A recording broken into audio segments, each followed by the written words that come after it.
and I can't hold it much longer. Gotta let go so I can be free.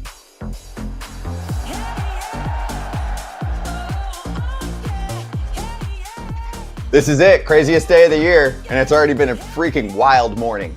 Scott Braun, AJ Pierzynski, Erik, Kratz, we are with you till 6 o'clock-ish Eastern time for our trade deadline coverage special. We're live the entire time. Ken Rosenthal will stop by. Jim Bowden will stop by. Thad Levine will stop by, former front office executive, and a very interesting conversation being that the Twins have been quite active. Buck Showalter for the manager perspective, and other guests will join us as well. It has been a crazy morning, and Kratz, also a crazy night. We went over some of the big moves yesterday. So we did a live show, a bonus show for about 30 minutes last night, and we covered the Mets grabbing bullpen pieces, the Phillies getting Duran, among other deals that were done last night. So we've been busy. We're not going to re-rack those too much because we're looking forward here, and we've got moves to make and to break down this morning. There's a ton. There's a ton that have been made since we went to bed late night style. And now I feel like there's so much exciting things. It's like we're sitting under the tree right now waiting to figure out what gift we're going to open next. Could be disappointed, but it could be something awesome too. That's right. That's right. There's a move that just got made too that I'll talk about in a moment. Coming up, we're going to do a lot of that over the next 5 hours. But this morning's been a little crazy. Well, how about why does the Suarez trade have to happen at 4 a.m? I mean, come on, we couldn't have waited till this morning to announce that. Why is it got to be at 4 a.m? We as a group, we're like, okay, we're going to be up for 5 hours today. And last night, we're like, I'm going to need a break somewhere in between. That's fine. That's 5 fine. hours for someone with my attention span is a long time. That, or you get a significant trade every 30 to 60 minutes to keep your attention. If there's a lull. There's a lull, he gone. Yes. I don't know if there's load to do. There's still a lot of work to do. And there's moves happening basically every 30 minutes right now. But anyway, yesterday we were like, all right, let's go until 10:30 and make ourselves available until then. Get a few hours, and then we'll be up early and tracking trades. And yes, of course, a big one went down yesterday. But anyway, let's start with the biggest, most surprising move over the past 24 hours. It involves someone that I think most people didn't anticipate would move, especially because you also had the team over the last year saying that they were going to keep the core pieces intact. Let's charge the damn mound.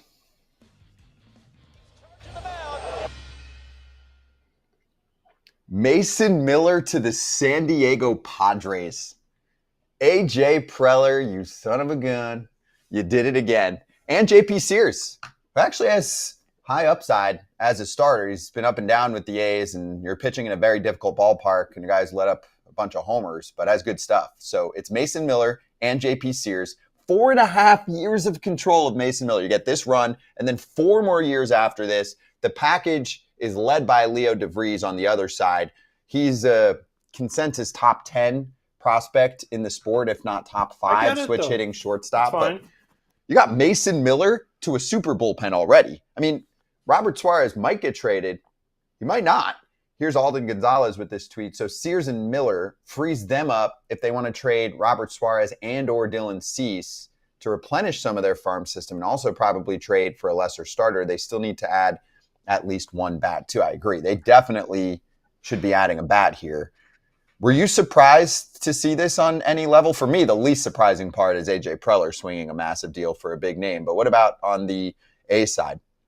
The A side, I get it because they got some huge prospects back, especially DeVries. DeVries, yep. No, everyone says this guy is a super prospect. So a top 10 prospect in all of baseball. This is one of those moves that now, like Alden Gonzalez said, though, they can now trade Cease and they can trade Suarez, and they have their closer and they have a starter that's under control. So this makes a ton of sense for the Padres, and they save money. So now they can make other moves. I don't think the Padres are done. Look for maybe, heard it here first, maybe the Crone Zone to get moved if they can. Really? Cease to get moved. I don't know. I haven't heard that name at all. Making some money. Huh? I haven't heard his name at all. Well, Cronenworth? But maybe. Just saying. I'm just trying to think of people. They're not moving Bogarts. They're not moving Machado. Not moving Tatis. Not moving Arise. They need a catcher somewhere if they can find one. But I don't know. The easiest piece I would think they have is obviously C, Suarez, and Cron zone position player wise. Okay. No more jumbo jacks for Don Orsillo if that happens though. What's the? Because every time he goes, welcome to the Cron zone, it was sponsored by Jack on the Box. It'd be like free jumbo jacks for everybody in attendance. They'd have to move it to whatever team he goes Yeah. to. But I mean, whew, how It's about a great move for Super the Bowl Padres. pen? It's a great Yeah. move for the and the A's. The A's aren't winning this year. They're building for the future like they always seem to be. But when they get to Las Vegas, they get to Las Vegas. It's still tough for A's fans because they really loved Mason Miller. Yes. The bullpen now for the Padres, Kratz, is full of high leverage relievers. Circle of trust for postseason. And you got to get there, but they're in a good position. I mean, you've got Mason Miller, Robert Suarez if he stays, Jason Adam, who they picked up last year. Adrian Morejones had a fantastic season. Jeremiah Estrada is nasty. I mean, that's 5 guys that you could make a case for closing out games, for pitching high leverage 7, 8, 9 in games. They have 5 of them. They said screw it. We don't need a starter. And then they picked up JP Sears, but they said screw it. These games are only going to be 4 innings long. I mean, you're talking about 5 dudes, bullpens that have 3 elite guys. One of them goes like, an inning and 2/3. You can figure it out. You can super shorten games. They have almost completely eliminated games. They're like, you know what?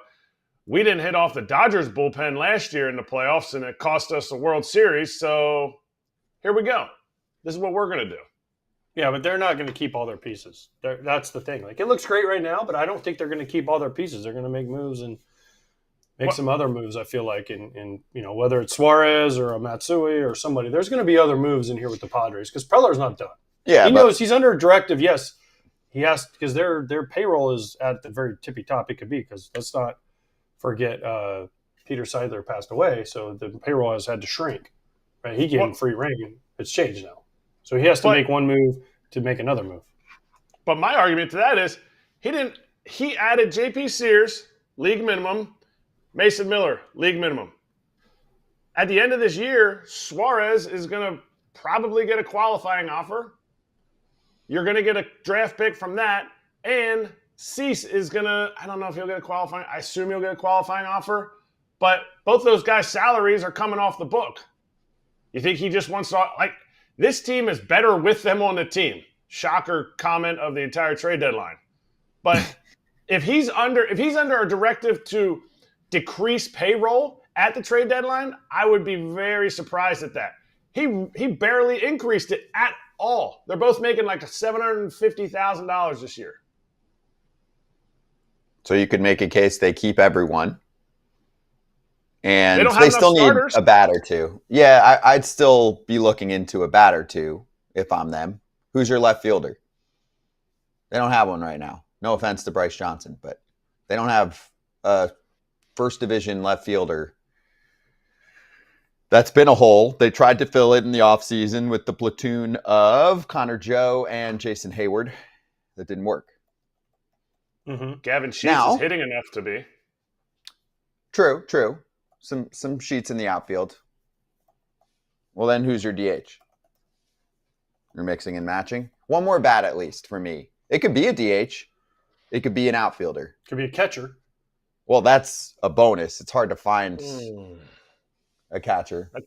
That's not much offense. Whoever you're getting is not much offense. If they go get Christian Vasquez, I mean, I feel like for some reason he's that guy, expiring contract in Minnesota. That bat isn't really blipping the radar. I get it. It's better than, the bat that they have. And Maldonado's always going to have that cachet of, yes, he's always going to be the greatest pitch caller. He's always going to be that guy that's leading the staff. You're going to need it no more now than ever because you're going to be catching 6 to 7 guys a night.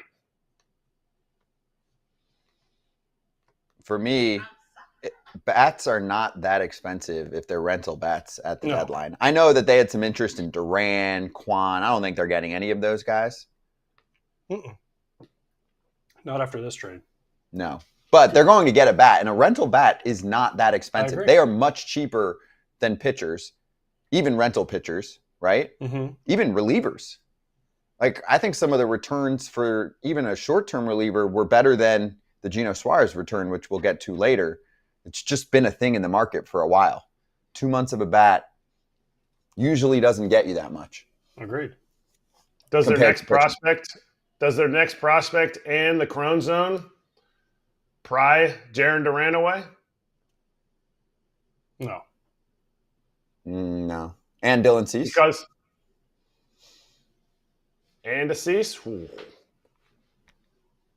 Red Sox need a The starter. Padres would love that trade. Are you kidding me? So it'd be Cease, Salas, and Cronenworth for Duran. Padres would love that trade. I mean, maybe not Salas, although Salas hasn't performed or played this year very much. I would give Yeah. him Salas. Let's be honest. I would think too, they're but okay I think- doing that. They just traded by far their best prospect. By far. No, but here's the thing: if you can give up Cease free agent, Cronin zone, lose that contract, and fine, throw in Salas because he hasn't performed really in a couple years. I mean, he's been okay, but he hasn't hit at all like they thought he would. And then you get Jarren Duran, who's the league minimum guy, pretty much. I mean, he's going to hit arbitration, but still, Padre fans would love to do that. They're not trading Duran, though. No, especially after the trade yesterday. Oh my gosh. For who? Especially after what trade yesterday? The Mason Miller trade, or today, sorry. The Mason Miller trade, especially after that trade. I mean, yeah, that'd be a great trade for the Padres. Are you kidding me? Do it, Preller. Do it, Preller. Duran, by the way, is making close to $4 million this year, but still. Okay, whatever. That's Do it, Preller. that's Yeah, but you know chump what you change. save on Crone Zone? Oh, yeah. That I mean, money and would Cease balance this year? out. Yeah. Do it, Preller. Do it for Kratz. Mhm. Do it for Don Diego and Mud. All right, so I want to get to a number of other trades. We'll step aside for a quick sec. We're not going to do too many breaks later on in the show, just so you know. Almost none. But first couple hours, we'll mix them in. Let us re-rack for a moment. There's been a trade, so we're going to get to that. It's Bader to the Phillies, by the way. I'm sure you're tracking Twitter or anything else. I want to get to Eugenio Suarez, and I want to get to Shane Bieber before we start bringing in some guests. So we'll be right back for more trade breakdowns.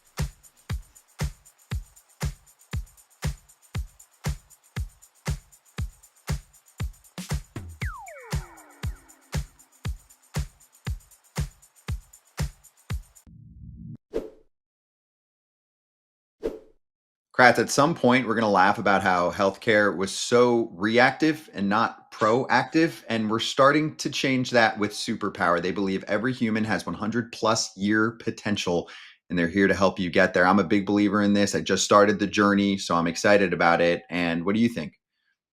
As a player, you're always looking ways to improve yourself, improve your health. And this is an easy way. Superpower's made it way easier than when I was playing. You had to go get all these lab panels, and it was a long, drawn-out, expensive process. But now with Superpower, so this is awesome for me. I'm excited about it. They'll send a licensed professional to your home, or you can visit a nearby lab. For a limited time, the FT fam can get $50 off an annual Superpower membership by using code FOUL at checkout. Just head to superpower.com and use code FOUL to get our exclusive discount. Your biology decoded, your blueprint activated with Superpower. After your purchase, they'll ask you where you heard about them, and please support FT and tell them we sent you. Thanks, sweetie. What's up? I had What to are you get my putting on? official Oh, trade Now you're deadline quarter zip. Now you're ready to make a put it on. move. Gonna put it on so I can talk about how smart I am. I like that. That was I can go thrown full GM speak. just as the Camera hit. camera hit, just as we were coming. Can't back put it live. on now because if I take my shirt off, Scott will be jealous. You know it. Mhm. When are you going to change? You're going to Nauseous. give us a change at some point. You're going to put the Wardrobe quarter change. zip on. Okay, FT quarter zips. FoulTerritoryShop.com. Also appreciate everyone throwing super chats our way. You know it means a lot. We're going to get to all of them, so we'll do a couple of them in the next break. Although we can shout this one out. Gustav said, "Let's go Phillies." Yeah. You know what? Just for you, Gustav. We'll start with Harrison Bader when we swing back in about a minute, and we'll break down that trade and give you a little sprinkle of what we talked about yesterday with Does the that move the Duran needle, edition. though? That's what I want to know. We're going to Well- talk about it. For Kratz, who's the super Phillies fan on here. Does that Kratz, move think the about needle, it. We're going to you Harrison Bader? first on this one. This is the freshest trade, unless I've missed something in the last minute. The freshest trade we've seen is Harrison Bader moving to the Philadelphia Phillies. So we'll get to that in 30 seconds. Then we'll do the Geno Suarez trade. After that, we'll talk Shane Bieber, and then we'll see who else wants to make a deal during that 30-minute time period when we're breaking down those trades. Plenty of rumors to get to as well. And yes, super chat questions, memberships, the whole deal on the YouTube channel are welcome today. We love it.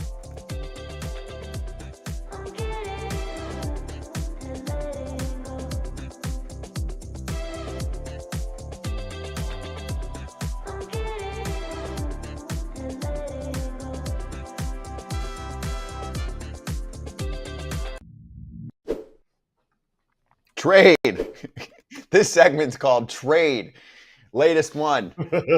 Harrison Bader from the Twins to the Phillies. It's like the Phillies and Twins are friends, and they have common interests. The Phillies are buying, the Twins are selling. The Twins clearly like Philadelphia's prospect packages. Here we go, Kratz. The Phillies signed David Robertson about a week and change ago. Picked up Yon Duran, who is one of the best relievers to move in this market. Obviously, Mason Miller just moved this morning, but one of the big names, and they get 2.5 years of a run with him. And now Harrison Bader to help man the outfield. And Bader's having, I think, his best offensive season. He's a little bit above league average with the bat this year. You know, he's kind of tried to find the balance of contact, power, who am I at the plate. He's talked about that a lot. He is a fantastic defender. So what do we think? Is this the answer for them in the outfield? An outfield that has not performed well in terms of wins above replacement. The front office, proprietary metrics that look at their outfield do not like them. So are they better now? They're better. For sure they're better. Is Harrison Bader the answer to their offensive woes? I mean, unfortunately, this is great. Like, they're upgrading what they already have. I think his OPS is 778. That would firmly put him in third place on the team's regulars for OPS. Not the outfield, the whole team. It will go Kyle Schwarber, Bruce Harper, and then Harrison Bader above Trey Turner. They haven't slugged. Is his 12 home runs enough? Is he going to hit more homers just because he's going to Citizens Bank Park? I don't think so. They had great defense in Rojas. Yeah, Johan Rojas. I'm saying so many Johans right now. But I think they can deploy him defensively. They'll be able to make that outfield, 2/3, 3 out of 3 of the outfield solid late in innings. So it's going to be a mix and match for the bullpen. But is this the big splash Phillies fans wanted? No. Is this what Jim Bowden said? I think the Phillies are going to go crazy. This is not it. This is not it, but I think it takes them out of the Lewis Robert stuff. They were not. They saw a front and center Lewis Robert for 3 games, and they said, maybe the price is wrong, Bob. Yeah, well, Bader's having a much better season than Robert to this point. I mean, Robert's got the potential, and Mark Feinstein just put this out. He said, although the Sox have spoken to a number of teams about Robert, sources say it's more likely he stays with Chicago through the trade deadline. Idiots. The White Sox would likely pick up his $20 million option for 26 and hope for more of what they've seen over the past month. I mean, it's always a hope with this guy. It's always a hope. Oh, we hope he stays healthy. Oh, we hope he's good. For 2 years, he hasn't. We can hope and wish and all that, but it ain't worked for 2 years now. It's bad news for Luis Robert. Why would we? Listen, as a White Sox fan, if you can get a prospect for him, make the other team make the $20 million decision. Your payroll is going down, down, down, down, down, down. Now you're bringing up all these young kids, and they look great. But if you can get something for him, what, are you going to wait till the offseason and pick up his option, and then teams are going to go, well, we need to see him play well, and then you're stuck with it. Word on the street is that they want a top 5 prospect from a team, and teams are laughing at them. I want a lot of stuff in life, but I don't always get what I want. Teams are laughing at them. Says that. Rolling Stones, 1-0.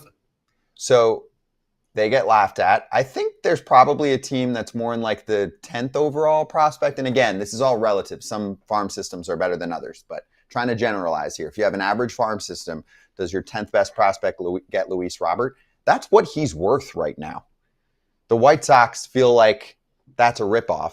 Yeah, but because his value has dropped significantly. This isn't Luis Robert from 2023 when we talked about this and said you'd have years of control of a guy who could be an MVP candidate. It's just not the reality of the situation right now.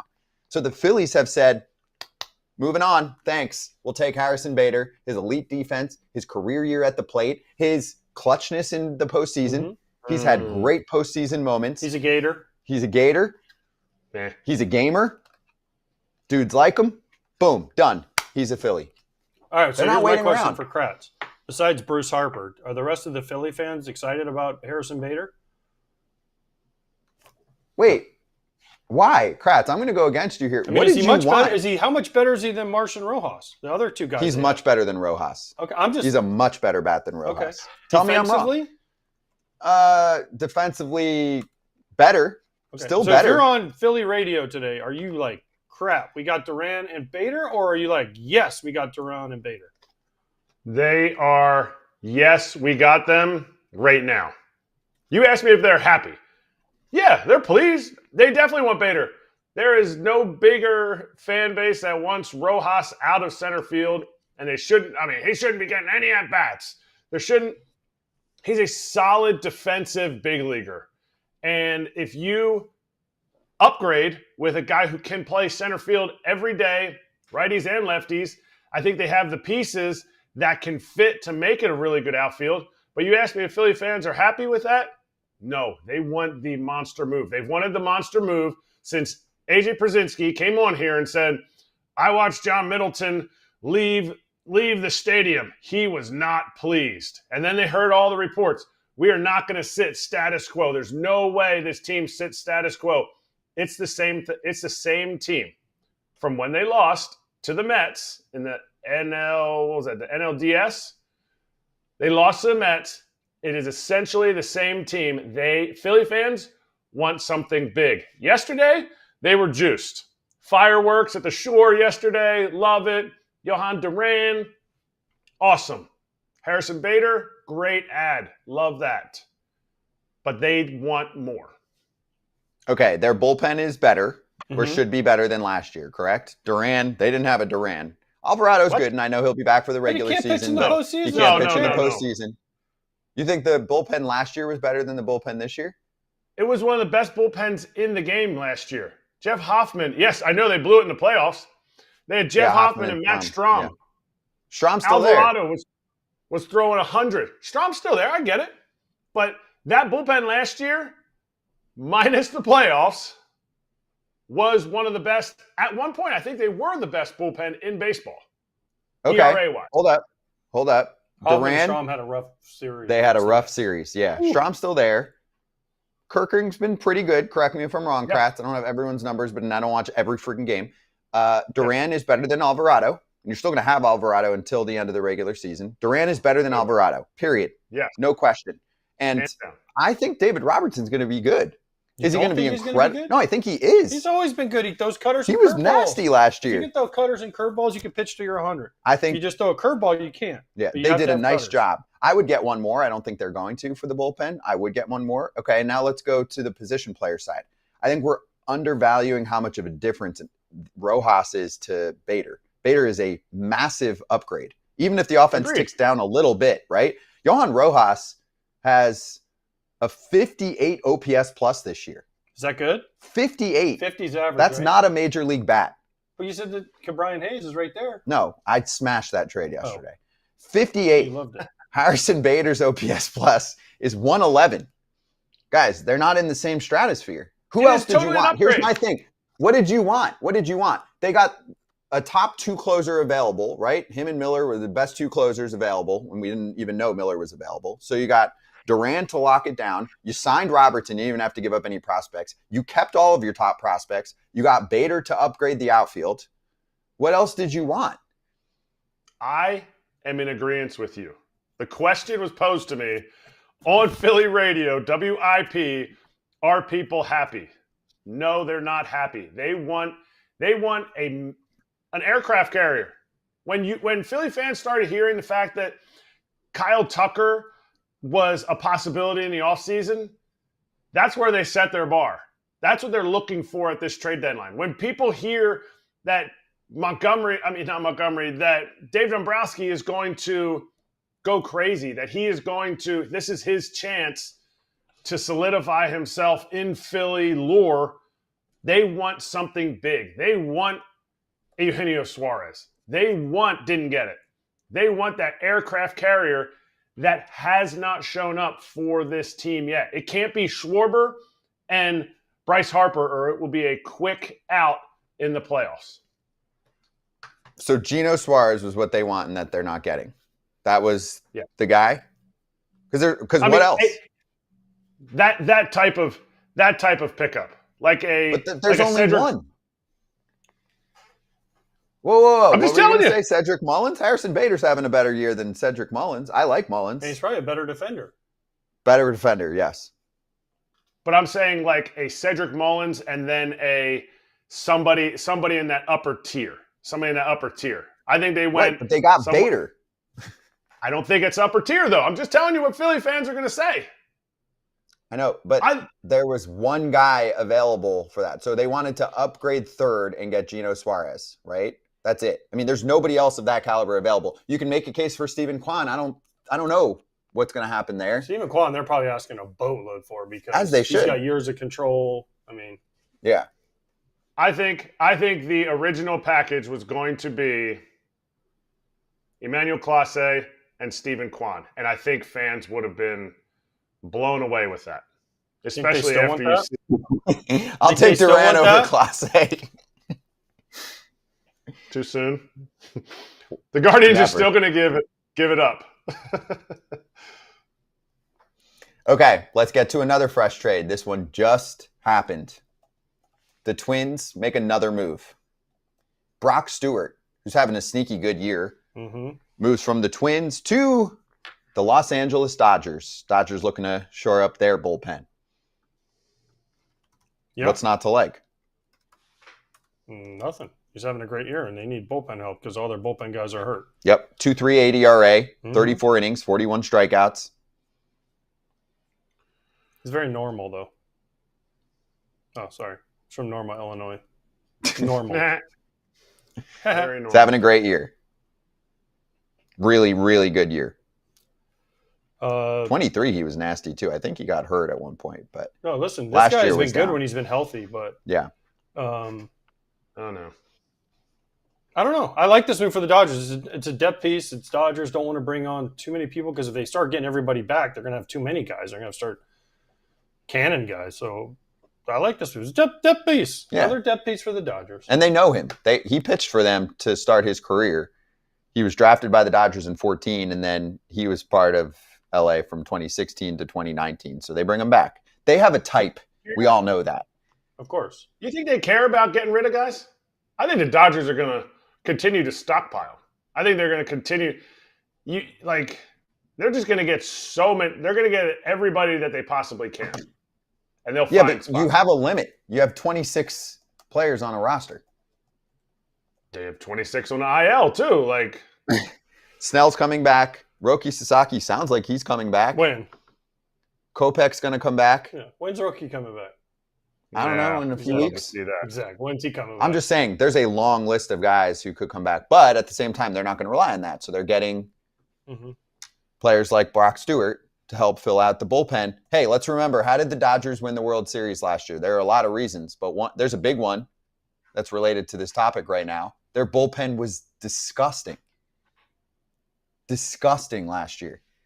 They were doing bullpen games in October. Yeah.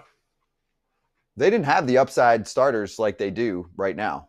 Agreed. By the way, before we go on, because I know we're digging into this, Gustav Jarnling just did a super chat for SEK 27. Do you know what SEKs are, Scott or Kratz? Do you guys know what that is? No, but you do. What? I do now. What is it? Do you know, Kratz, what it is? No idea. Not looking it up. Swedish krona. Do you know how much 27 Swedish krona is? $2. $2.76. Let's Gustav go. nailed the super chat, by the way. I'm just saying, but it's kind of funny that it came up as, it didn't come up in US dollars. It came in as Swedish krona. I thought it was $27. Which is pretty awesome. Thank you, Gustav, for watching in Sweden. We love you. Yeah, Thank you, Gustav. I love Sweden. Love Stockholm. Thank you, Stockholm. Amo, we love you. We love it. We love it. Hey, the Twins fire sale is very much Full on effect. right now. Whoa-wee. Joe Ryan, does he go in the next 3 hours, 4 hours? Joe Ryan. That's whatever. That would be a prize for somebody, Joe Ryan. I mean, that's So, really going to actually- be we're going to have 6 hours of starting pitcher coverage here because starting pitchers are not going. And the market clearly is going to be, it's going to be cooking. I mean, not to get to other trades, but Steven Matz could start for somebody and he's already gone. He's been out of the pen.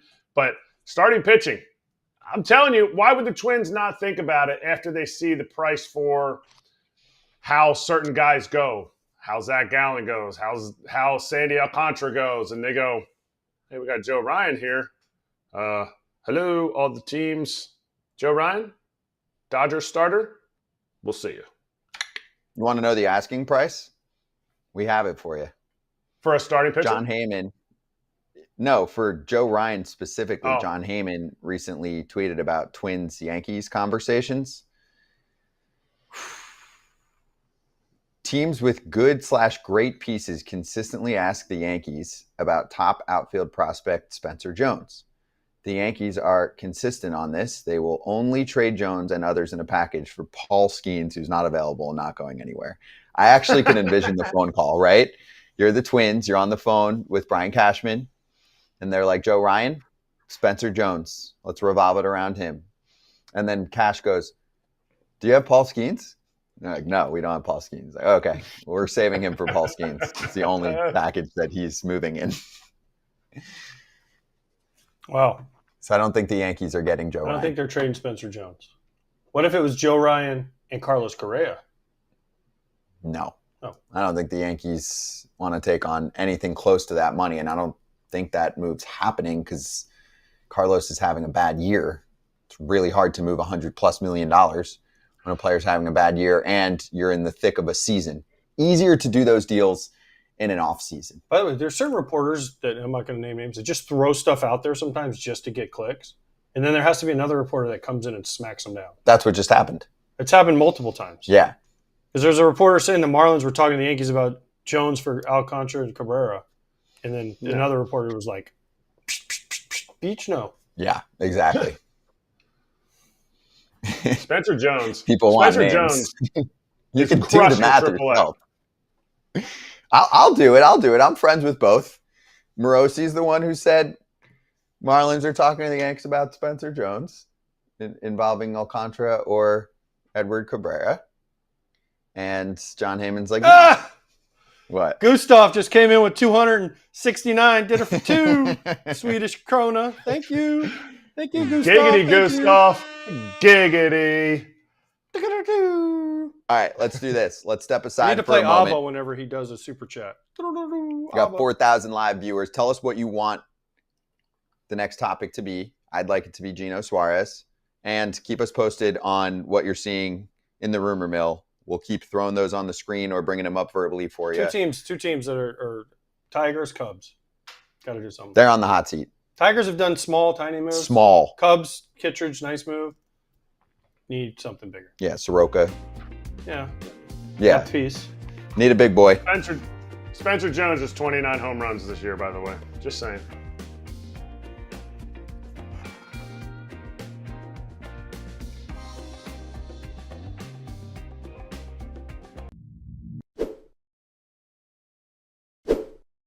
Do you have the best VPN in the game? Are you saving enough on your VPN? You got to check out surfshark.com/Val or use the code FOUL at checkout on the site to get 4 extra months of Surfshark VPN. There's a risk-free 30-day money-back guarantee at surfshark.com/Val. Kratz, if you're on the go a lot, you got to check out Surfshark. It's a no-brainer. I'm at the beach, so I should know something about a surf shark. Just saying. Get it done. 30 days. That's right. Secure your digital life with Surfshark VPN. You can hit the link below for 4 extra months of Surfshark, either on the podcast page or on the YouTube channel. Don't let online threats catch you off guard. This has been your tech update. You want to keep your data safe and make sure you check out Surfshark today. It's a 30-day money-back guarantee. You can secure your digital world right now. Hey, thanks to Jim for handing out 20 FT memberships. That's a lot. 20 FT memberships. Jim, you're the man. Thank you. And then Chris with a super chat. What are your thoughts on where David Bednar lands? Love the show. Also, Kratz, you were a beauty on the Jays. Bednar? You have to answer first then, Kratz. I know. I wasn't a beauty on the Jays, but it was cool. Appreciate that. And I don't know how the Phillies don't get another reliever. I thought that's where Bednar was going to go. So to me, I'm going to say it's going to be American League team, and he goes to the Jays because it's right front and center. You said I was the bomb on the Jays, so you get another closer. Why not? I'll go Yankees. I think the Yankees Bednar get the Yankees? Bednar was in AAA this year. So? I'm just saying. He's having a great year. You think he struggled last year, struggled early this year, and I I understand don't think it's the environment for him. I think the Yankees yeah. will get. That's kind of my question. Not the team, but the environment. I think they're going to get Bednar or Dennis Santana or both. Where does Bednar go then? The I'm Pirates saying, I have to think the trade. Yankees The get Pirates one. have to trade these two guys. They do. They have They to. have to. Trent with a super chat. If Cashman does nothing with the Yankees bullpen, that should be a fireable offense. That bullpen sucks. Stop. Well, Stop. it doesn't Don't- suck. But they do need to get a bullpen piece. Agreed? Yeah. Yankees should come away today with at least one reliever. Yes. They've already picked up their platoon guys, and now they need that reliever.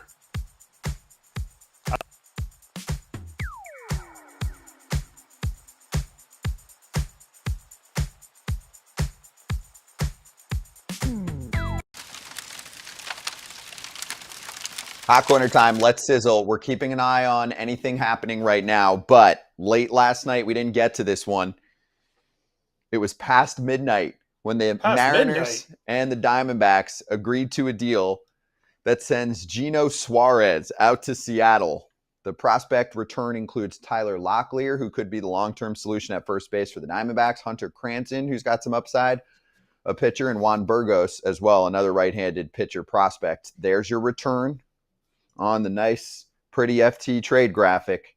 So the Diamondbacks get a boatload of prospects over a week span from the Mariners, and they give up both corner infield bats, Josh Naylor and Gino Suarez. Hazen and Dipoto are simpatico. Buddies.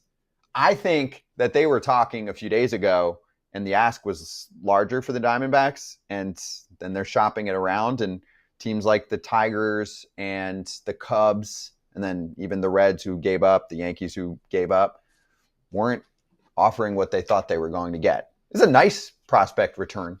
But if you think Gino Suarez is going to continue his 50-plus homer pace, it's a light return. He's a rental. This is how the position player rental market works. Yes. I'm not going to lie. I don't know a lot about a lot of these prospects, so, I mean, cool. If they think it was worth it, I mean, cool. But, I mean, I know what Gino Suarez is. And I know Gino Suarez, when he left, we talked about it yesterday. When he left the Mariners, they weren't super happy when he left. Remember, they're like, he strikes out too much. Now they go out and get him again. So he must have been pretty good. Or they just hoping they continue to catch lightning in a bottle. But he does go from Arizona to T-Mobile. T-Mobile? Is that what it's called now? T-Mobile, where we all know the batter's eye is messed up and right-handed hitters can't hit there because the batter's eye is messed up. People think that you hate on the ballpark too much, and I'm like, I love that ballpark. He loves Dude, that's that like ballpark. one of my favorite places to hit of all time. Yeah. I loved hitting there. You know who else is fine with that ballpark? Cal Raleigh. Mm-hmm. I loved hitting in Seattle. I love Seattle. People ask me, like, one of my favorite cities. I love Seattle. It's up to 6 hours from where I live. Like, I love Seattle. I mean, Seahawks, I root for the Seahawks, besides the Bears, but they're my second team because my buddy works for the Seahawks. So shout out Darren, shout out EK. Love you guys. Thanks for all the gear. But, yeah, like, I mean, I ran balls for the Seahawks. I was the ball boy for the Seahawks. I love Seattle. Are you kidding? So do you love the Mariners enough to call them a World Series contender? Could this team win a World Series this year for the first time in franchise history? Do they have it? Do they have the sauce? They don't have enough still. Can I read to it? win a World Series. Okay, let me run it down for you just to remind everyone that's going to watch this later on, and comment below if you're watching later on if you think the Mariners have enough sauce to win a World Series. J.P. Crawford leadoff. That's your shortstop. Julio Rodriguez center field, who's playing well over the season now. He is looking like a superstar and usually gets hot towards the end of the year. Cal Raleigh's having an insane season, historically great. Randy Arozarena is playing like a superstar this year. Josh Naylor, great ad. I don't think you could have done much better. Eugenio Suarez, best bat available, best short-term rental bat available. Jorge Polanco, they have listed here as DH, having a okay year.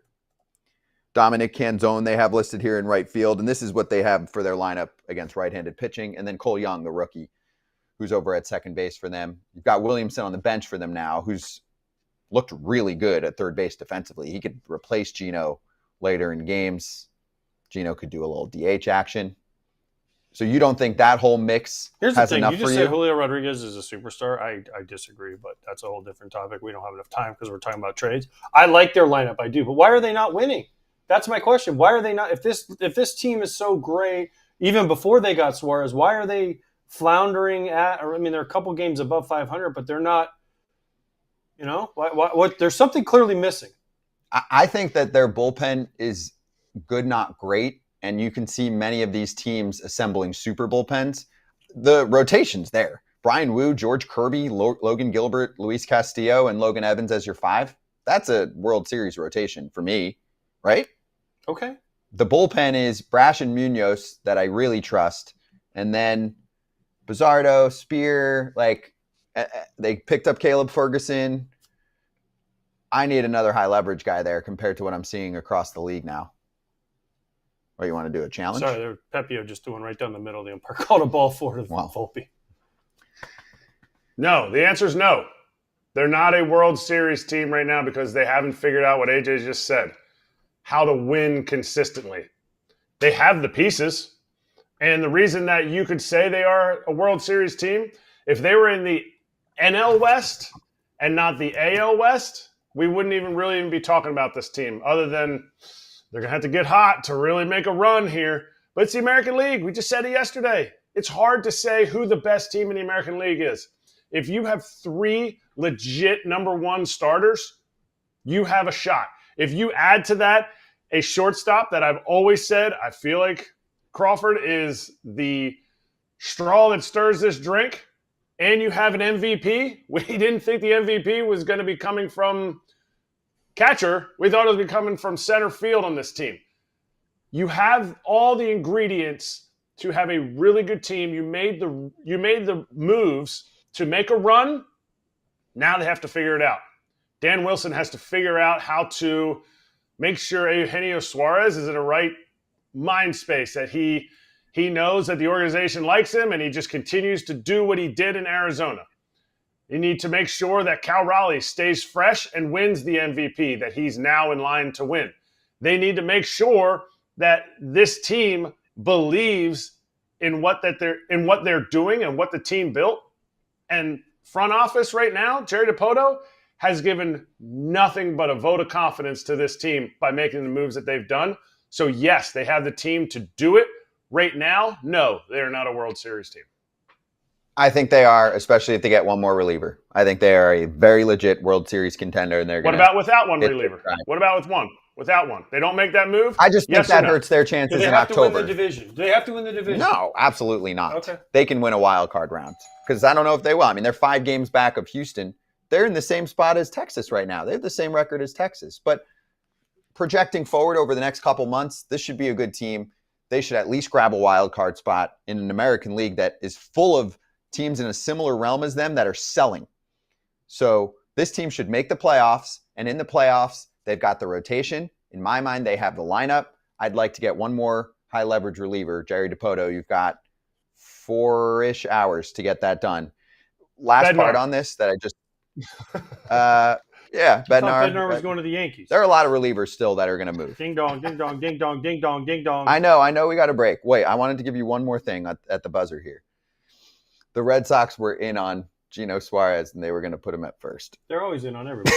Red Sox are in on me because I'm making a comeback. It's been a thing since our show started that the Red Sox are in on everyone. So good try. Good job, guys. Go get a first baseman. Maybe it's Ryan O'Hearn to play first base for the Red Sox. It's not going to be Gino.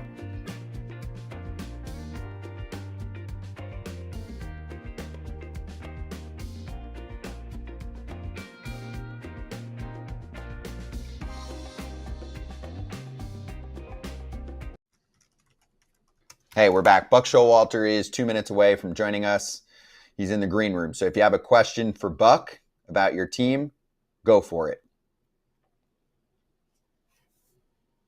Do you think the Rangers are going to do anything in that division? They should do something. They have to do something, don't they? They got to do something. Bullpen piece? I guess. Their bullpen's been really good, but that can change. Yeah, but gosh, I would like to see them do something. I think they're having a hard time figuring out what they should be doing. Yeah. Here's the biggest thing that I see out of all these teams so far. There's no super. By the way, Rick Hahn is on TV. That's funny. There's no super team in baseball like we thought. Dodgers, Yankees, whoever you wanted to call that super team. So all these other teams that are kind of on the outskirts, like the Padres and the Mariners, are like, this is our chance. This is our chance to finally make this happen. So that's why all these moves are being made by teams that we might not expect because there's no team. Remember, the Dodgers were supposed to be 162. Yeah, I thought they were the super team by they were themselves. supposed to be, but they haven't been because of injuries or whatever you want to call it. But the Yankees were supposed to be the other team, right? Because Cole goes down, and they haven't performed up to their level that they thought. And the Blue Jays are 5 games ahead of them. I thought we needed to reshape the entire sport because the Dodgers are going to go undefeated this year. Well, certain people said that, but That's weird. It's a commissioner thing. Oh, we can't have a team like the Dodgers. We have to go salary cap. Oh, wait, everyone's still in it? Crap. I mean, can't you make a case for at least 10 to 15 teams that could mess around and win a World Series right now? yeah. At least 10 to 12. You can make a case. I don't know that it'll happen, but you could definitely make a case. And also, if you're just looking at, division winners or whatever, 2023, folks, 2023. We don't have to go far back. And there have been a ton of wildcard teams that have won World Series titles. They get hot at the right time. Mm-hmm. That's why baseball is cool and unpredictable. Right. Go around, right? Can the Mets win a World Series? Yes. Can the Phillies win a World Series? Yes. Can the Cubs win a World Series? Yes. Can the Brewers win a World Series? Yes. Can the Dodgers, Padres? Yes. Yes. Okay. Mariners, no. Mariners, just kidding. Rangers, You could make a case, Astros, the Mariners could, Tigers, Astros could. Yankees, All of Blue them could. Jays. All of them. It's a lot of teams. White Sox, No. Rockies. White Sox have to figure out how Pirates? to trade Luis Robert. Pirates? Just focus on that. Focus. Pirates. We're going to sign him.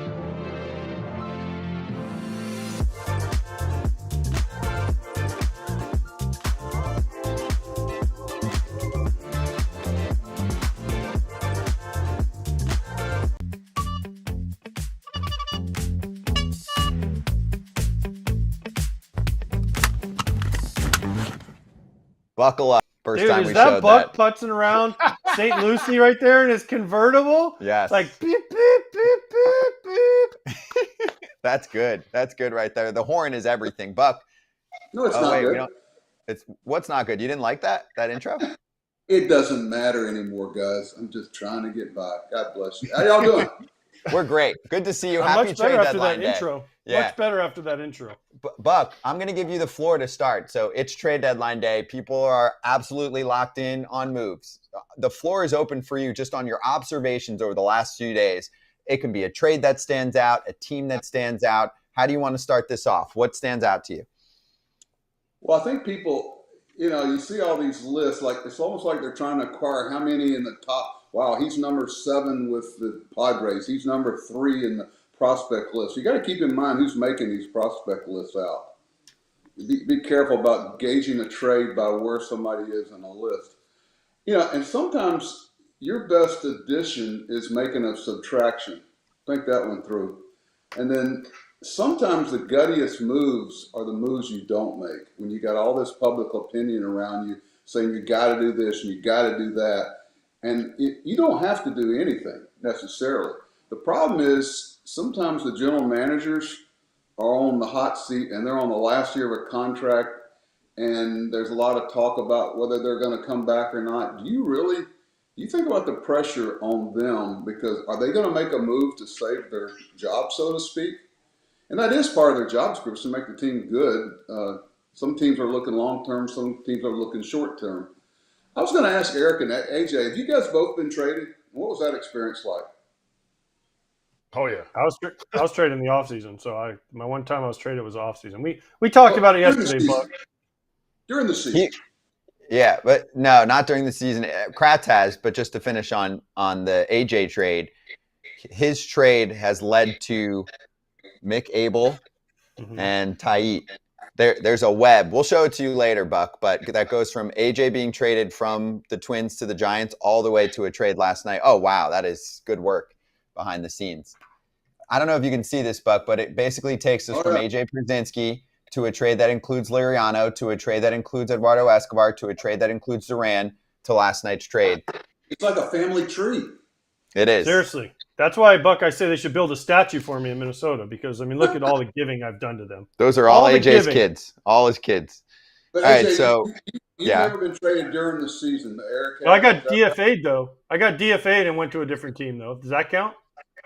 That conversation, with Erik and AJ both, like, I've had some, crying. It's awful. I got to tell you, you've lived and died with these guys, and all of a sudden, I knew things were changing when I would find out from the players they had been traded.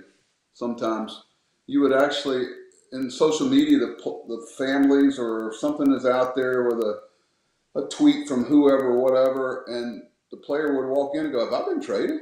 And you go, "I don't know, have you?" And he goes, "It seems like it." And then later, "Oh yeah, we didn't have time to talk to you about it, but yet you want me to deliver the news."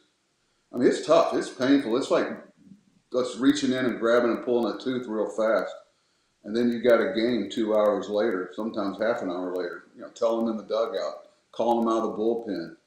This is an uncomfortable time for people who are on the field and in the clubhouse. Did you see what was going on in the Twins game? Where Rocco Baldelli and he was pulling Willie Castro out of the game mid-inning. Then he had Griffin Jacks, his high leverage reliever, in a game Erik, that's a great point from a competitive standpoint. Once you start the game, that shouldn't happen. You're playing these games that really mean something for not only the teams that are playing, but the teams on the other coast, so to speak. And once the game starts, those type of things shouldn't happen. I know, we're afraid he's going to get hurt. We're afraid that. Well, you should have done this before the game started. There's a certain integrity of the game I think you lose when you're pulling people off the field that you might use that game. Buck, how did you handle that? Did you ever have this happen where you said, let's say I don't know, we'll use Baltimore for example. I don't even know who was your GM in Baltimore? Dan Duquette and Andy McPhail. So, I like Andy. He drafted me, so he's a good guy. Duquette makes good stuff, good sticky stuff for your fingers too. My kid loves it. But did they ever call you during the middle of a game and say, "Hey, we need you to take XYZ out of the game right now"? And what was your response? Were you like, "I don't really want to do that, guys"? Not in Baltimore too much. We pretty much did those things before and after the game. I'll tell you this while I'm thinking about it. When you see a 5-for-1 or a 4-for-1, put your radar, put your caution light up, or red flag, because usually what you end up getting back is a fifth starter, a backup catcher, a fourth outfielder, and a utility infielder. I like those trades that are impactful, front line, projectable. This guy's going to impact our club for a long time and under control. I still look at him. I remember all the stuff we got from Manny Machado. I think they ended up with Dean Kramer to show for it. And when people know you're moving players and having to trade them, well, they've got you kind of bent over a little bit. And there's so many dynamics of this time of the year. I don't remember a lot just calling somebody off the field. We always tried to respect the player and their families and try to get that type of stuff. Now, I've been in there during the national anthem talking to a guy and barely getting out for the start of the game. And that's not pleasant. And everybody's walking around on pins and needles because everybody knows what's coming. Something's going to happen. Then all of a sudden it doesn't happen. Then everybody goes the other direction. Oh gosh, they don't have confidence in us. Oh, we're not going to try to get better. And this and that, whatever. It's a challenging time running and navigating a clubhouse for managers and coaches right now. You said sometimes you were finding out from, a player's wife or a player that they got traded. Social media, yeah. How did you handle that? Not just with the player, but with the front office after all the dust had settled. Erik, you got to respect everybody's jobs. And I didn't go, hey, what the? I go, hey, I got Manny Machado in here. Or I remember Tommy Pham. I remember Carl Everett. I remember Tommy going, hey, what's going on? And I said, I don't know, I'll find out. I make a call. I said, yeah, I'm sorry. Everything's coming down the last second. Really can't. They're up there. There's a lot of dynamics up there. I try not to hold them too accountable. But at some point I go, God, there's got to be a better way to do this. Can we just set up shop down here and get it done? But, I haven't walked in their shoes. I've done some trades before when we were in Arizona, but it was a different dynamic. You don't have so many challenges of the social media that make the job so much harder nowadays. You never know what guys are exposed to when they get to the locker room. Buck, the year I went to St. Louis, I got DFA from the Red Sox, went to St. Louis. That happened. We were in the training room in San Diego on the road, and it came across the ticker, Joe Kelly and Alan Craig for John Lackey. And they were standing next to me in the training room, and I had already heard about this trade. And I was like, and they're like, I guess we got traded. And the Cardinals hadn't told them yet. They had no idea. And then you talk about crying. You had guys crying in the clubhouse because we traded these guys, bawling because they love these guys. I got to tell you, I cry. I mean, gosh, I could tell you so many times where I just closed the door. I remember Max Scherzer, he basically came in and said, I'll stay if you think I should, and I had to kind of, I wanted Max to stay, but I knew the organization thought it was best that we make that move. So I almost had to talk Max into going and taking it. And he went around the corner and called upstairs and okayed it. I mean, you better have a good relationship with your manager because sometimes you got to get guys permission to trade them. I've had that happen, and they want to put me on the front line of trying to push them towards that. And I was uncomfortable with that, because, I want everybody to stay. But, man, I remember Carl Everett, and we traded him. We were crying like babies. I mean, Tommy, you have some deep conversations with guys, and it hurts when you lose that connection. Hey, Buck, of the current deals that have gone down that you've seen, what has a bigger impact on a team? A reliever, a starter, or a bat? Which one do you think has a bigger impact on teams in the 2-month stretch that you get guys? I can negate a bat I can either walk you, I can pitch around you, or I can negate your at bat. I cannot negate a pitcher. A starting pitcher, is once every 5 days, but try winning without them. The relief pitcher is that instant jam. There's a certain mentality when players now know how much is enough. When you get through the 5th or 6th inning, you're going, gosh, how much are we going to need tonight? I don't know. The way things have been going down there, and bullpens can get cyclical. To answer your question, probably the bullpen piece. There are ways I can't make the ball be hit to my best defender. I can't make the bat fall on, Manny Machado every night when it means something. It's somebody gets a turn, whereas the bullpen guy, you bring him in and he pitches, and you have to hit him. So I would lean towards the bullpen guy. What do you guys think? I would agree. You have control over that, especially as a manager. And that brings me to, it's really only the Padres that have been talking about needing a catcher. You love running the game. You love how the aspect of running the game, no more important position than the catcher. The Padres are looking for a starting catcher, an offensive catcher. How hard is that to integrate that into your team with only 2 months left in the season, especially if you're already a playoff team winning? You probably have pitched pretty well, and those catchers have probably done pretty decent on, when they've been in the game behind the dish. Well, I think, Erik, a lot of times, the games kind of call for the catcher. They've got the earpiece and everything, and they can look in and get help real easy. I don't worry so much about pitch selection. Getting to know people's repertoire is pretty easy, but just the mentality and the emotion of a catcher and knowing that guy, knowing how he sets up, because it's a little easier than you think to get an offensive catcher in today's game because a lot of organizations don't value the offensive part of it as much as they do the other side.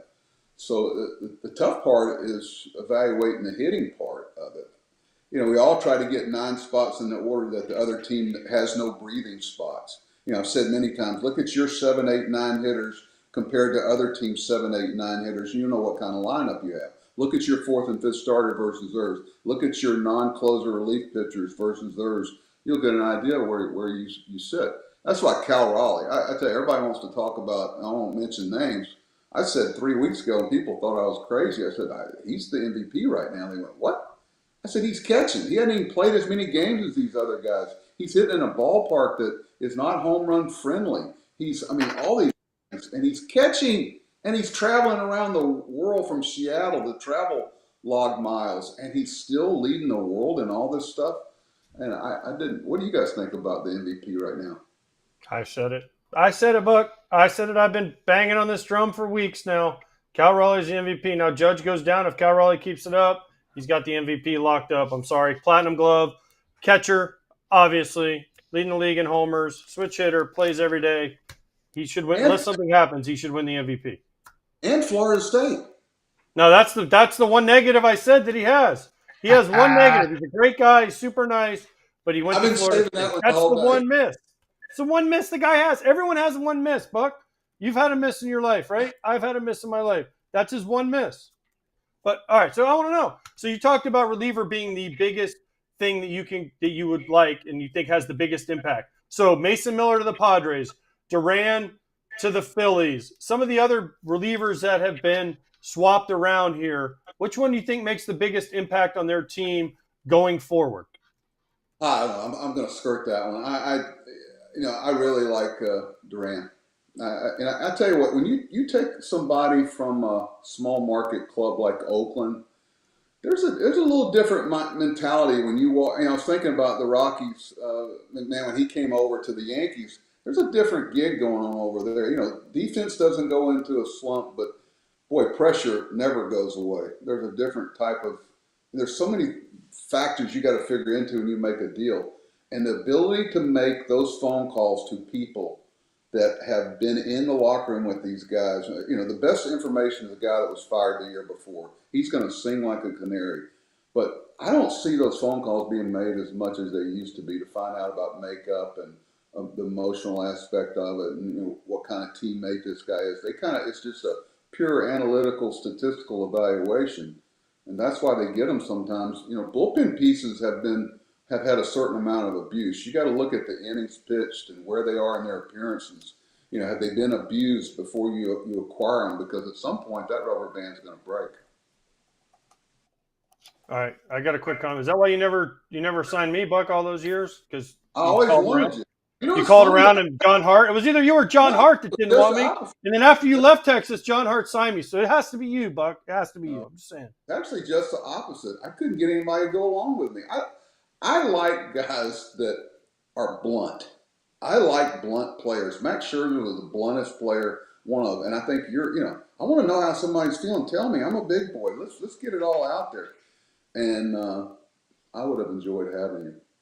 Buck, all right. So before we let you go, I think this is the last question. But in the next 3-4 hours we have left, do you think a team needs we already discussed what you think is a bullpen piece, but a team like, let's say, the Dodgers or the Cubs or the Tigers or whatever team makes the next giant move, does it really matter? Besides, yes, in the clubhouse it matters, but what's a manager's take on it? I know you've given us like the crying, but do you go to the front office and say, man, we could really use XYZ. We could really use this more than this? Or do they just say, we have it, we have our analytics, shut up?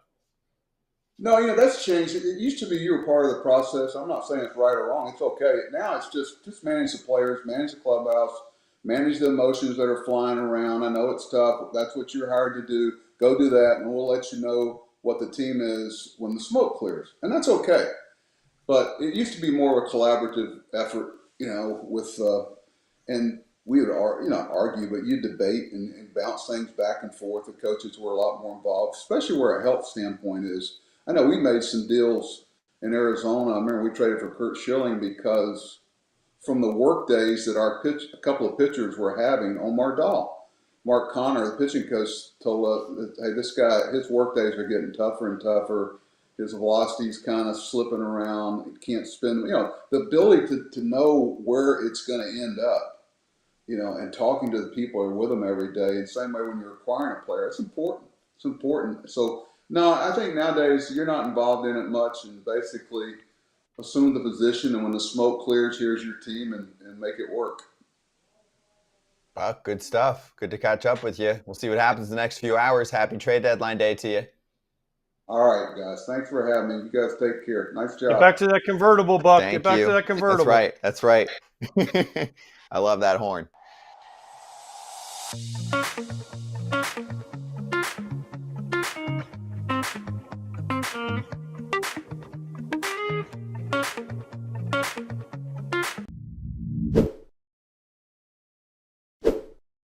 Kratz, if I'm new to card collecting and I'm looking for the safest, most trusted way in the game to acquire cards or to buy a card, but not go through a ton of work where I'm going to the shows, I'm going online doing auctions, I want it all in one place, I'm going to Arena Club. It's all in one place. You know you're getting a good price, whether you're buying it or you're selling cards. If you're new to it, you don't want all the other crappy cards. You can get the ones that you want. You can start your collection. And if you get them on Arena Club, your collection will look boss. That's right. And may I mention, they also have Pokemon cards in those slab packs that we talk about every week. You can rip a pack for as low as $25 and hit on a card that's worth tens of thousands of dollars because every pack has grails that are at least 20x the price of the pack. So get involved at arenaclub.com/foul. Use the code FOUL to get 20% off your first slab pack or card purchase. Hey, we're back. All right, so coming up next, we're going to get to some other deals that we didn't get to in about a minute and change when the TV crowd returns. I think we should start with Shane Bieber when we come back. That one was pretty early this morning. We haven't gotten to it. Also, a reminder to everyone, if you're watching right now, we would love it if you press the subscribe button. I know there's a good crowd in here. There's a great crowd in the chat today. It's baseball the way it should be covered. This is the spot where we're going to tell you exactly what's happening from ownership all the way down to the player situation on the field during trade deadline day. Trying to get to 300,000 subscribers. We are close. We are in the high 200s. I don't know what the current number is, like 270 something. So appreciate everyone that's watching. We're still going to talk to Ken Rosenthal, our FT Senior Insider, our resident general manager, Jim Bowden, both of them very dialed in on what's happening. We're going to talk to Thad Levine, who was in the Twins front office up until about 6 months ago, and he stepped down. I think he's going to be in another front office in the next year, but we'll ask him about that, and we'll also ask him about what's been a top 3 seller this trade deadline. He knows all of those guys, so I want to go down the line. Give me the goods on Duran. Give me the goods on Brock Stewart, who I looked at the StatCast page. Woo! Full of red. Bader. Chris Paddock. He was part of bringing him in too. So a lot to get to with him. Adam Jude, the Mariners, is going to join us at 2:40 Eastern to talk about the Geno edition.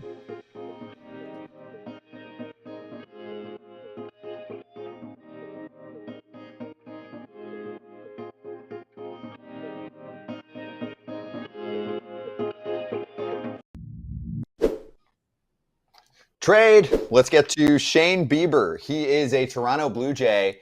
This one went down this morning. They had been looking for another starter, and they land the former AL Cy Young Award winner. Good job by Toronto to get him and Sir Anthony Dominguez for their bullpen. Most fans want more up in Canada. They'd like to see at least another reliever. Here's the thing about Bieber. When he's on, he's money. But he hasn't pitched in a long time. So there is some risk there. I know that he's had some rehab outings. I think he just had his 4th one looking good. But you're asking a guy to get thrust into the middle of a playoff race in late July. It's not like a pressure thing. It's pitched in almost a year and a half. 2023. So it's not about if he mentally can handle it. Obviously he can. He's been a G in the league for like 10 years. But is he going to be okay coming off a major injury, command-wise? We'll see. There's no way to know. He pitched the other day in Akron, and there was a bunch of scouts there, so I think he will. I mean, we'll see. We'll see. We'll see. I Coin don't know. flip. I hope he is. 'Cause I like Shane Bieber. Coin Mhm. flip. This dude was a horse. Sandy Alcantara was a horse. Obviously, we have that recency bias with Sandy. Like, it took him a little while. Some guys come right off of Tommy John and they go, never missed a beat. Or actually, I feel better than I used to because I was pitching through pain before. So I like it. I like it for the Blue Jays because I didn't really feel like they needed to definitely solidify the piece. Like, they have 3 starters for the first 3 games of the playoffs. And so it's more of get to the end of the season. Eric Lauer is still ahead of Shane Bieber right now. Max Scherzer's last outing, he's still ahead of Shane Bieber.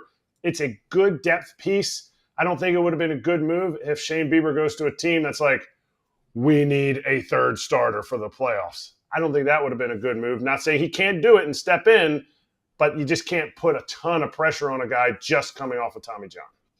Also, the upside for Shane Bieber, if he's right from the jump, Whoa. number 1 or 2 starter. Mm-hmm. He's that good from the jump. Yeah, if he's right. If he's right. I If he's think, right. for example, if he's right. I think, for example, the Blue Jays did their homework on Sandy Alcantara and Edward Cabrera, probably called the Pirates about Mitch Keller, and they're still deciding what they want to do. No comment. But Barrios... they said they're not moving him. Yeah. Barrios, Gossman, Bassett. Eric Lauer's been awesome. And he's, I think, leading the charge in K per 9 for them, too. So there's swing and miss there heading into the playoffs, if you believe what he's been selling for the whole season now. And then Scherzer and Bieber, that's 6 good starters right there. Mm-hmm. That'll play. So they're done there. The question is, do they get another reliever? Because now, guys, when I'm matching up their bullpen against some of the other better bullpens in the league, they're short. For me, they're short. I know this is going to be a theme today, but there's not enough there. Okay. In October, good, not great. One more. That could be a Santana or a Bednar. Yeah, that's One great. more. One more Kratz just reliever. said Bednar You're to good. Toronto. Didn't you say that? I don't need anything from the offense. You want to get a utility guy like a Willie Castro or something like that? I think Okay. there's situations in the offense where I think you'll start getting more slug. Not dissimilar to the Phillies. I think it's a way different looking lineup. But I think Vladdy's slug could always go up. Bo's been really good this year because he's starting to drive guys in. He's having professional at-bats. So to get more slug from him, I don't know. To me, it's a winning player. RBIs is a winning stat. That doesn't always show up in the slug department. It doesn't show up in the damage department. But this team doesn't strike out, and they're figuring out ways to score runs. And so they don't necessarily quite need as much slug. So I agree with you. I think their offense is going to be what it is this year, and they just need to keep churning along. But a 4-game lead? At this time of year, nobody had the Jays with a 4-game lead. Even like 4 weeks ago, nobody had the Jays with a 4-game lead. Yeah, it's incredible. There it is. They're 4 up on the Yanks, 5 up on Boston, and then the Rays have fallen back. Rays are out. Gone. Rays are out of it. Last They night, done. traded away all kinds of people. Who? That game last night really killed them too. Yeah, Oof. but who are they trading? They haven't traded Fairbanks yet. They haven't traded. Well, they traded Brandon Lau. Yeah, but they traded Littell. Yeah, and I feel like they'll maybe be making a couple other ones. But they better hurry. They better hurry up and get to this game. Yandy Diaz was pinch hit for, but he got hit by a pitch, so everyone calmed it down. how about Pete Fairbanks to the Blue Jays? That would work. That would I don't work. think they're going to trade guys in division, though. Teams don't do that a lot. Why? Because they If don't I'm the wanna Rays, do that. though, they now- don't want to do that. Don't you listen to Jerry Reinsdorf? We don't trade guys in division. The Twins and Tigers Jerry. made a trade within the division. Yeah, for Paddock. But my thing is, if you got Fairbanks and you're Toronto and you send a prospect back, that prospect can burn the Blue Jays as a Ray for years to come. I don't think the Rays care as much about that. I think, yes, Jerry Reinsdorf cares about that. Stu Sternberg's about to sell the Rays. What does he care? Think he cares if he sells away a piece that goes to Toronto? Dude, I don't know. The Rays, no one knows what Hang the on. Rays are doing except the Rays. The Rays are like... Hang on, I'm writing. I didn't hear what you guys were saying. I'm writing down Jerry Reinsdorf trade deadline quotes by AJ Pierzynski. Just come back to me for any questions. By the way, I mean, we're not dialed in on games today, and there aren't many of them, but Yandy Diaz is getting some x-rays. He left the game. I think he was hit by a pitch. He was. Stroman smoked him. First at bat, back arm right here. He's fine. Okay. You can't hurt him. You can't hurt Superman. That's true. Not when your biceps are made of steel. All right. If you have any thoughts on what Toronto has done so far with Bieber and Sir Anthony Dominguez and you're catching this later, drop a comment. Let us know. Subscribe to the Foul Territory YouTube channel and the podcast if you're on the go. Apple, Spotify, whatever. Be right back.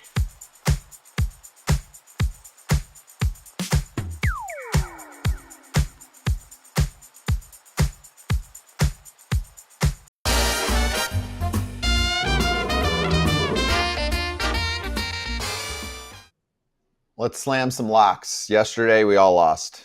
So let's get back on track before we're totally focused on the trade deadline for the rest of the day. Who would like to go first?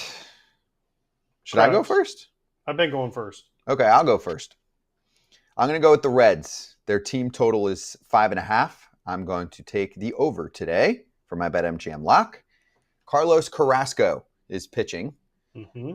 And that's it. That's all I got for you. I mean, Atlanta's bullpen probably is going to get depleted a little bit today. I think they're going to trade Raisel Iglesias. At some point, you would hope. Yeah.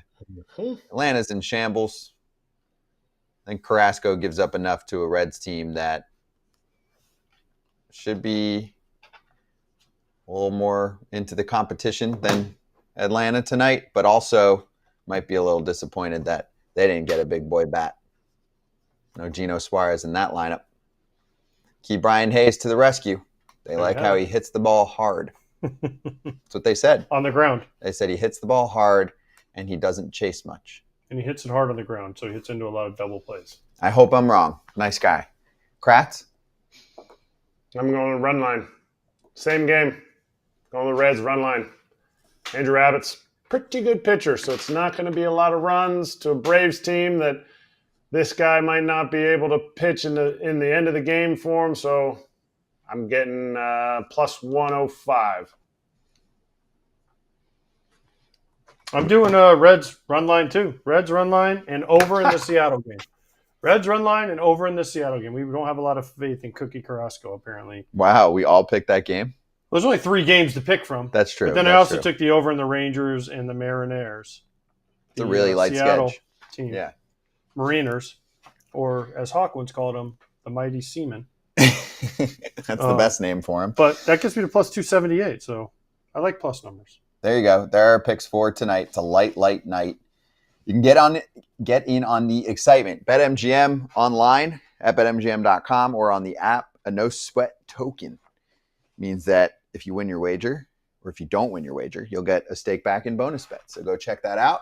Gambling problem or concern, call 1-800-GAMBLER. Right back to trade discussions, rumors that happened, and a guest, Thad Levine, joining us next.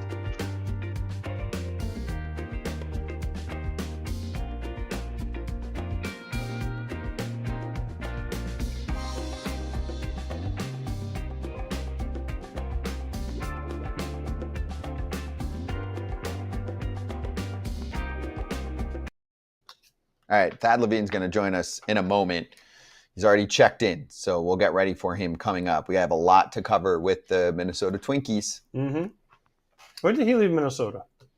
Got to look. I mean, in the past 6 months or so. You can ask him now. He's live. He's with us. Oh. Thad Levine joining us.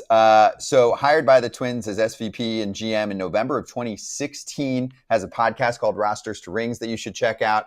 And Thad, AJ just asked, when officially did you leave? So we can do the chronological order of the career in our head. I left after last season, so this is my first season of being a free agent. Sabbatical, I'm enjoying the heck out of it. Oh, I love that. Okay. Yeah. Well, I want to start with the juice here, and I appreciate the time. The Twins are super popular right now over this last week. They are selling. I know they'd been competitive for a long period of time. They're going to take a step back right now. What have you seen? Just you're a free agent. You're on the outside, but you were in the thick with all of these players for a long period of time. Most of the guys moving, you acquired. What do you think of what they've done so far? You know, I think we went into the season, or they went into the season. I probably shouldn't say we anymore. We. Oh, sorry about that, AJ. Hey, first of all, I should say this: like Scott, you do a great job as a point guard on this show. Tremendous watching you guys. And Erik, you and I never crossed paths, but I always heard exceptional things about your chemistry, your culture, and your makeup. Thank you. Appreciate that. Thank you, Thad. I really appreciate that. And obviously, great to have you on here for the first time. You missed somebody though. What? Oh, right. He said, I hate the White Sox. That's what he said. No, that's not what he said. No, We're going to get AJ, into that, Thad. We're going to get into our history later. Let's focus on trades first. Wait, he has to say something nice about you first. He's got something. Yeah, so I also wanted to apologize for AJ. When I worked for Texas, before you were with Texas, I think Vicente Padilla hit you every time we played, and he should have apologized to you, but I'm certainly apologizing to you today for that. Well, every time he didn't hit me, I went deep off of him. So it was either hit me or I was hitting a homer. So I can't, you have to choose one or the other. I think the man had a little funny stuff in his hair that he may have used as an excuse for the ball slipping from time to time. Wow. Hey, Hawk, all I know is he hit me twice in one game one time, and Hawk went down allegedly into the clubhouse after him. No the way. Ranger security wouldn't let him in there. So, Slightly funny story about him was that Kevin Millwood at one point said if he had his spikes on in the dugout, he hit Kurt Suzuki when he was playing for the A's. He said he would have charged the mound to fight Padilla at that point, which would have been epic to have your own teammate charge the mound to fight you. That tells you a lot about where Padilla wait, was hold at. on. Let me put my GM quarter zip on. So Okay. Well, kill your mic while you do it so that we don't mess up. Kill your mic. Scott, getting back to your actual question, I think that the team went into the season with high expectations. They were hoping to contend and compete in the American League Central. The season hasn't gone quite to plan. I think they took a bold step here because they're still within fighting distance of the wild card, but they made an executive call here, which is they didn't want to straddle the fence. And I think from an executive standpoint, you always aspire to do one of two things. One is you're trying to build for the today, to try to win today, and so you're buying, or you're trying to sell and try to win tomorrow. I think the toughest spot to be is when you feel like you're standing still, because when you're standing still, I think people are running past you. So I give them a ton of credit. They're making real moves here. And I think the plan originally, I'm sure, was to really focus on the guys who had expiring contracts with them. But as they made their calls, my guess is that there was a lot of interest expressed in other players. And you've seen them trade two of them. Brock Stewart was traded very recently to the Dodgers. He has control beyond this year.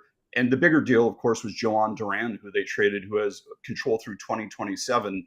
Those deals usually take place because you may be calling another team and saying, hey, listen, we're open to talking about some of our guys with expiring contracts. And, they have a few of those guys, a few left to trade probably. Danny Coulomb, Willie Castro, I'd keep an eye on those two guys for sure. But then Dave Dombrowski comes in, calls, and really gets aggressive on Joan Duran. I don't know because I'm not there, but I do wonder if the unfortunate news that we heard about Emmanuel Clase the other day, I'm sure that only intensified the interest in Joan Duran. They probably didn't start this process with the intent of trading Joan Duran. They probably weren't necessarily shopping him around, but I think teams started calling. They got super aggressive, and they got to a point where they acquired 2 top 100 prospects for him. And I think that was just so far above the bar that they decided to press go. So I give them a lot of credit for not straddling the fence. The easiest thing to do, I think, would be to stand still and try to stay in this thing. I think they're making active steps to trying to help the team in the not so distant future. I would expect that they're going to hold on to most of the guys they could control beyond this year, because I think they'll try to contend again as soon as next season. Okay. Well, then the next question is how good are the prospects they're getting back? And the Twins, listen, we know my feelings on the Twins. I love my time in Minnesota, and I want the Twins to do well. I've always said that. But the Twins the last couple of years have kind of been the favorites to win this division. You were there for a couple last year, especially when it didn't happen. So why are they doing this now, and how good are the guys they're getting back, and can they help them soon in the future to help Twins fans stop crying about how they never do anything? Yeah, and AJ, I think we all have to be accountable to the decisions we made and the impact on the franchise. And I think you nailed it. Each of the last 3 seasons, the Twins were preseason picked to win the division. Not by a huge margin, but they were picked to be the favorite in the division. They'll end up winning the division once. Last year, as you referenced, unfortunately, there was a really bad end to the season. It was an epic decline. I think at some point in the season, we had prohibitive favorites to make the playoffs, and the team ultimately fell short of that. And then this season again fell short. And so I think you've got to really look yourself in the mirror and say, maybe the best laid plans here haven't worked out. And so the current constitution of this roster isn't taking us where we need to go. We have to look ourselves in the mirror. We have to hold ourselves accountable to that. We've got to make decisions that change rather than continue to do the same thing and expect some different outcome. So, I think a lot is made with the Twins about the fact that 3 of the most talented players on the team have unfortunately been snake bit with some injuries over their careers. Royce Lewis, Carlos Correa, and Byron Buxton. And I think there was a lot of levied criticism against us about, hey, how do you build a team around 3 guys that you just don't know are going to be on the field as much? It wasn't like that was plan A, that we were planning on taking on such extreme health risk. I think the only one of those 3 guys who really we knew had significant health risk was Byron. The other 2 guys kind of it somewhat manifested after we invested in them. But by the same token, they have tremendous upside talent. But nonetheless, here's where the franchise is, which is in 3 consecutive years, they had probably slightly higher expectations than what were met. 2 years ago, they ended up winning a playoff series at home, which was really important for the franchise after losing as many playoff games in a row as they had. But they have fallen short in aggregate, and so they're making changes. They're making substantive changes. How good those players are who they've acquired, I'm sure that the scouts would tell you they're great. I do know that a lot of them are pretty young, so they're going to be a couple years away. The farm system itself is a very solid farm system, so it's adding to that. It may be giving them opportunities to spend some of that prospect capital to go buy as soon as this offseason potentially. But another factor involved with the Twins right now is that they're up for sale, and so I'm not sure how much pressure is being levied behind closed doors right now that could be impacting some of these decisions about getting a little bit more aggressive about selling today, just due to the fact that the team's up for sale. That's something I don't know, but those are things that, the GM and the president of baseball operations over there would never say publicly, but those are things that we had to deal with. When you're in those seats, those are some of the pressures and factors that go into some of your decisions that you wouldn't have otherwise expected. When you're sitting in that GM seat, when you're sitting there and there's discussions about building your team, whether it's analytically, I like this guy for the clubhouse, Rocco has a connection. Are the words World Series discussed, or are the words playoffs, because the AL Central is kind of meh, so we're just going to make sure we get a little bit better than everybody else to make the playoffs, and then, hey, see what happens? Erik, I think it's a great philosophical question about how we approach decision-making, because I remember, you would always do these off-season speaking engagements at the local Kiwanis club or whatever, and they'd say, how many games is your team going to win? And I would always answer it, our goal is to win at least one more than the team in second place, because we wanted to win our division. We wanted to somewhat control our own destiny, especially with today's playoff format. You want to play home playoff games. But I'm not sure I've ever perfectly subscribed to the theory that once you get to the playoffs, anything can happen. I think you need to be very talented. I think you need to be healthy. I do think you need to be a little bit lucky at times when you're playing in the playoffs, because at that point, every team is exceptionally talented. But I don't think you want to walk into the playoffs as the least talented group and expect great outcomes. So I would say that philosophically, I wanted to win. I wanted to be in an opportunity to win and to prevail and to be a prohibitive favorite when it came to the playoffs. I always felt like the best time to make a significant acquisition at the deadline was when you were going to win your division, and now you're setting your team up to succeed and excel and extend a playoff run. I don't want to try to buy my way into the playoffs and limp in and have a chance to maybe get knocked out in the first round. When it says 90% playoff chances next to my team's name come July 31st, I want to add a stud to that group so that we can really vault our chances forward to win when we're in the playoffs and ultimately get a chance to play in the World Series. So that would be the approach I would want to take. I do understand the theory about, hey, once you get in the playoffs, anything can happen. You do sometimes see teams, extend themselves in the playoffs who maybe weren't quite as talented, and you all of a sudden find them maybe in the World Series. But more often than not, the best teams are winning once they get in the playoffs. I want to be the general manager of the team that is the most talented. All right, you're the general manager when Carlos Correa signed, correct? Yes. You signed that man, and he was told in reports, we weren't in the room, that there would be more spending afterwards. Now we sit here and you go, do the Twins say, yeah, if somebody would like Carlos Correa, we would let somebody take his contract off of our books for us? It's a good question. I think that, when you sign a player, when you acquire a player in trade, when you're recruiting them, as you just referenced, Erik, you want to be as transparent and forthright with them as you possibly can, with the understanding that circumstances can change. So when Carlos Correa was signed by the Minnesota Twins, I certainly was part of that. We signed him for that 1-year deal, and then ultimately extended him after that. There was really no contemplation at that juncture of the team possibly selling.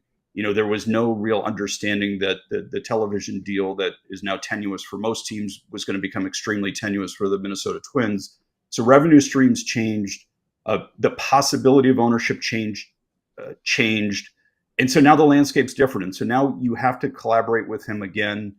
As you guys probably know, Scott Boras is his representative. So there's kind of a regular cadence of dialogue with him, bringing him in, collaborating with him, and understanding what does the now future hold for the Minnesota Twins? What is the landscape of our ability to put a contending team around Carlos, and being just very honest with him, and then discussing. He has a no trade clause, so I'm sure they're having conversations with him about, what actions would you like to take? And no different from you guys, I'm reading the rumors about the Houston Astros having some interest in him. As you guys can probably appreciate, I would think that would be one of, if not the most preferred destination for him if he were to waive his no trade clause, because that was where he started his career. I think ultimately he would have been very happy finishing his career there. He has roots there. A lot of the same teammates are still there. So I do think, while I would say the handicapping it's probably a long shot for him to get traded. I think if he were to get traded, that would be one of the more logical destinations that he would agree to and be willing to go to. All right, I have two questions before we have to let you go. One, how handicapped were you the last two seasons? Because by the ownership with the Twins, because 23 you guys did nothing, still won the division, won your first playoff series in forever. Last year again, you guys did nothing, and I hate to say this, but kind of collapsed at the end after having a 90% chance to make the playoffs. How handicapped were you? Because you said if you were a 90% chance, you want to make the big move. You guys did nothing. How handicapped were you by ownership? So, I was told rumors that if you come on the show that AJ asks tough questions. Wait till the next one. Wait till the next one. Is the next one about Padilla? Is there anything to do about Padilla on the horizon? No? No. The quarter zip is bringing out the best in you here on the executive side of things. So, hey, listen, I think I'm going to answer this as diplomatically, but as also insightfully as I can, which is to say, when you enter a season, typically ownership gives you very clear understanding of what the payroll parameters are going to be for the season.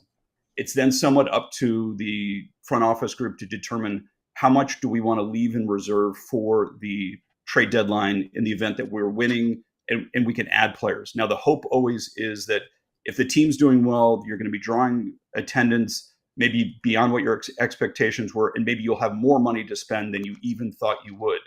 One thing that has happened in this marketplace is attendance hasn't necessarily climbed. It hasn't even necessarily held over the last couple of years for reasons I'm not perfectly sure I can put my finger on. I think we're far enough removed, hopefully, from COVID and the George Floyd incident, but there's still, a lack of resurgence of fan interest downtown to watch our games. So the revenue probably wasn't exactly what was projected. It left us at the trade deadline probably being a little bit more conservative than we otherwise would have been.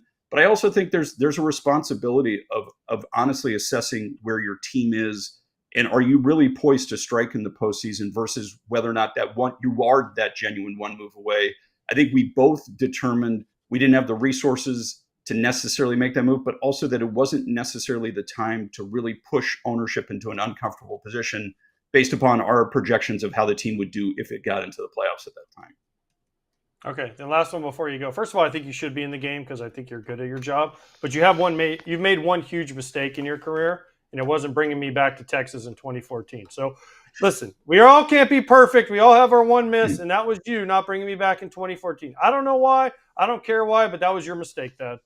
Well, so AJ, I will say this. One thing we didn't know when we didn't bring you back was that you were going to curse us, because I'm sure you didn't follow the 2014 Rangers, but we led the major leagues in days on the IL. We had, I think, 2,100 days on the IL as a roster group. So I don't know what type of voodoo dolls you had somewhere, but you were sticking a lot of pins in. and it worked against us dramatically.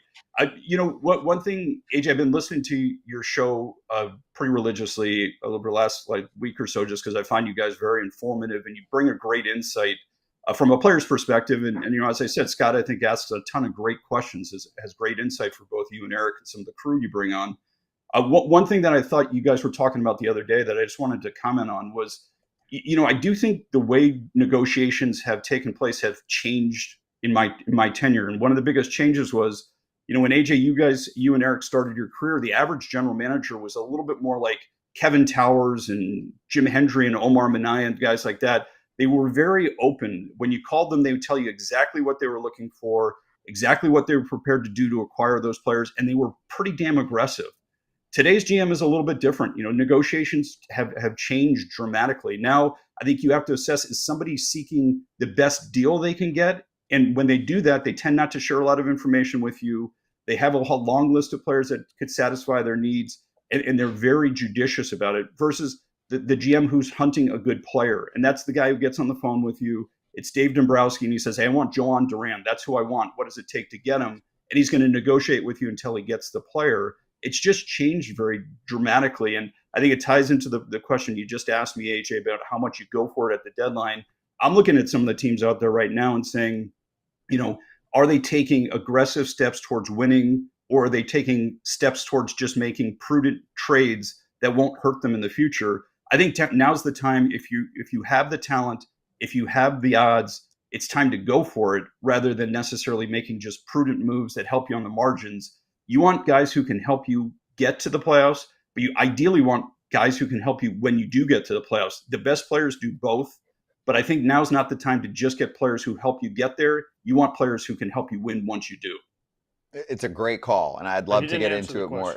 What? Why? The question. He said he regrets it, and Yeah, half but the team fell apart. not because of the IL. It's fine. I get it, Dad. It's fine. I get it. It's fine. We get it. We have to go to break. I get it. It's cool. We'll talk off record. So we'll get the real story. Okay, then I'll come on here and I'll tell the story. Well, why? So it's fine. Why they didn't bring you back? The reason I was told was BS, but that's fine. Wait, you don't want to? Wait, we don't have time. We got to go. He knows the reason. I can come back for a segment later where you can grill me. Yeah. We know. Was it something juicy, or it's like? Well, I don't know. I mean, I know why. I'm pretty sure I know why, but we have to go. Dad, I love you. I think you're great at your job. So I hope you get back in baseball soon. And when you do, you can hire Kratz to be your assistant bullpen catcher. Do his knees still have it in him? It was great being on the show with you guys. I really appreciate what you guys do. Enjoy listening. It was a pleasure being on with you guys. Thad, thank you. Yeah, this was great. We'd love to have you back. So we'll work on booking you again. And in the meantime, for everyone that's checking this out, make sure you listen to what Thad's got with his pod as well. Give it a look and a listen. I'm sure you can find it wherever you get your pods. Thad, we'll catch you soon. Look forward to it, guys. Thank you.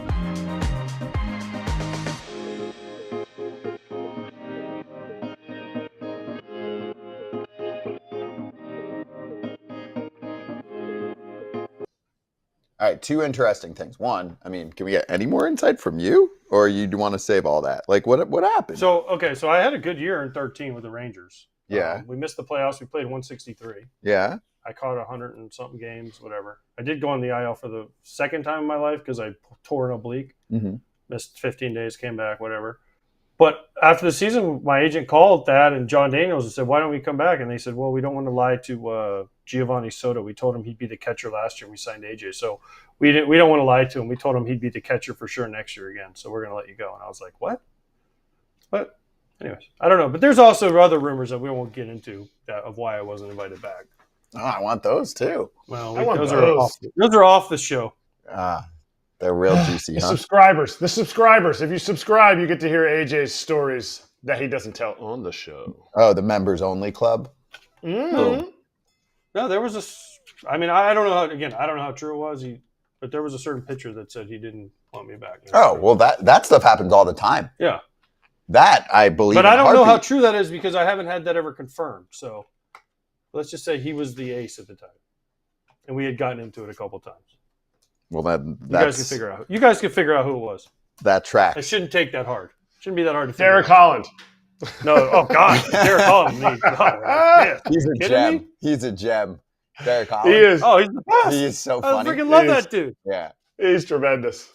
he I love is. that dude. We got to get him on. We've As never long had as him he on. doesn't do his impressions. He's a pitching coach at some college now. Really? Oh, we got to get him Oh, on. he's the best. I can't He's believe we I haven't. love Derek. We Holland. haven't had him on the I show. love my whole He's a Texas great team. follow. When I was in Texas, I freaking love that team. We Yeah. had Beltre, Kinsler, Andrus, Jeff Baker, Holland, Tanner Shepers. I mean, that team, I love that team. That was a fun team, man. Soto, I love Gio Soto. Our bullpen guys were awesome. I freaking love that. Was Shin-Chu still there? No, he was gone. We had Murphy, Craig Gentry, Nelson Cruz before he got popped.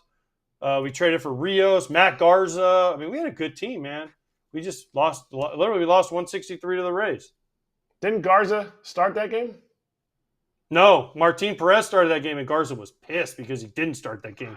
I Garza thought was lined up. supposed to. Garza was lined up for that game, and they said, no, we're going to wait till we get to the wild card game. And we started Martin Perez, and we lost. David Price went CG. So, I mean. David Price was filthy. In the shadows? Yeah. No chance. Exactly. Also, you helped that ace out a lot because he does what you probably told him to do back then. Not throw 8,000 pitches. Narrow it down.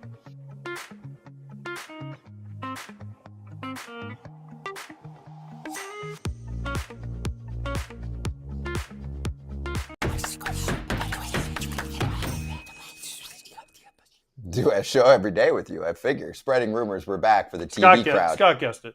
Kratz, just FYI. It's not that hard. Yes. Yeah.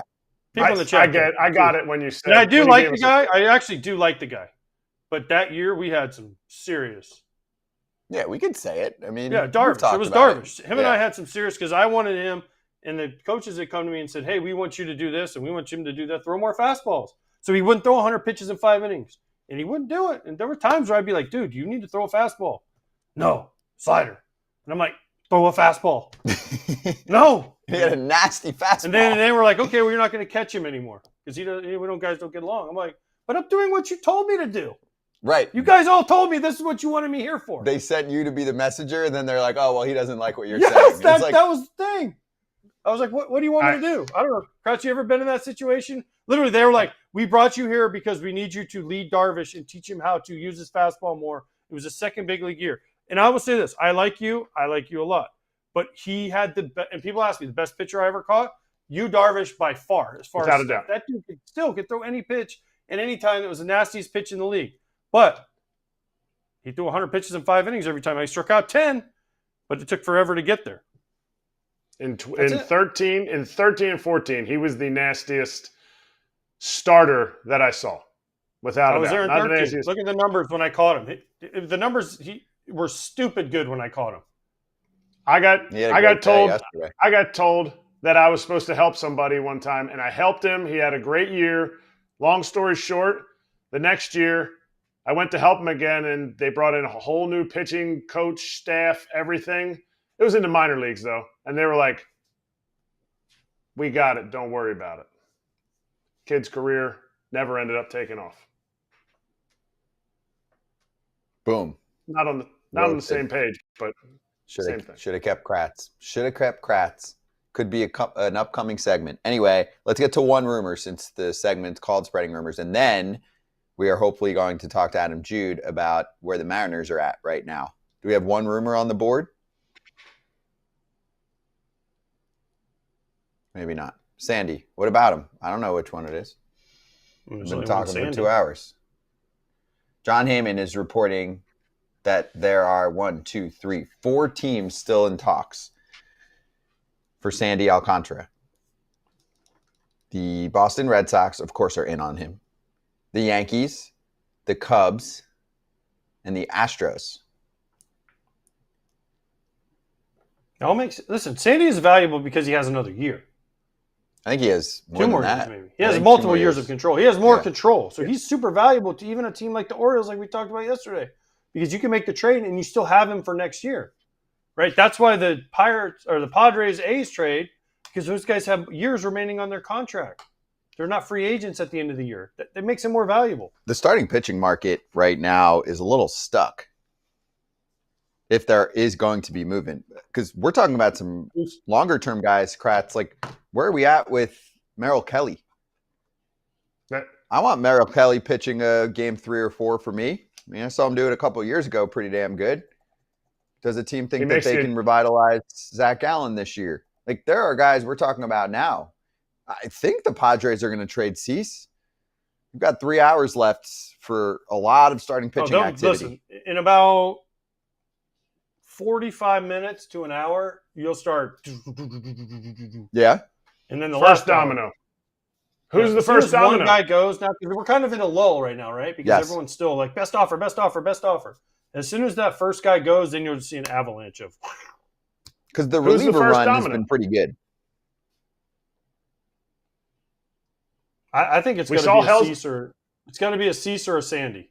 Cease for me. If I Cease think. goes, then it changed. Then everyone the market's set, and we go from there. Mm-hmm. If Sandy goes, the market's set, we go from there. Right? That's got to be what it is. Because a lot of the big names a lot of the big names we've been talking about, relievers and hitters, have already gone. Yes. So Gino now who's moved. left? Yeah. Starters. There also could be that shocker name still. Does Stephen Kwan actually Well, Mason get Miller, dealt? I mean, I hate to say this, was kind of a shock. Oh, that's a huge shock. Right? Like, that Huge was the shock. one, like, whoa. Like, Suarez we knew. Naylor we kind of knew. A lot of these guys we knew. The relievers we knew. Duran, all these guys, Kittredge, all these guys we all knew. But when you see Mason Miller, I woke up and I was like, a couple of hours later, Mason Miller pops up. I was like, wait a second. This is a surprise, because we didn't know if the A's were going to do that, and they did it. One other team to bring up with potential surprise names, the St. Louis Cardinals. I think this one's from John Heyman too. Somebody behind the scenes confirm it for me. Everything's live today. Oh, Bob Nightingale with this one. He said the St. Louis Cardinals are wide open for business, and they have several teams, including the Astros and the Phillies, expressing interest in the likes of Lars Nootbaar, Alec Burleson, and Brendan Donovan. You just said it right here. Bednar to the Yankees pending medicals. I feel like someone said that an hour ago on our show. Didn't someone call that? You? Nobody listens Yeah. to you, You Scott. don't hurt your arm patting yourself on the back, Scott. All right. We'll be right back. Jude joining us to talk Mariners. Then we'll get to the potential Yankees Bednar acquisition.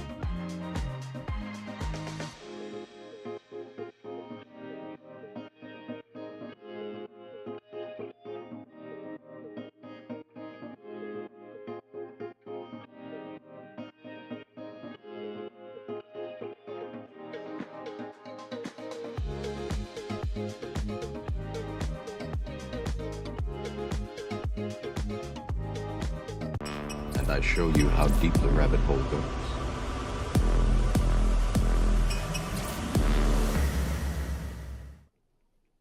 Inside Edge, data dish time. Are we going to show the Mason Miller stat that we put out on Twitter, and then 5 minutes later he was traded? Did you hear about that? It Your was, boy Michael? that was Yeah. awesome. Yeah, our boy Michael, Twitter extraordinaire, was like, all right, let me whip up today's Inside Edge special stat on Mason Miller. And then, boom, 5 seconds later, he had to change the tweet. Not the stat, just the label for Mason Miller, because he had been moved. Here it is. Mason, 865 fastballs, 100 plus since last season, most in the AL. Isn't that most in baseball? Who would have more? Chapman, maybe? He didn't throw as many fastballs. no. I think that's probably most in baseball. Yeah. Mike Hal, I think you can extend that, unless I'm wrong, unless I'm missing someone. Who would throw more? Who would throw more of them? Is there a starter that would have hit 100? I mean, Mizorowski hasn't gotten up there yet, but he'll catch them soon. That's what Right. I'm saying. Chapman's the only one that I would think would be even close. But not last Skeens? season. I'm saying. Skeens? Skeens not throwing that could have. Okay. Skeens could have thrown that many. At a hundo plus? Yeah, No, I I don't- mean, I don't just think because he gets a chance to throw more pitches. But Right. either way, great job, Michael, because the Padres didn't know this until you tweeted it out, and when they saw the tweet, they were like, "We have to trade for him." So, Michael Beer, great job. Boom. There you go. Inside Edge player intel for you. Go check it out. It's an extension on Google Chrome. You can get it yourself. Michael's like behind the scenes scrambling to see if there's anyone else that's ahead of him. Coming up next, Adam Jude, who's dialed in on the Seattle Mariners. He's going to tell us about the acquisitions for the M's. And then by the time that's done, that combo will be 8 to 10 minutes. We should have the news finalized on Bednar.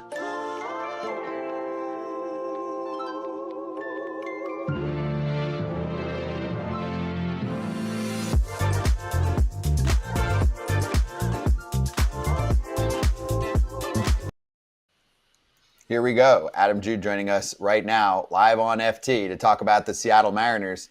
Adam, great to have you on the show. Obviously, I have to imagine Seattle is freaking out in what they've done here. This is a franchise that hasn't really pushed chips in my mind, until now. You can catch Adam's coverage in the Seattle Times, but what are you going to write about in the Times with the haul that they've put together over the past week? Yeah, I think the big question now is, do the Mariners maybe have the best and deepest lineup in the American League, and are they now potentially the favorites in the AL West? Obviously, they need to play a little better, need to play a little more consistently, and it starts this weekend, a huge series. The Mariners are hosting the Texas Rangers. The Rangers are surging.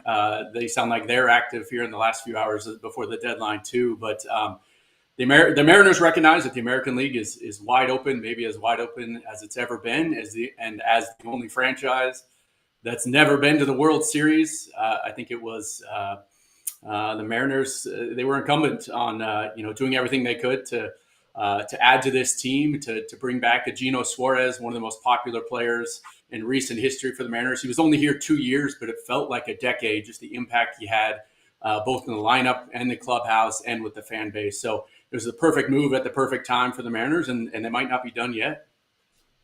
Hey, Jude, they should make a song. Oh, man, that's a great name for a song. But I love what the Mariners have done. I absolutely love the moves that they've made. But why haven't they been winning? Because, yes, I know Naylor and Suarez are just getting there. But Scott's like, this is a World Series team that can win the World Series. And I get that. But why haven't they been winning consistently? They're 5 games over. They're 5 games back. Yes, these guys are great moves, but is it enough? Because there's something not working there so far. Raleigh's hitting 40-plus homers. Julio's been hot. What's the problem here? Yeah, you throw in Randy Rosarena there too, who's having the best season of his career. They just haven't been able to put it all together at the same time. It feels like the offense gets going, and then the starting pitching is kind of down a little bit. Starting pitching picks up. All of a sudden, the offense is slowing down a little bit here too. The bullpen has been up and down a little bit, which is why they're still here in the last few hours before the deadline trying to add one more high leverage arm into the bullpen. I'm not sure they're going to be able to push anything across the finish line necessarily, but they're trying here. So it's a great question, AJ. I haven't been able to put my finger on it entirely. Obviously, the injuries to their starting rotation the first half of the season was one of the biggest storylines. Probably the biggest storyline after Cal Raleigh and all he's done. But they're trying to get Logan Gilbert right. They're trying to get George Kirby right. Brian Wu has been excellent. Luis Castillo is having one of the best seasons of his career quietly. So if they can get all those things clicking at the same time, they get those starting pitchers consistently going 6 innings into the 7th, obviously takes a ton of pressure off that bullpen. But they've just been so streaky. That's kind of who they've been the past few years. When you're a team like the Mariners who rely so much on the home run ball, you're going to have some ups and downs. They still have quite a bit of swing and miss in their lineup. So we're seeing some of those just high peaks and low valleys. And obviously, as they turn the page here to August, they're hoping to sort of iron some of that out. And they're thinking Gino Suarez could kind of be that guy. He's the good vibes guy, and maybe he'll bring a little more consistency as well. Couldn't they have had Josh Naylor and Eugenio Suarez at the beginning of the year when they were coming off a season when all 5 starters stayed healthy and they weren't scratching and clawing with their bullpen? They were primed this offseason to go and get a Pete Alonso. And now it's like, oh, great. Yeah, we're going to kind of go for it. Even though it looks like great moves, they could have done this early, and they didn't. Right. It's a fair counterpoint. And, if they had done this, 6 months ago, you're looking at a team that's maybe 10 games over 500 and instead of 5 and just clinging to that last wild card spot right now. I don't have a great answer for it other than this is who the Mariners are. They had only $15 million to spend in the offseason. That's one Gino Suarez. And so that would have been their only move in the offseason if he was even conceivably available. But when you're operating on a fairly limited budget at times, you got to take what you can get with your Mariners front office. And again, that's been an ongoing conversation with the fan base here in Seattle. Why isn't the ownership kind of pushing all in, doing that one move, those two moves that it seems so obvious to everyone else just to put them over the top? But here they are. They felt like their prospects were going to be a little more valuable here in the summertime. I think that's turned out to be true. Tyler Locklear, it was a big piece in the return for Gino. He really built up his value this year. He's been one of the best sluggers in the minor leagues at first base here, particularly over the last month or so. But the Mariners, it was obviously a huge talking point all winter here. Trust me, I heard from the fan base every day, all the time. It just seems so obvious to the rest of us outside the organization. And the Mariners knew that too. But the ownership is just now willing to pay retail price. They're not willing to pay sticker price for free agents. And they feel like they get a bargain here with 2 months left in the season. Instead of paying $15 million for Gino Suarez, you're paying less than $5 million for, yes, 2 months of service. But they feel like they still have enough time left here to maybe make a push. And if they get in the postseason, the Mariners have a chance to be one of the toughest outs in the playoffs. All right. I love these moves. I want to make this 100% obvious. And we have Gino 1 Suarez, minute until we got to hit a turn break. So quick. I know, real quick. Gino Suarez was let go because he swung and missed too much. They wanted to get away from that. Now they brought him back. Why? Why? If this was their guy, they should have just kept him. Right.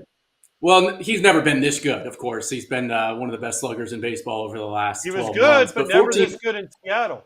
He's always been good, but Seattle, remember, can't hit, bad batter's eye, the whole deal. Whatever other crap. He lost his starting job in Arizona 14 months ago. He was really scuffling there too. So all credit to Gino for really turning it around and figuring it out. He's 34 years old now, having a career year, and obviously setting himself up for a really nice payday as a free agent this winter. And it couldn't happen to a better guy. I think that's why the Mariners and their players and their fan base and their front office are so excited to get him, because he's the perfect fit, perfect guy, a great guy at the right time. Adam, great stuff. Thank you for joining us. And last thing, just thumbs up or thumbs down. Do we have one move left for Seattle? Thumbs up or down? Do they get a bullpen arm? Putting me on the spot here. I'm going to have to go thumbs down. They're running out of time here. Yeah, probably. They're trying. They're trying. But okay. Yeah. Hey, World Series contender in my mind. I don't know if I can convince these guys yet, but I'll work on it. Make sure you check out all of Adam's work in the Seattle Times. Adam, thanks so much for hopping on with us last minute. Appreciate you. Thank you, guys. Appreciate it. Thank you.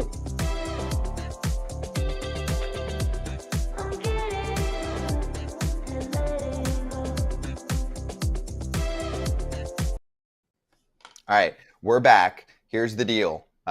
In like 2 minutes, Ken Rosenthal is going to join us. We are just on YouTube the rest of the way. Give it up, baby. If you're watching on YouTube, you got us for the next 3 hours. No one was clapping. 3 hours with us. Say a curse word. That's all. He's juiced. Shit. 3 hours of FT trade deadline coverage.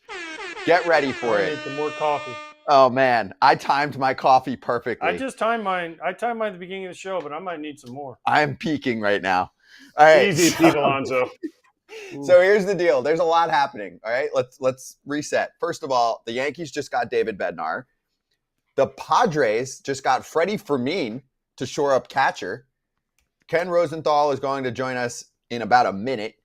And then after Ken, we'll talk to Jim Bowden. After those two conversations, we'll then re-rack and go over those trades in full. Okay? So get ready for Ken coming up in just a moment. And a reminder to everyone watching on YouTube right now, later on tonight, probably in like the 7 or 8 o'clock range, we'll have Fair Territory. When Ken is able to get through everything with reporting news, writing some articles, whatever, he'll pop up live and give you a Fair Territory recap of the entire trade deadline. So I'm very excited. This is arguably the most fun day of the year. This in October, obviously. So Ken joining us in one moment, and then Bowden will join us 15, 20 minutes after that. But yes, Yankee fans, you got another bullpen guy. They've been hot in the chat for the last 2 hours, being like, how does Cashman not get a reliever? It's 3 o'clock. The trade deadline's at 6. You got to give your GM a chance to make moves. Okay? Let's do it. Inside Scoop time.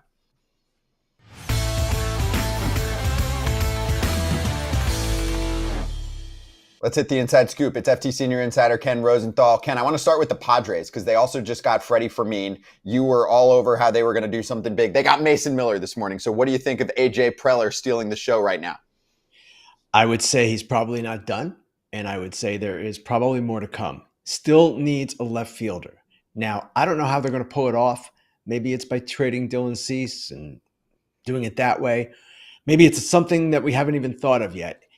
What we're hearing is that they would prefer to keep Robert Suarez in the bullpen, not ruling out that they would trade him. But if that's their preference, they don't have the farm system to go get another big piece. They just emptied it essentially for Mason Miller and JP Sears. They've emptied it before, they replenished it, but not quite this quickly.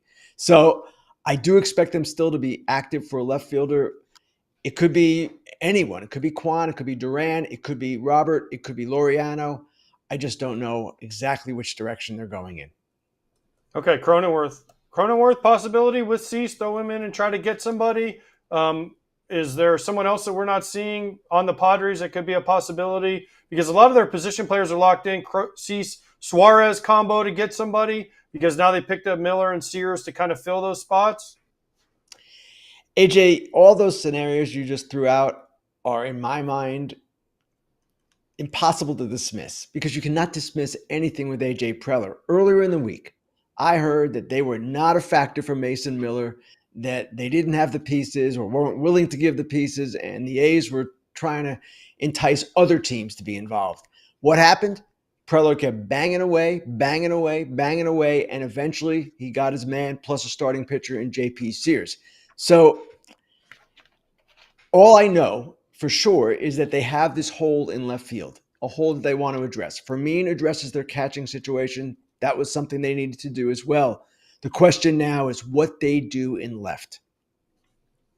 Question for me across the country is the Yankees. They just got Bednar. Are they done? Have they made the moves that they like where they're at with the position players that they've added and now adding again to their bullpen? I do not expect that they're done. No. And Bednar, that one is pending medical review, finalization. Expect it to happen, of course. The Yankees still want another bullpen arm, at least one more. They are also looking at starting pitching as well. I've heard they're in on Alcantara and others. So I do not expect that they're done. And we won't have a full picture of them until we pass 6 p.m. Ken, what about the starting pitcher market in general? I know we mentioned a couple names so far, but there are still so many we've talked about, and that seems to be kind of the last market that isn't moving as quickly as we thought. Do you agree? Yes, and the prices have been high. That's why it hasn't moved yet. Gallen is out there. Kelly is out there. Alcantara is out there. Edward Cabrera, less likely. My understanding is that Mitch Keller from the Pirates is unlikely to move. Dylan Cease could be traded.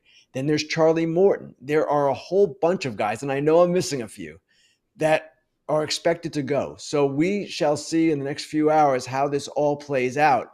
But, man, there's just so much going on. The other thing, I reported this morning, Zach Eflin goes on the injured list today, and it's a non-throwing injury, non-arm injury, and they still expect to trade him.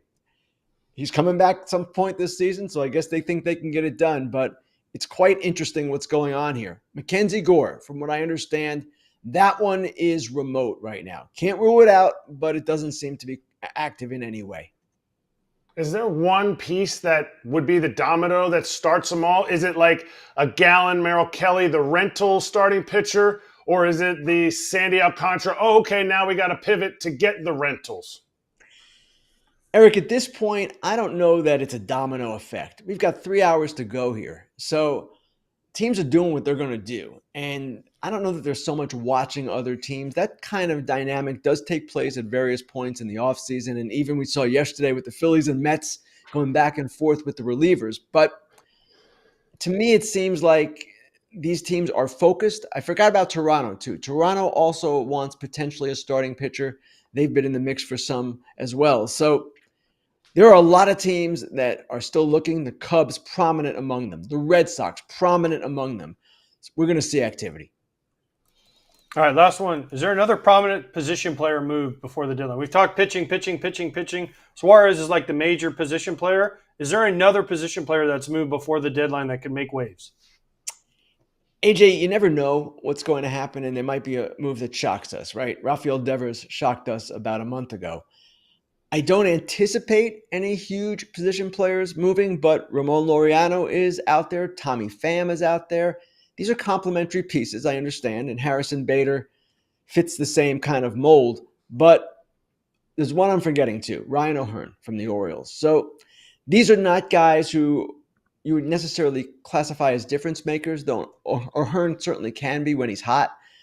But as of right now, on my radar, I don't see any of these guys or any of the other guys that we're not thinking of getting moved. What I'm trying to say is I don't see any surprises.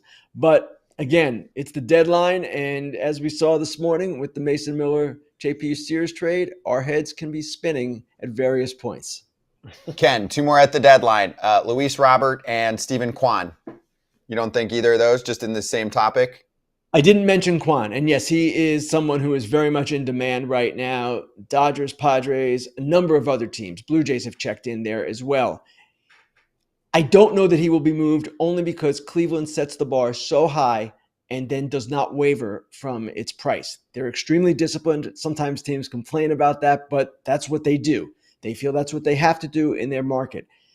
Luis Robert, that's an interesting one because here are the White Sox. They've been telling everybody for weeks now, we'll pick up the $20 million option. I don't buy it. I can't imagine they would want to invest $20 million in Luis Robert, as risky as that may be, for next season. So to me, they have to trade him. The question is where. The Phillies obviously acquired Harrison Bader today, so they would be out. The Mets have been involved. The Padres have been involved. There could be others as well. Ken, great stuff. Thank you, and we'll talk to you in a few hours. Thanks, guys. Ken Rosenthal on later. Follow him on Twitter right now in The Athletic with all of the latest reports, rumors, whatever's going on. Trades, obviously, to break down. And then he will break down everything full-fledged on Fair Territory coming up later on the FT network. We're here for you, okay?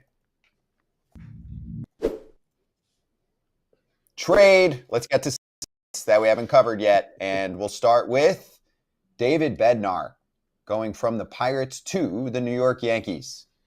The Yankees now have a back end of the bullpen that includes Devin Williams, who they acquired in the offseason from the Brewers, Luke Weaver, who was a star high leverage guy for them last year and now is part of a mix with two other all-stars. David Bednar was one of the best relievers in baseball in 2022 and 2023. He had a 2.25 ERA. He was an all-star both seasons. He took a big step back last year, and then at the beginning of this year, it was like, what? He was demoted after 3 bad appearances to start the season. He had retired just 3 of his first 9 batters, and it was a quick hook. They sent him down. Since then, stud. Mm-hmm. He's got a low 2s ERA. He's a 2.37 ERA. He's towards the top of the league in strikeout percentage. The walk number's pretty low. I mean, there's a lot to like here. He throws 97. He's been a closer for years. When he's right, he's right. We spoke about him towards the top of FT today. There's pros and cons. This is a guy who got demoted this year. He's faced some heat, and he's cracked. Now he's gone down and fixed himself. You're going from the Pittsburgh Pirates, a top 3 joke in our sport right now in terms of how they're run as a franchise, and they have not been in anything in his entire career. Mm-hmm. He has never pitched in big moments. Now he's going to the Yankees. Do you think this will work? Yeah. He'll be okay? I always tend to lean towards the side of the player can be able to do it. So yeah, I think it can work. I hope it does work for Bednar. I hope it does. Remember the beginning of the season for Devin Williams? I'm just presenting all sides here. There's one difference. Devin Williams has done it in the biggest. He blew one save last year. But in the beginning of this year, he was off. It took him some time to get settled here. Does Bednar just move over to the Bronx and thrive? Kratz, you've played for both teams, Pirates and Yanks. What do you got? Yes, because he's going to be in the 6th or 7th inning. You forget about those times in the game. Except right now, it's tense. I tweeted it before. The Bronx is burning. It is tense there. There's a lot of stress. They don't have Superman in the lineup right now. Devin Williams gave up a dinger last night. His team bailed him out. But these are things that go through closers' lives in a regular season. And when your team is 4 games behind in first place, you're sitting there going, like every little thing hurts in the 8th and 9th inning. I don't think they're going to put Bednar in the 8th and 9th inning right out of the gate. I think he's going to be a 6th, 7th inning guy. I think he's going to get the meat of the order the 3rd time through. I think that's where they're going to kind of feed him in and let Luke Weaver and Devin Williams continue to control that 8th and 9th inning. Just some context on the prospect return, because some people are saying it's pretty significant. Jeff Passan said, among the return catcher Rafael Flores, who tore up AA, now he's at AAA. He's a top shelf framer, regarded as a big league ready catcher, a very good centerpiece. Also in the deal, Edglin Perez. He's 19 years old.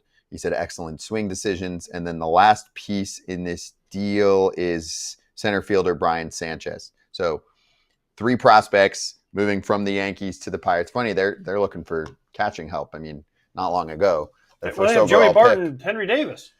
And Yeah. what's the other guy who hurt his arm? Rodriguez? What's his name? Endy? Yeah, Rodriguez. Yeah. Isn't he supposed to be pretty good? Yes, They've had but he hasn't come back healthy since that injury. And you always need had catching, trouble. and the Yankees yeah. catching development has been elite. Don't tell Aaron Gershenfeld I said that, but they have been developing catchers the last 3-4 years. I taught Aaron Gershenfeld all he knows, so that's probably why they're doing it. This part actually does make sense. You have a team in the Pirates who have done a poor job developing catchers lately. Agreed? That's easy. They've had a poor job developing A lot. Everything. No, pitching. They've developed some arms. Let's give them credit for Paul that. Skeens? Stop. Bubba Chandler, Jared Jones. Where's Bubba Chandler? Well, they're holding him not- back because they don't want to pay him, but he's going to Who come up. else? Paul Skeens. He was the first Every overall pitcher- pick. Continue. Jared Jones, He's hurt. David Bednar. Come on. They've developed some starters. Come I'm on, not dude. even trolling. Who? They've Who have they I developed? just talked about Mitch a few. Keller? He's been average. Paul Skeens has been great. He was 1-1. He was a once-in-a-lifetime guy. Mitch Keller is a very serviceable big league starter. That Okay, worked. cool. Right. Every team has at least 2 of those. So they've done a nice Man, job drafting and developing starters. I think that's a fair I'm claim. still waiting for who you're going to tell me. They Okay. all go somewhere else and do better. Yeah, No who? doubt, no doubt. Tell me one besides I'm not Skeens. the guy that's going to stand here and defend the Pirates. It's been a You joke. just did. You just did. I'm just saying, if there's one part that they've done a decent job of, they have some starters. They have Who? some starters. Andrew Heaney? He didn't develop with them. Their 26 rotation is Skeens. Jared Jones should Hopefully, be back. I hopefully. know, but he's coming back from a classic TJ. That's usually Well, okay year and a these half, days. So he just had it. So he's going to miss a lot of next year. Bubba Chandler's one of the top pitching Haven't seen him prospects. pitch in the big leagues. Love know. him. Great interview. Haven't seen him pitch in the big leagues. Numbers in AAA are okay, not fabulous. Mitch Keller. Okay, which they should Harrington. trade, but There's guys. That's not the Okay. part to pick on. The point of this was they've done a terrible job developing catchers. Kratz just said the Yankees have done a nice job of Yeah, developing right. catchers. If you're them, you get a guy who's at the upper level of the minors, who's already been through the whole development system with a team that knows how to do it, and then you bring him over. That's all. That was okay. the point. Here's my question on catchers. Freddie Fermin was traded to the Padres. Well, we're going to get to that. Save that. I thought it was in the same segment. No. Are we talking about catchers? Yeah. Go ahead. No. What do you got? I don't understand this from the Royals standpoint. I mean, I guess they got two bullpen guys back, Kolick and I blanked on the other name. And they're nice arms. But my question is, Freddie Fermin was doing. Oh, there it is, Ryan Berger. But Freddie Fermin to me is a good player. And who's going to catch now for the Royals? Because Salvador Perez can't catch every day anymore. And Freddie Fermin was a really nice piece to have that you can throw back there 3-4 times a week, and he does a nice job. He's not the biggest offensive guy in the world, but I think Freddie Fermin could be a really good player. I just don't, from the Royals standpoint, I don't know that I get this one as much as from the Padres standpoint. I'm not going to act like I know the Royals minor league catching situation, but maybe there's someone else. Okay, I don't know. Kratz, your thoughts? I don't know their catching situation, but I think those arms that they got are huge. And I think maybe they feel like they want Salvi back there more in these last few years of his contract. I don't know. I mean, He's not going Honestly- anywhere, guys. Salvi? Yeah, he's retiring a Royal. We didn't say that he was going anywhere, but he just can't catch every day anymore. He hasn't been able to for a long time, and for me, was the perfect compliment to him. Mm-hmm. Because if you look at, for me, defensively, I think is one of the best. Woof. I don't know what the numbers say, but I think watching him, he's one of the best. Right? Yes. And then offensively, whatever he brings, and he's gotten some big hits over the last couple of years, especially last year. He got a bunch of big hits for him. I know his numbers don't say that, but he didn't get a ton. But I think to me, well, then Brandon said 3 of the top 6 prospects are catchers for the Royals in the Royals system. There you go. So there you go. They like some of their catcher prospects fine. better. And for me, yeah, I mean, his bat's been okay. He's like 81 OPS plus this year, and careers close to 100. So he's about a league average bat-ish. But for a catcher, that's good. Yeah. Above average. Yeah, I mean, doesn't hit the ball hard. That whole deal when you start looking at peripheral numbers for him, they don't pop off the page. And the Royals are probably like, hey, we have some guys who could be above average offensive performers behind him. So let's deal from a position of strength. And for the Padres, they're trying to win right now. How has the catcher position gone for them? It's been bad. So they'll pay a little. Yeah, I agree. And I get, Kolek and Bergert are both starters, I guess. I mean, I remember more of the bullpen, but they're starters. So they're 2 starting pitchers for the Royals who, look at their Waka, Lugo, Bubic when he comes back, Reagans when he comes back. They're building some good depth. That right there is a baseball trade. Cameron. That's a baseball trade. Those guys are all going to be big leaguers for their teams. That's a good trade for both teams. I just like those types trades. of trades. Yeah. You know why I like those trades even more? This is big leaguer for big leaguer. Right? It helps both teams. You know what you're getting a little bit more than some guy in A-ball that no one's ever heard of except for the diehard fans of that team. Right? And he might turn out to be pretty good. He's the 19th ranked prospect in the organization. You know what that tells me, Kratz? Ain't that good. Or he might turn into something if all the stars align and Haley's Comet flies by.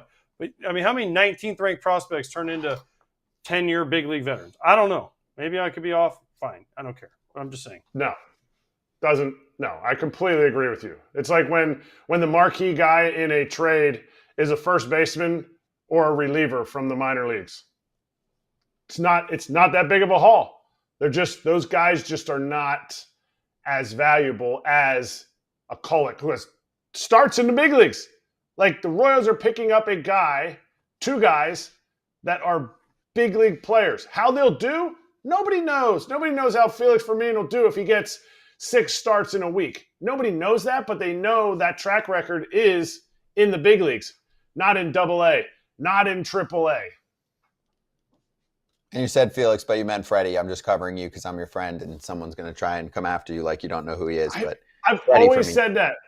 Felix Fermin, it was Chilote. He was the GM from the Dominican Republic team that I played on, the Águilas. So I've always called him Felix Fermin. Lo siento, Freddie. It's Freddie Fermin. All right, so I actually want to take a turn here. Royals first. Okay. Do you like what they're doing?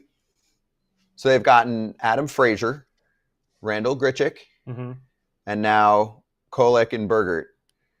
They're kind of trying to thread the needle, I feel like. Depth pieces for not only this year, but for next year moving forward. Yes. In the years past. I like that. They're like, okay, we're going to make some trades and try a little bit. And if things go right this year, maybe, they're only 3 games out. That's nothing. It's not anything. But the problem is the teams ahead of them are better than them. Cleveland's selling. Okay. Texas, Seattle. So those are the wild cards. So are they better than Texas, Seattle, Boston, New York? That's the way I look at the standings. Okay. So which team are they better than? For me, Boston. Can they leapfrog Boston? I'm with you. Yes. Can Boston? They leapfrog Kansas the City Rangers? Royals are better than what have the Red Sox done? We've barely talked about them. They got Steven Matz yesterday. That's it. Have they done anything else? Nice piece. I know. But are the Royals, as they're constructed right now, better than the Boston Red Sox? I think there is a world where the Royals can go on a run and catch. Because of the division they're in. Oh, yeah. Their division stinks. Their division's selling. It's Cell City right now. It's just the Tigers. Because of that division. Yeah. But not because they're better. I think that teams need to be definitive about where they're at. And for Kansas City, they are threading the needle, but they are not selling.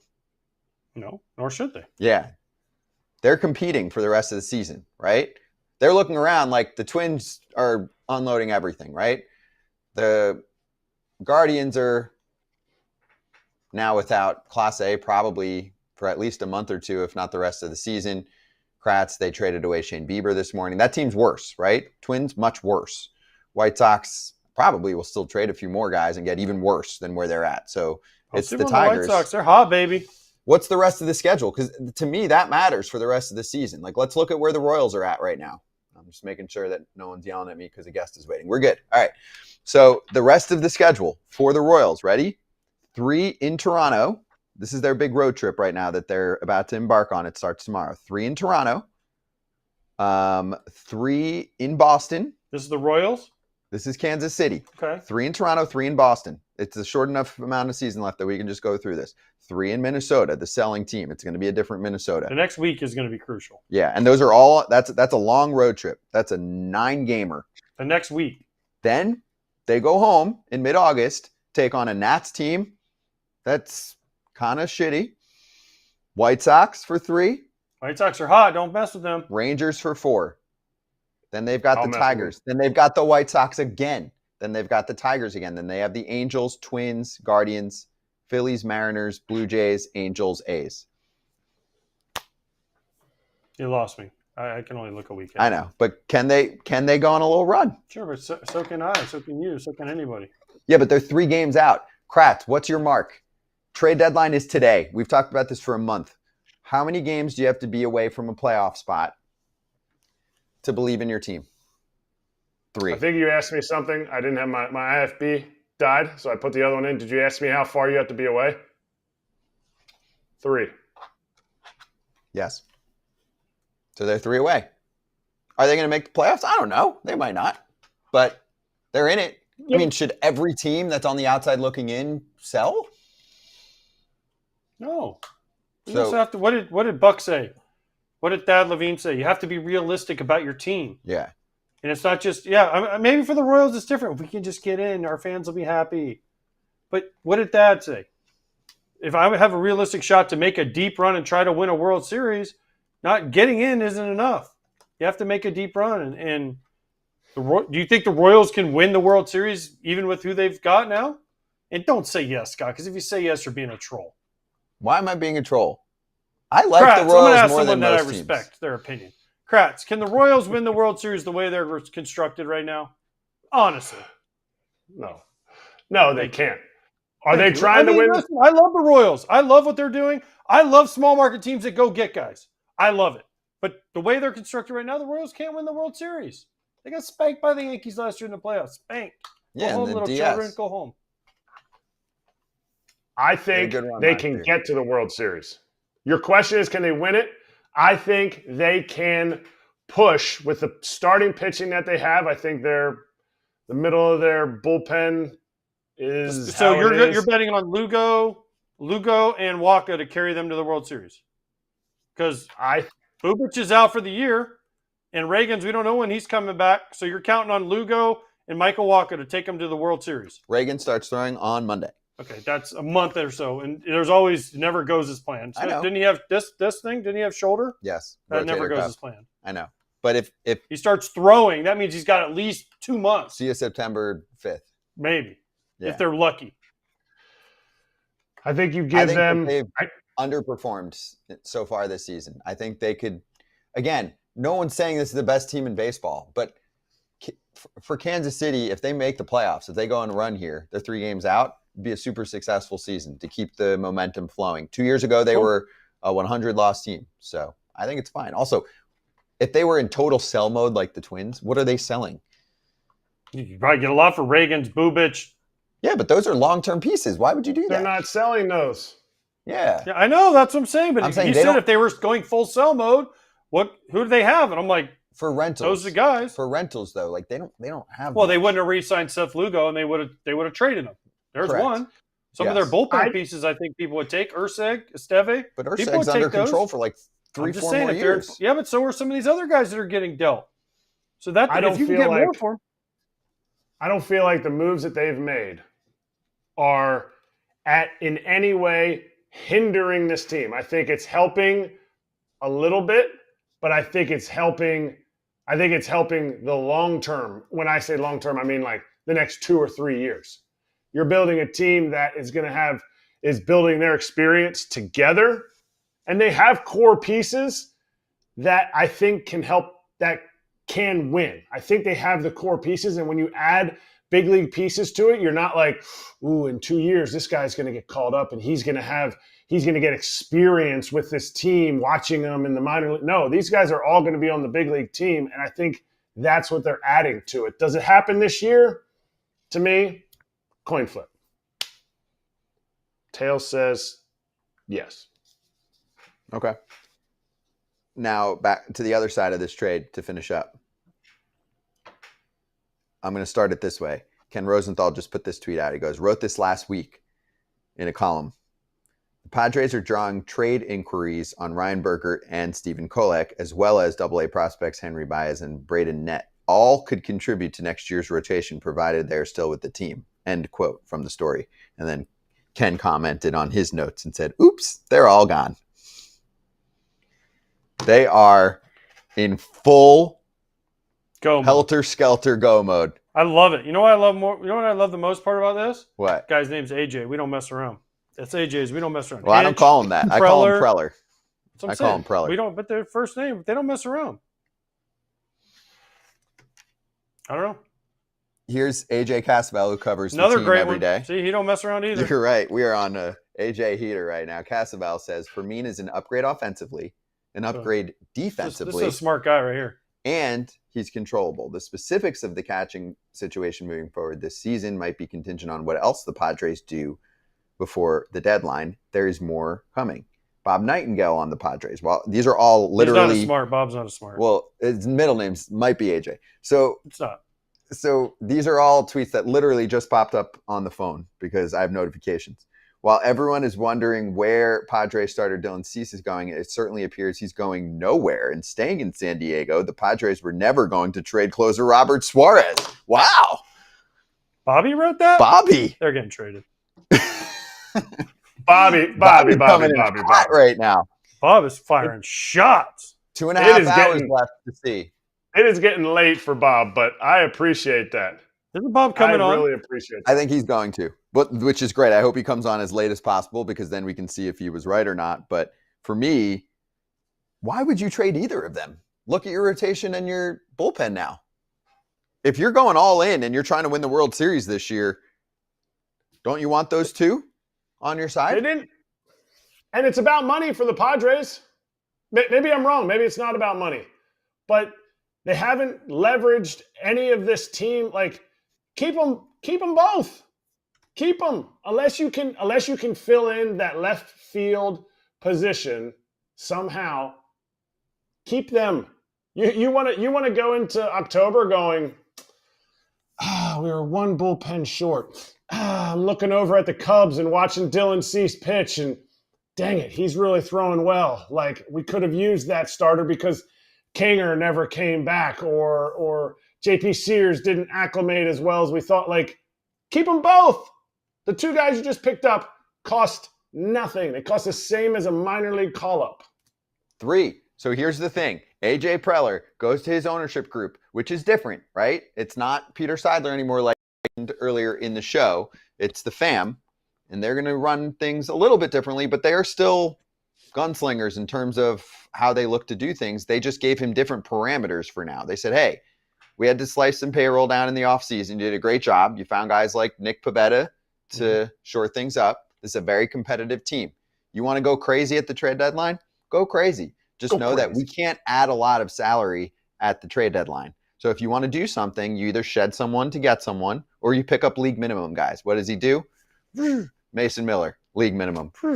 Stephen Kolek, or not Stephen Kolek, JP Sears, league minimum. Freddie Freeman? Freddie Freeman, league minimum. Freddie Fermin. Freddie Freeman, league minimum. Tell Freddie that. Freddie Fermin, league minimum. All league minimum guys. Call Freddie. Let's call Freddie and be like, Freddie, you're making league minimum? I need that noise. Is that spider? Is he shooting spider webs? Is that what he's doing? Yeah. He's flying through the city of San Diego right now. Like, yeah, you give me a task, only league minimum guys. Look what I just pulled. It's impressive. He's done a great job. It's impressive. Padres. It is impressive. Padres minor league teams right now, decimated. just taking every one of their players. They're sitting there. They got 3 freaking catchers playing the field right now at every one of their minor league sites. They got position players starting the games. They're hoping for rainouts all over the Padres system. And you know what? The great AJ, the best AJ Preller is saying, screw it. I want to win a World Series. You guys keep developing them. I'll keep shipping them out. There's Dude, Hug this Watch. is the best. This is why I love GMs. Dabrowski, Preller, I'll throw DePoto in there. They don't care about prospects. They're like, pew, pew, pew, pew. I'm trying to win. I'm trying to win now. Pew, pew, pew. Hey, hottest cities in America right now. Ready? El Paso, St. San Louis. Antonio, Fort Wayne, and Lake Elsinore. Hug Watch and tears everywhere. Those are the 4 cities with the Padres minor league affiliates. They're like, they could be coming from anywhere. I don't want to talk to you, coach. Don't come up to me. You are real. losing teammates left and right. Seriously. They're going to have to find some dudes to fill spots. Yeah. They're holding tryouts By the way, today. I'll say this. If you're a good player and you get drafted or signed by the Padres, Don't buy not gear. a bad place to go because you got a shot in the next couple of years. You got a shot to move up really fast, and you've also got a shot to be dealt to another team that might use you. So Yeah. And they're listen, when you developing sign it. and you're an amateur guy, you have to look at the organization sometimes too and say, oh, they trade a lot of guys. Oh, they move guys fast, like the Angels. It means something. Mhm. So Oh, some guys pew, pew, pew, some pew, guys pew, get pew. caught for a I while. thought Torrey Hunter was Spider-Man. Apparently Scott. Well, AJ Preller is Spider-Man All right right, now. well, two things. If you think only fans watch this show, okay, the catching coordinator from the Yankees is watching the show. He said, me and you, AJ, we can be backup catchers in their minor league system. Early work, 1:30 tomorrow, because they got catchers slinging everywhere. Phew, phew. And Posey texted me and said, some intern needs to change my bio. That's always over here in the left hand. So just so you know that he doesn't approve. Buster? No, Adam Posey. But Oh. it works out the same. I figured I'd use just the last name. Nobody knows Who's who Adam Who Posey. the heck's Adam Posey? We're giving random shout-outs to people now? No, it's the guy you busted on his field. You said needed a this right there. Who's Adam Posey? He's the head coach of EMU, my alma mater. I'm not busting on him. I was busting on you for the fact that you haven't given them money. They can get covered cages. That's who I was busting on. He knows that I'm cheap. I mean, we can't get a couple $100 to get a tarp over the cage. I don't know. Let's get a foul territory cage down in Harrisonburg, Virginia. I'm down. $100. That's how much I can it mix is? in 20 maybe. Yeah. All right. 20 grand from AJ Pierzynski. Woo-woo! All right. There's a few smaller deals we haven't gotten to yet, so let's do that. Then we're going to talk to Ruben Amaro about the Phillies, and then we're going to react to the next trade that AJ Preller makes. So let's hit the weeds. Hasn't been a lot happening in a while. Yeah, like 20 minutes. Where are we at on the Detroit Tigers? Paul Sewald, who's I think going to be back in September. Rafael Montero, who's got some swing and miss in that splitter, but generally has been terrible. He walks too many dudes. And then they also picked up Kyle Finnegan today. Okay. Not a lot of strikeouts. Not a lot of strikeouts. I think their bullpen is bottom 3 in strikeout percentage. Yeah, they don't like strikeouts. Why? Nah. I don't know. What do they have against strikeouts? Stadium's pretty tough. I mean, put the ball on the ground. They got young position player core that's making plays. Trey Sweeney at short is a better defender than Javi Baez. Javi Baez in center is a better defender. Maybe they're just getting the best that they can get. Yeah, I think this weed segment, which will be short because then Ruben Amaro is going to join us, should just focus on teams that have done the little things in the weeds, but nothing crazy, nothing big. Tigers. I've got fans in the chat saying, help me, therapy session, Cubs. They picked up Andrew Kittredge yesterday from the Orioles, who is another team control guy, by the way. I think he has a player option for next year. So the Orioles just keep going. Let's trade away guys for 26. But anyway, that's a topic for another day. And they got Mike Soroka from the Nationals Cubs and Tigers feeling? I think the Cubs are feeling it much more than the Tigers. For some reason, Red I Sox? think Cubs fans are expecting more. I feel like it's common. Red But- Sox are in. I heard they were in on Duran. All the Durans. They were in on Miller. Yep. They were in on Red Cease. Sox haven't They done were in on- jack. They got Matz. They got Steven Matz. Who's been a reliever? He's gonna. What is he? Hey, we're gonna. Steven Matz wants to start. They're just gonna spin him right to the rotation. Now he's going to probably be in the bullpen. And he's Oh, it's- nails versus lefties, and righties are Right. hitting good. Yeah. I mean, This- if you're in, you got to look over at AJ Preller, or I mean, the Phillies, the Mets. Let's get into the Phillies right now because they've done things. Dave Dombrowski, classic trade deadline right now. Let's talk to a former Phillies GM and one of the stars of the Phillies show, the star of the Phillies show, Ruben Amaro Jr. joining us right now. Ruben, great to have you on. Let's get your big picture take on the damage the Phillies have done so far in the past week. We'll include Robertson, so Robertson, Duran, and Bader to make this team graded. Yeah, well, I think more than anything else, the Robertson and the Duran moves were huge. They really needed both. They have the best starting pitching in baseball, I believe, as far as depth is concerned. The first 3 or 4, they really needed to add a bullpen piece or 2. They did that. Robertson didn't cost them any real talent capital, which was huge. Just money, and a lot of it now that they're in a 100% tax bracket. But a veteran guy that they know and has been there and done it. And to get Duran, maybe one of the best arms as far as the closers are concerned. Hopefully he can perform in Philadelphia. He's pitched in playoff situations before and had success. I talked to some scouts about him. They really liked the way he threw the ball when it was most important. And, as far as Bader is concerned, I mean, he's a gamer. He plays hard, good defender. I think that they really felt like they needed somebody who can swing the bat against left-handers.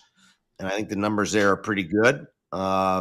Again, another guy that's sort of been there and done that. And, he's sort of a Philadelphia type attitude guy, right? He's one of those guys that plays hard, likes to play, plays for the moment. And, I know it's not Stephen Kwan, but it is someone that, will add a little right-handed, a little bit right-handed hitting to a very left-handed lineup. Ruben, what kind of GM were you? You were GM of this team. You went for it, didn't you? You always seem to go for it. I remember looking up all the time. It's like Ruben's traded for Cliff Lee and Roy Halladay and this guy and that guy and all these guys, right? Hunter Pence. Hunter Pence. Yeah. That's awesome. As a player, I respect that and love that. Why do most GMs not want to give away prospects, their 19th ranked prospect, for a proven big league guy? Dave Dombrowski's not afraid. Preller's not afraid, right? DePoto's not afraid. You weren't afraid. Why are some GMs just averse to trading their 19th ranked prospect? Well, I think it's not necessarily for some GMs, and this is sort of sad. I don't think it's necessarily about winning. For some GMs, it's about preservation and long-term, sort of consistency. My job as a GM, and when I was a GM, was at all costs win. I think the fans deserved it. I think that's something that's really important in baseball, is to make sure that a fan base has actual hope when they start a season and when they finish a season. Now, you have to be realistic too. And at some point you got to, cash your chips in and move forward. But, if you have a chance, especially in this environment, there's so much parity. There's no super teams. There's no team that you can look at and say, this is a team that's going to win the World Series. None, not one in all of baseball. And, I like the fact that there's, 8, 10, 12 teams that can win the World Series. So why not go for it? All right, let's talk about Harrison Bader. They went for it with Harrison Bader. Earlier in the show, guys asked me, they go, are Philly fans happy? I said, they like the moves, but Philly fans want the moon. You heard it. You heard Howard Eskin barking down your door, Ruben, you got to make the move for the...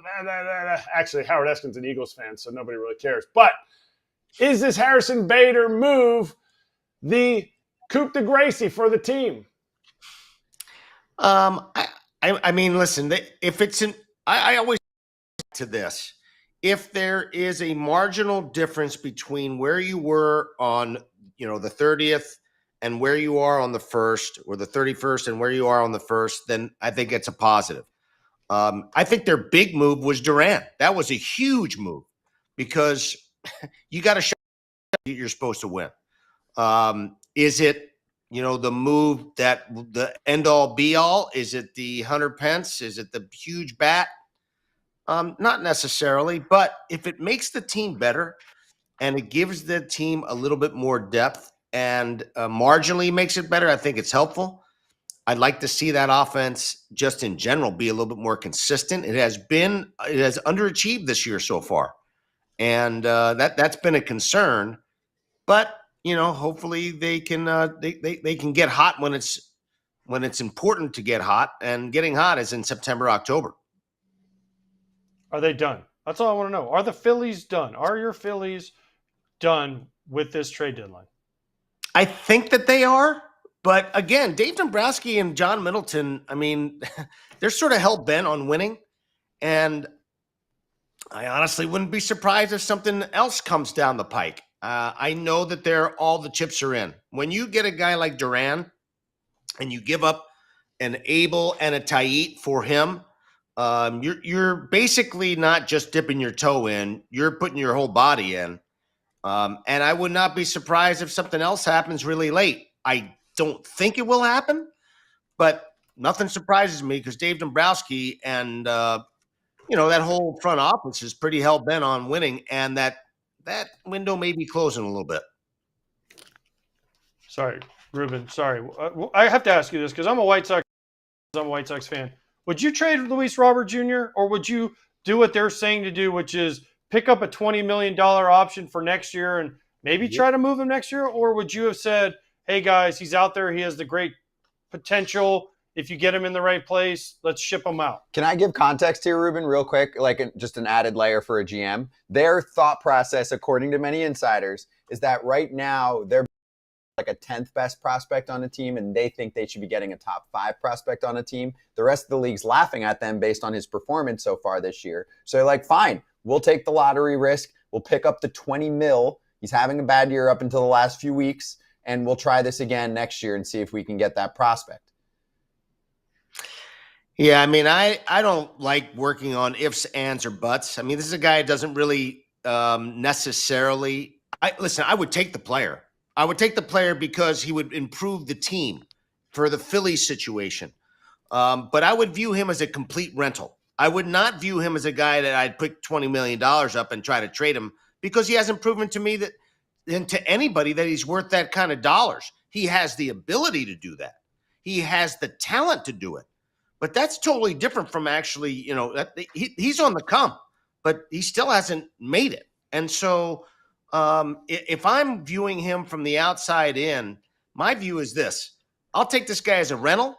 I probably won't pick up his option. If he plays his rear end off for me and I consider picking up one of the options, then I've taken the risk. And honestly, I don't know that he has performed enough and had been healthy enough to be able to give up the kind of quality that maybe they want.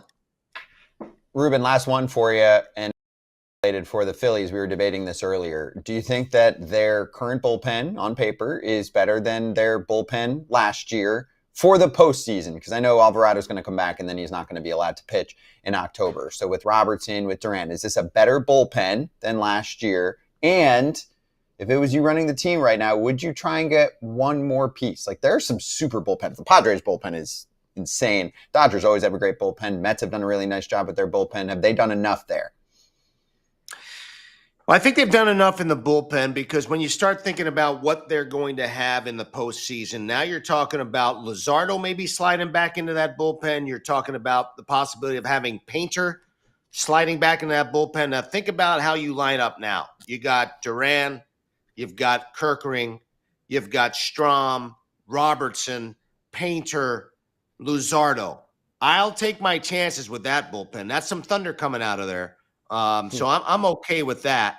And you just got to hope the guys perform. Now, I know Luzardo hasn't done a whole lot in the back end of a bullpen, but he's been there, done it. He's got unbelievable stuff. But I mean, that's when you start. And Painter hasn't done it, and you have to see him pitch in the big leagues once, and let him figure that out. But you're talking about the possibility of having some real thunder out of there. Would I try to make him another move? I wouldn't stop until the 6 o'clock hour, my brother. That's how I love work. that. That's how I would work. I would be hell-bent on trying to make a move. I know that they've held some of their talent capital, and some of it's close to the big leagues. If there's still a move to be made, you never know. You never know when a team will come back. There's so many ebbs and flows. I mean, I think Dave Dombrowski said that they thought that this Durant thing was dead about a day ago, but it revived itself somehow, some way, because they realized, hey, this is the best offer we're going to get. At some point, some of these sellers, they're going to have to make their move. And so even though they're not getting exactly what they want, they may have to come back and eat a little crow and get a deal done to move forward.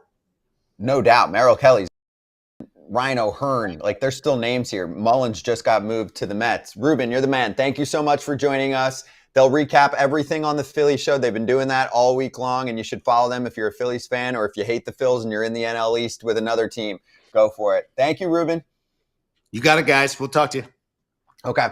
The Philly Show is part of the FT Network. There it is. It's Salisbury, it's Zalecki, and it's Ruben Amaro. And actually, that's a little look at when they spoke with Jesus Luzardo not long ago. You can find that one.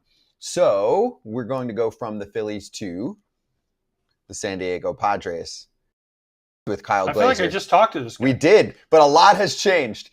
Kyle Glazer. Dude, we got in fire 27 more territory. secs. Mhm. Yes. Thank you, Gustav. Do you know what a sec is, Kyle? You said sex. Sec. We got 27 Not more quite in the secs. context you're referring to it. What is it, AJ? It's a Swedish krona. We just got 27 of them. Boom. Gustav's he's Gustav's our the MVP man. today, sending us super chats. Anyway, Friar Territory star Kyle Glazer with us. Okay, Kyle, a lot has changed since we spoke 24 hours ago. What do you have for us on what AJ Preller has done? Yeah, look, the Padres have decided to be aggressive buyers, which we knew was going to happen, especially after they swept the Mets, created some breathing room in the NL wildcard race. The Padres were always looking at upgrading at catcher and left field, but you can never count AJ Preller out when it comes to adding arms. In this case, they decided to go out and get arguably the biggest and best available reliever on the market in Mason Miller. The question is whether or not that was the best use of the Padres' trade resources. They sent away their top prospect, Leo Dallas DeVries. He is the highest ranked prospect, traded since Eloy Jimenez in 2017. And when you're trading someone of that potential, along with three other high-octane arms, for a team that needed offense first and foremost, their top three needs were all on the offensive side of the ball. The question is, should that have been the package used to go get Mason Miller, or should they have held on to that package to go get a bat? The acquisition of Freddie Fermin, it's very, very steep, the price they paid. Ryan Berger and Stephen Kolek have been huge for the big league team this year, giving them a lot of pitching depth. At the end of the day, Fermin, as much as he's been productive as a great defender, he's never been a primary starter in any season. So I think realistically right now, the Padres, they still have work to do. We'll see what's still in store. The Padres are still having lots of conversations. They're not done. But so far, it's very much a TBD grade on the deadline so far. What is that? What is that left field upgrade? What is that offensive upgrade? Because you're saying Fermin's not that upgrade, but he's an upgrade over what they have. It's just not, you can't go pick up Will Smith to catch for the Padres tomorrow. No question about it. Fermin is an improvement over what they've had. But again, the Padres are 25th in the main ranking. Freddie Fermin's not going to take them from 25th to 17th or 15th. They need more. Realistically, look, they've been in on Steven Kwan. They've obviously pursued Jaron Duran. Those are very, very difficult to acquire. Ramon Laureano is someone else who has made a lot of sense for them in that he's a rental. Rentals don't cost a lot. He does have a team option for next year, but he's right-handed. He can play both corners. The Padres certainly have options, although we just saw Cedric Mullins get traded. Luis Robert, the money would be really, really difficult to make work. One thing to keep in mind with the Padres acquisition so far in Miller and Fermin, Both of them are making just above the major league minimum. We've talked about the Padres have very limited financial resources, and we've seen that with the two players they've acquired so far. These are guys that are both making well under $1 million this year, and the Padres are only going to be on the hook for less than half of their salaries moving forward. How ridiculous, pen. It has a chance to be one of the better bullpens we have seen in some time. You talk about the four horsemen of Jeremiah Estrada, Adrian Morejon, Jason Adam, Robert Suarez. It was already arguably a bullpen in baseball. Now you add Mason Miller, who, look, is an absolute monster. We can talk as much as we want about whether or not the Padres should have traded the players they did to go get him. But there's no denying that Mason Miller is one of those pitchers that you watch, you just go, Jesus, that is unreal stuff. He is an impact closer. Look, how the Padres choose to utilize him, whether it's a setup man in the eighth, they're going to be able to say if they have a lead after 5 innings, they feel like they're going to win every game. And that's pretty powerful, especially as you move into the postseason. Okay, so we think that there's going to be at least something else. Yes. And you think that Cease and Suarez are going to be kept here over the next couple hours? Because they didn't add payroll like you mentioned. I mean, you're replacing I don't know exact names of who's replacing down the line, but like essentially you're replacing guys with league minimum players so far. We will see. So late into last night, the Padres were deep in discussions with the Astros about a Dylan Cease trade. There were various packages being discussed. Jacob Melton was at that, as well as potentially 2 or 3 others. Obviously, it didn't get done. Astros got involved in the Santiago Alcantara sweepstakes, and so we'll see how that shakes out. But the Padres have been in talks very recently about moving Dylan Cease, and names have been exchanged and packages proposed. It's still on the table. Nothing is off the table when it comes to the Padres and AJ Preller. Realistically, to go get the caliber of outfield upgrade they need, they would have to move some salary. That said, it's going to depend on, they're not going to move Cease just to move him. The package has to be right. And from there, they need to make sure that there is a left fielder they are capable of acquiring, especially given they've now traded away most of their best prospects and their 2 best young starters in the major leagues. There's not a whole lot of trade capital left right now. There's some, but not a lot. When you say they're deep in talks with the Astros for Dylan Cease, what does that mean? Because I don't know. This is something I don't understand. Like, either you're not. Like, what are they hoping they throw in an extra player? I don't understand. At this point, haven't they gone through the whole farm system and said, we'll take this guy, this guy, this guy? I don't know what that means. I never understood what that means. The words that were used to me last night was that it looked like there was some momentum being gained and that it was looking like it had a chance to become a real possibility. Again, nothing done, nothing that was, case closed, but it was, making progress. Obviously, dynamics change. As we know at the trade deadline, things can change on a dime. Sandy Alcantara started to come into play. The Astros started talking to the Marlins. So we'll see. Just because there were talks happening doesn't mean something's going to get done. But look, the Padres are exploring a wide variety of options, which is what they always do with AJ Preller. They're never just focused on 1 or 2 trades. They're focused on seemingly dozens of trade scenarios at any time. So we'll see what they end up doing. But there's no question that the Padres really at this point have 2 options. Keep Cease and Suarez, go to battle with what they have, and try and add a left fielder who's on a major league minimum somewhere. There's not really one of those just hanging around. Or move one of Cease and Suarez, especially in the case of Suarez, say, hey, we love our bullpen even without him now, and then try and use some of those funds to go get a left fielder making a few $1 million. Those are really their 2 options. We'll see which route they take. Kyle, great stuff. We guessed on back-to-back days, but this was warranted. So thank you for the time, and a reminder to everyone, you're going to be all over this like you were earlier this week, recapping every move that the Padres make. All right, and here's the board for you. Oh, hey. Friar Territory, by the way, is the name of the show. It's part of the FT Network. So like I mentioned, they'll do a full recap of everything that the Pods have done. So they've put out at least 1 or 2 episodes already this week, and you'll get another one for them to recap everything. Oh, let's do some breaking news. An office for the New York Mets at it again. They're finalizing a deal to acquire Cedric Mullins from the Baltimore Orioles. And in that deal, you've got 3 prospects, Ramon Gomez, Anthony Nunez, and Chandler Marsh. I know they're top-end guys. None of those 3 are on that list. And this is a rental. And Mullins is a free agent. On paper, statistically, this has not been a great year for him.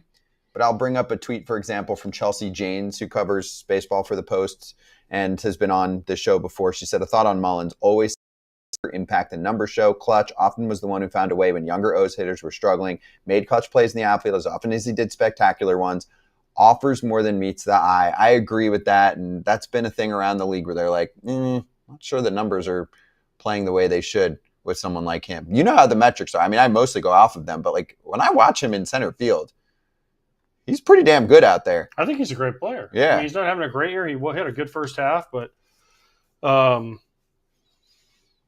I don't know. Yeah, I like this for the Mets. He's going to fit in there perfectly. He's a left-handed bat. He can go play center field there. They have a right fielder. They have the left fielder. He can go. He gives Jeff McNeil a chance to not play center field. Tyrone Taylor's the other guy, right? So I like this move for the Mets. I think it makes them a better team. And for everything I've heard about, said he's a great guy. So kudos, Mets. Yeah. Enjoy, Mets. Had some big moments. I got into This catch it. yesterday was pretty good. This catch yesterday was ridiculous. You want that in your postseason? Mets fans know Endy Chavez. You want an Endy Chavez-like play again for an October moment? This is your guy. I think this is a perfect move. This has been speculated for like 2 months, ever since the Orioles fell out of it. People are like, this is the guy that they should go get to handle center field. It's an open spot for them. It is definitely an upgrade over Tyrone Taylor. I got into it with a couple Mets fans on YouTube the other day when we were breaking them down, and they're like, it's not an upgrade. You're insane. It's an upgrade. Even just the bat. This is a down season for Cedric Mullins with the bat. 105 OPS plus. Tyrone Taylor's at 60. This is an upgrade, okay? This is a significant upgrade at that position. There were teams that needed to fill center field. They've done that. The Mets were in on Luis Robert. They weren't going to give up one of their top prospects for him. So they went back to the Orioles. They picked up Cedric Mullins. And I actually think Mullins has the higher floor. Robert could be a star or he could be a bust. Mm-hmm. Do you think Mullins is going to go over to the Mets and fall apart? I think he's going to be at least an average player. Mm-hmm. And he could find it again. He's Mm-hmm. had some seasons where he's really jumped Mm-hmm. with the bat. Mm-hmm. This So this might sound anti-Met of me, but I think it's going to be a tryout in center field. The offense is really good, but center field is a position where they need somebody to step up. Very rarely do you say, hey, whoever plays the best is the one that plays. Normally it's like, hey, we'll just give this guy most of the at-bats. I get it. Tyrone Taylor's got a 60 OPS plus right now, and Cedric Mullins has, a league average, I think 100-something. Whoever gets hot with this team, because I don't think they want Jeff McNeil in center. The reason Jeff McNeil's in center is because they don't have a spot for him anywhere else, and he's been hitting okay. So, to me, whoever hits the best out of, that whole combination of outfielders will be the two outfielders that play. Juan Soto's going to play every day. Sorry, 2 outfielders that will play. So it's really, everybody's starting with 0 at-bats starting today. They get there, No. Whoever hits the best wins No. the job. No. I'm a hard pass. Cedric Mullins is their wrong. center fielder. Cedric Mullins is their center fielder. Yeah, you're They affiliated. might run someone else against a lefty, but you have Nimmo in left and you have Soto in right. There's your 2 outfielders, and then you have one guy, and it's going to be Cedric Mullins in center for me. Yes. You don't make this trade unless you're planning on playing him. You might use Taylor against a tough lefty if they face like a Crochet or a Fried or a Sale or someone like that. But other than that, Cedric Mullins has got to play. And my thing is, yes, McNeil's good played some center defensively. field lately, and some people are like, oh, he's looked okay. October, that's not my center fielder. No. Okay. It's not gonna Starting be, it's not center gonna be a fielder tryout. the They whole way already know. through. No, that's why they gave 3 prospects for this guy. They're not bringing him in for the bench. Suspects. Prospects. Well, lower end, because it's a rental. I mean, they waited a while. We've talked about Mullins as a trade candidate for the last For couple of years. Yeah, months, but even the past couple of years, because people were like, are they going to re-sign him? It's getting close to free agency. He was a guy that people thought early on, like first 2-3 years, they would do to one of those really cheap team-friendly extensions. I think they should have done it. But they didn't do it. They waited. So now They he's going don't to hit sign free anybody agency. to those extensions. You're They right. haven't signed anybody. They literally haven't they- signed any of them. No. Did they need to sign him to an extension, Cedric Mullins? It went exactly how they thought. They didn't need to sign him to a big extension after he hit 30 homers. The It's not Orioles- a big extension when you're a year or 2 in. it's one of those extensions where you end up costing like Key Brian Hayes money or Christian Campbell money, right? And if But you're I'm a saying, good enough player, did they yeah. need to do that for Cedric Mullins as the I Orioles? think so. If I'm an Orioles fan, I want Cedric Mullins for the next 5 years. Yes, I think Cedric Mullins has been a good teammate. Yeah, I think he's a league average, if not above average bat, and I think he handles center field nicely. I would have had him on this team for a while, bring some continuity. And he would have been cheap back then. I think so. I mean, only he knows if he even got any offers, but that's not their thing. And they were going through a sale process, whatever. He's now a Met. I think he's going to be helpful for them. Let's recap the Mets moves so far. So center field, they get Mullins. Relief pitching, they get Gregory Soto for him and Brooks Raley from the left side. They get Tyler Rogers, who provides a very different look out of the bullpen, which is cool for the playoffs, get you ground balls, all that, right? And then they get Ryan Helsley, who is just here for the rest of this. He's pitched in big moments. He's been a closer. It's him and Diaz in the 8th and the 9th inning. Pretty good. Pretty good deadline for the Mets. If you're a Mets fan, get excited. Yeah. Some Mets fans wanted a starter, too. I'm like, Kratz is going to bag on this because we all know his homerism for the Phillies. So he's going to bag on this no matter what. They could have went out and got Juan Soto, Aaron Judge, Bryce Harper, Trey Turner, Freddie Freeman, Mookie Betts, Shohei, and he still would have been like, nope, Phillies are better. I love their bullpen. Yeah. I get it. We're going to do the Anthony DeComo, but I love their bullpen. Their bullpen and Tyler Rogers, the most underrated piece of that entire bullpen right now. Look up his numbers. He is going to be a problem. You do not want to face him. All right, let's show that tweet again. Check out when Rogers threw the pitch that the guy swung at to hit him in the face. Yeah. Gross. That is a problem. Dude, that is a look. That is a look. Anthony DeComo covers the team for MLB and for SNY. He said it's been an impressive deadline for the Mets. They've acquired 3 leverage relievers and a former all-star outfielder without giving up any of their true blue-chip prospects. Unquestionably a better team than it was this time last week. And in my mind, the moves they're making are October-ish moves too. You know, you want to load up that bullpen, they're doing it. They had a few spots that were okay, but Budo is the perfect example. Jose Budo was shocked that he was dealt. He was like crying in the bullpen. Yeah, I mean, he enjoys being part of that team. He's been up and down. He's been okay for them, but they got better options. So they're like, do we trust this guy in a high leverage spot in the playoffs, or do we want Let's ask Zach. Tyler Rogers? So let's ask former front office executive Zach Scott. Is he ready to go? Joining us right now, Zach, great to have you on. We're hot on the Mets topic, and obviously you're dialed in on this team. You know them well, and you talk about them on SMI all the time. What do you think? Grade their trade deadline if this is it. You know, there's so many prospects, so like to put an actual grade on it, it's tough because there's 11 guys they moved so far, I believe, but as you guys were talking to, I don't think any of them are going to really burn them. But I've done trades before where I thought that, and then the guy burns you. So you never know. Yeah, I love that they filled their needs, and we're aggressive doing it. I mean, I do think when you have a chance to win it, and I think in their circumstances, it's more about they should feel confident they're going to get there. So this is more about what you do when you get there, and to acquire 3 high leverage relievers to bring in a good complementary center fielder to what they already have. I think they filled their needs in a really good way. Let's go down the line here, and let's start with the bullpen. I mean, how do you stack up this bullpen now with the rest of baseball? How October is it? And, you know, how important is it to kind of fill the needs up? They've got the guys to get out lefties, including the ones in their own division like Harper and Schwarber. They've got the uniqueness of a Rogers, and then they've got 2 closers. Yeah. I mean, I think they are set up as well as anyone else. They may have the best bullpen in the game. I mean, it's really hard to find flaws in their pen. They got a lot of options. The key is just going to obviously, like it is for everyone, health. And in particular with the Mets, you know, their starters don't go deep into games, or at least haven't. You know, what's going to happen these last couple of months with Clay Holmes? Those are kind of the question marks that could have some impact on their bullpen if they have to be overused. But, you know, on paper, the talent they have is just as good as anyone's. That bullpen is going to have to be ended unless they get a starter, because of exactly what you said. We go through all their starters, who's getting them, even if it's a 4-inning game. Some of these guys are coming up against it. Sean Manaea didn't start the season. Frankie Montas, it's always, where's he going to be? How long is he going to go? Do they have enough in that bullpen? I get their bullpen's awesome, the guys they have, but do they have enough to get all 9 innings, all 27 outs?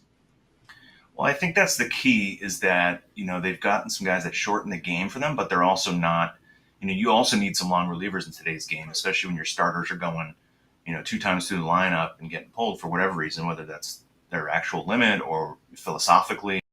That's the question. I mean, every team is going to have a flaw. There's no perfect team, and I think that's probably the question mark around this team is what are you getting out of your starters? You don't want to tax your bullpen to the point where when you get into October, you're going to have to lean on them even more heavily than typically. You don't want them. You want them to be ready to go for a deep run. We just had this conversation with Sed Mullins going over to the Mets. How much does he improve their outfield in general, not defensively, but also offensively? Tyrone Taylor struggled here last month or so.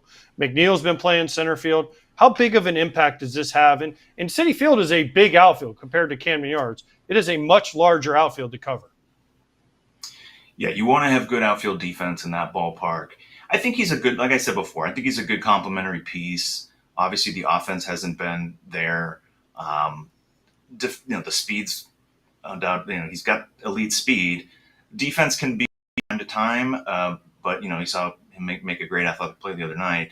I mean, he has the ability, but I think what it does is it gives them options, right? You've got Taylor's a really good defender. I mean, I know they put McNeil out there, so you can kind of, you only have one shot at this deadline. There's no August waivers. You can, and then put the puzzle together as you go because injuries are going to happen. You just don't know where necessarily. And so is a good thing. Hey, let's 4-box this. Kratz, you there? I'm here. I'm texting you and you're not responding to me. Bring up your tryout question to him. See what he says. You didn't text me. I said it's a tryout between Yes, Tyrone Taylor and Cedric Mullins. Both have 0 at-bats right now. Whoever plays the best the rest of the way gets the job. Yeah, I think that's fair. I mean, you start breaking the season down into these smaller periods of time. I mean, that's basically how it is no team is going to accurately predict who is going to be the best over the next 2 months of these guys that, are solid but flawed players. And so it's a competition, and they also can match guys up a little bit differently with these 2 guys on the roster. So yeah, I think that's absolutely right. You're going to pick your spots with matchups. Mendoza's going to have to do that. And, probably ride the hot hand if a guy seems like he's locked in. I mean, I just think, yeah, that's exactly when you're talking about players of this caliber where there's no one's clearly should have the job handed to them. They're going to have to earn it. Okay, hold up. I disagree. Kratz is like, I was right, Zach. Let me rephrase the question into a real question, not like it's a tryout. They just traded for Cedric Mullins. He's going to get the majority of the playing time. Unless he absolutely crashes, he's going to not lose his job right away. Right I didn't say that he wasn't. No, but he'd have to absolutely crash because when they trade for this guy, he's going to get the majority of the time, at least for a little bit, right? Until they say, all right, well, man, maybe Tyrone Taylor is the answer. Yeah, like I said, I think there'll be, I remember Alex Cora telling me in 2018, like it's really all about matchups, putting guys in the position where they can succeed against, you have all this information they're using to figure out what's the best matchup for these guys when you're trying to share playing time. Mullins is going to get the first opportunity for sure. My point, I guess, is just if he doesn't do much with that opportunity, there may be a quicker hook. It depends on what's going on. There's a lot of different circumstances at play. And maybe McNeil gets back in the picture if Cedric really struggles. But yes, absolutely, he's going to get the first crack at it. And ideally, they're hoping that he's the guy for the rest of the way, at least against righties. Zach, one more Mets question, and then we'll finish breaking news that I know many of our fans are excited to hear about. But the Mets also apparently were talking to the White Sox about Luis Robert. So the two-part question here is, would you rather have Cedric Mullins or Luis Robert? And do you agree with the White Sox reported decision that they're likely going to hang on to Robert, pay him $20 million to be part of next year's team, hope that he looks like the 23 version, and try to get the upper echelon prospect that they're seeking that no one wants to give them? I would have preferred Robert just because I actually think he's a little better defensively. And, there's upside in the bat, but honestly, I'm not. I mean, he's had his last 750 plate appearances or so have been pretty bad. So it's hard to really that he's going to bounce back to his previous version of himself. He just may be kind of where he is now. I mean, obviously, you're going to try everything you can to get the most out of him. So, from the Mets perspective, I think I would have preferred him, but I don't know what the cost was. This may have been more cost efficient. Mullins may fit a little bit better in some ways with who they already have. As far as the White Sox perspective, yeah, I don't really understand why they're holding on to him. That said, they know the market. They know what they've been offered. I don't know what they've been offered.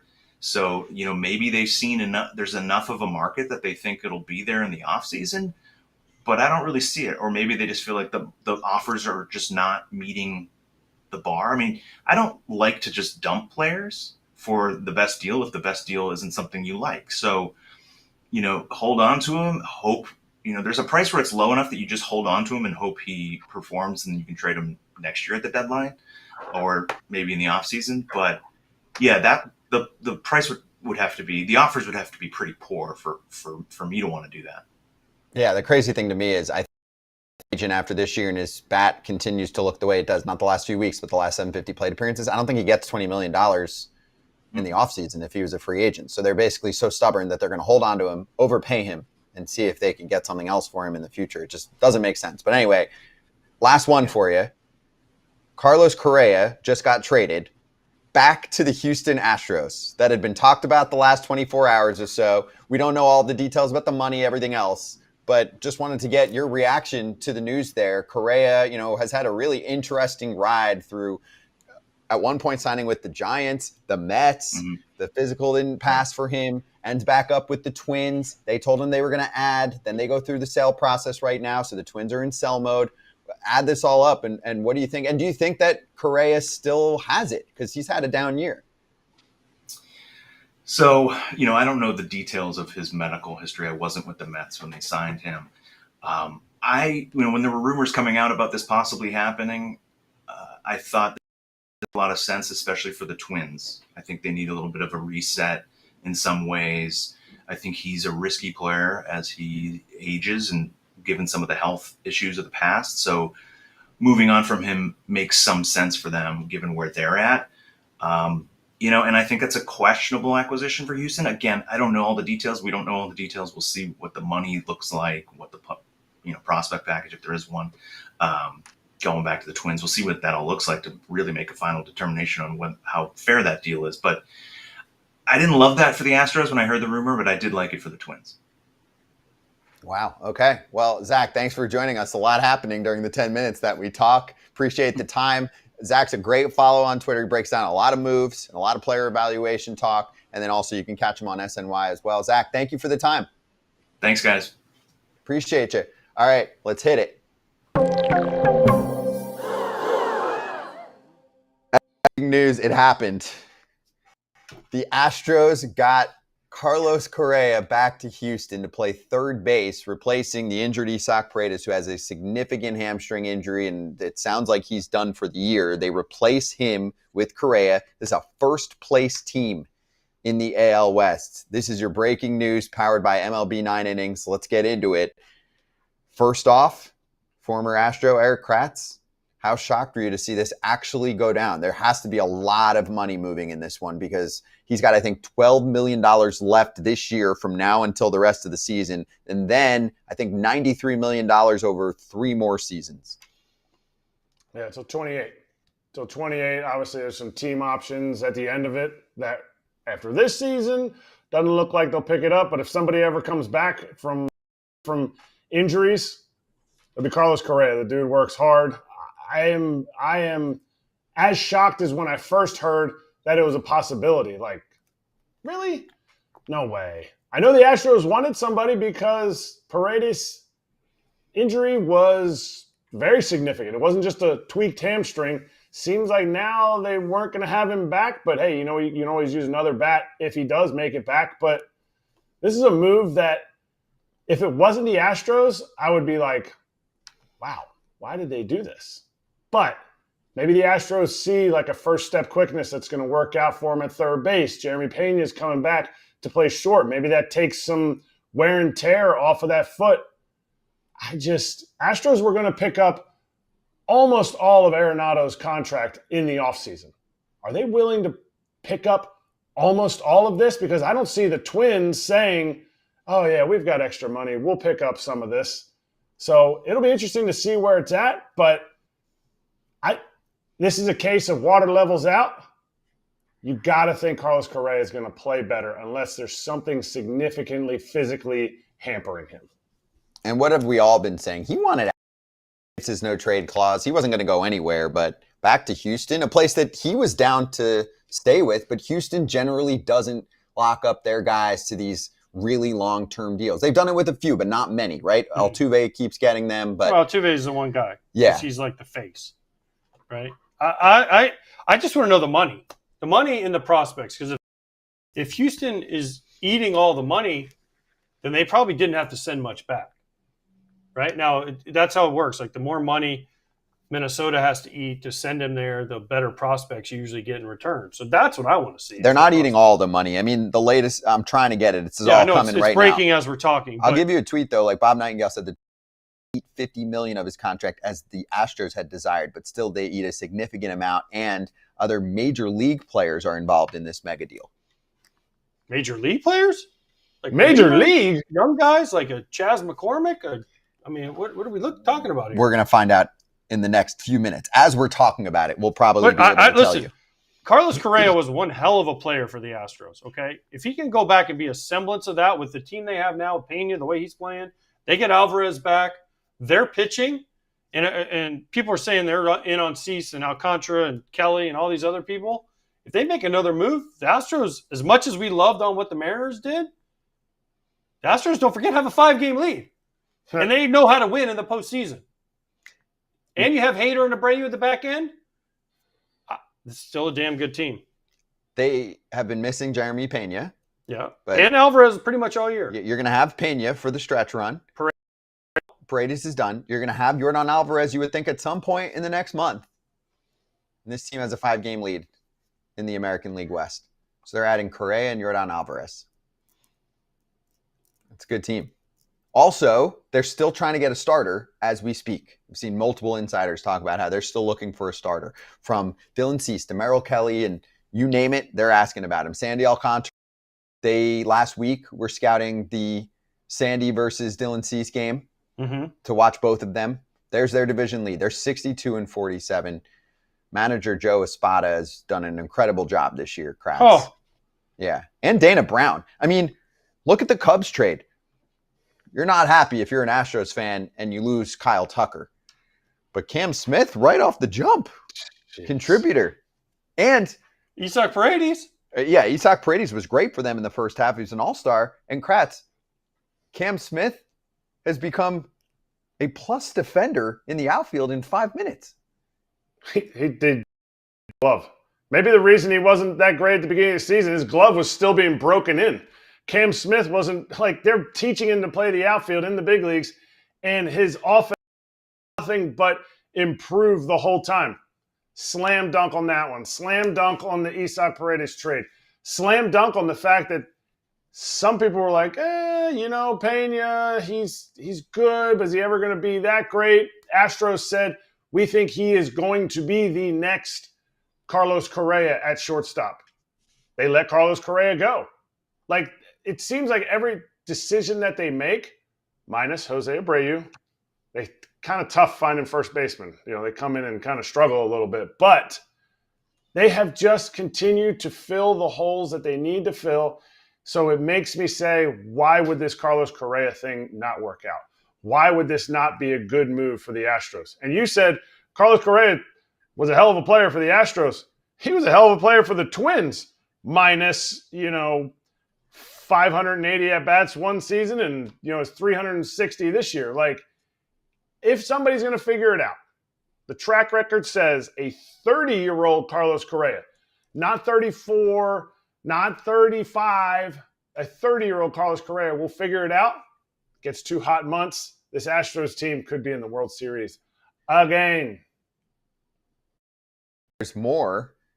The Astros, as we're talking, pick up an outfielder. No.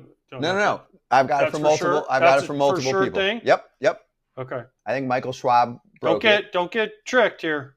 It's Mark happened before to all of Feinsand's us. confirming it as well, and now I'm seeing more flow through. And Brian McTaggart, Jesus Sanchez from the Marlins for Ryan Gusto. Jesus. Okay. So they get the lefty bat that they were looking for as well, right? Because they were looking for a left-handed bat. Mm-hmm. Correa, right-handed bat. Mm-hmm. But that's a different hole that they're plugging with Paredes. Yes. This is Sanchez now. Jesus Sanchez in the outfield. Dana Brown's wheeling and dealing. And that's an upgrade for them in the outfields. So now in the corners, you're going to have Jesus Sanchez and Cam Smith instead of Taylor Trammell. And the Rangers got Danny Colum. Danny Colum. Yeah. Roomy. But, okay, so let's look at this Astros lineup now. We've got Jesus Sanchez, Cam Smith in the outfields, Jacob Melton. I think that Jake Myers is coming back at some point, right? And he was great before he went down. Yep. So that's your outfield-ish, right? You've got Yordan at DH when he comes back. Mm-hmm. Good. Mm-hmm. Yainer Diaz is your catcher, him and Caratini. That's a pretty good catching combo. Christian Walker at first. Super slow start. He's gotten a little better late. He's a great defender. I mean, look at their infield defense now. Pena's a Gold Glover. Christian Walker's a Gold Glover. Mm-hmm. I think Correa's a Gold Glover. Yeah, I mean, Correa's a Gold Glover. I think Correa's going to be good at third. I think he'll be fine. I think he'll be better at third now. He's getting older. Fine. He's older. It's an A-Rod move. And he's got a dart. He can sling it. That's what I'm saying. It's going to take him a couple games probably to get used to it, but yeah. Interesting. They'll platoon around a little bit at second as well, right? Dubon can play second once Pena comes back. Bryce Matthews has been playing some second. Like now you've got a mix here. Astros, Joe Espada's got a nice team now. Not that he didn't before, but he's got a really nice team now. They have 1 million starters coming back. I mean, if even 1 or 2 of them come back and looks good, that helps to at least fill out the regular season rotation. They're trying to get a big name starter. They got another big name starter. Wow. They have Hunter Brown and Framber Valdez already. So there's your game 1 and 2 starters for the playoffs. Pretty good. Do you think they go big with a starter? Because Spencer Arrighetti looks like he'll be back and ready. Is he not good enough for your third I think they do. Playoffs? John Heyman just said they're negotiating with several pitching fronts, but the Astros still have a real shot to acquire Cease. It's not quite Aaron Judge, but the Astros are trying to add somebody. Cease for me. What about Merrill Kelly? Great. Hell yeah. Either of those. Cease, Kelly, Alcantara, any of them. Bring it on. As far as I'm Do you want concerned. Kelly over Gallen? I think Gallen. I think Gallen is a change of scenery guy at this point. I think there's been too much history there. Sometimes, I don't know. Sometimes guys just need to get out of there and move on. And there's, free agent year and this and that. And if I'm the Astros, I would love to have Zach Gallen for 2 months and say, listen, we've noticed, even if you're sometimes even if you're making it up, you're like, hey, Zach, we noticed there's a little glove thing you do where you throw your fastball. And he goes over and he's like, you know what, guys, you're right. And then he gets confident again. We don't have time to get into the whole story, but we have 2 hours. Wait. I just wanted to summarize here. I mean, I can go into it all. The example from last year. Yusei Kikuchi last year was terrible.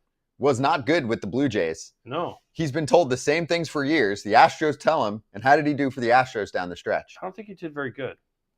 He was bumped nasty. Up. I'm kidding. He was nasty. He went out and freaking shoved and dominated the league. Yeah. He was nasty. But I'm with you. The Dylan Cease comparison is too eerily similar.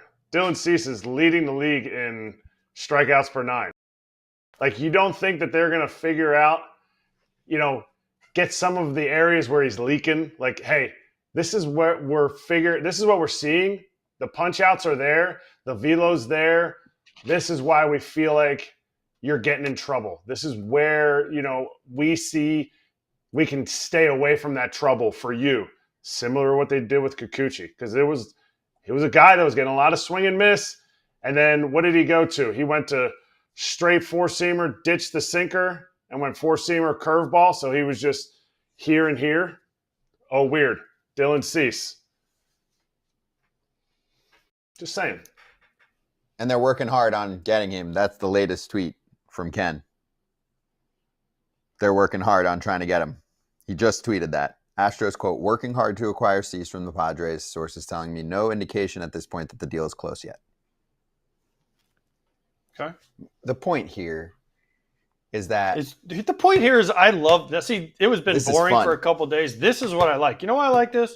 Because multiple teams are trying, and I love it. Multiple teams, because there's no super team think they have a chance, so they're all throwing their chips on the table and saying, "Screw prospects, we're going for it." And I love it. You know what else I love?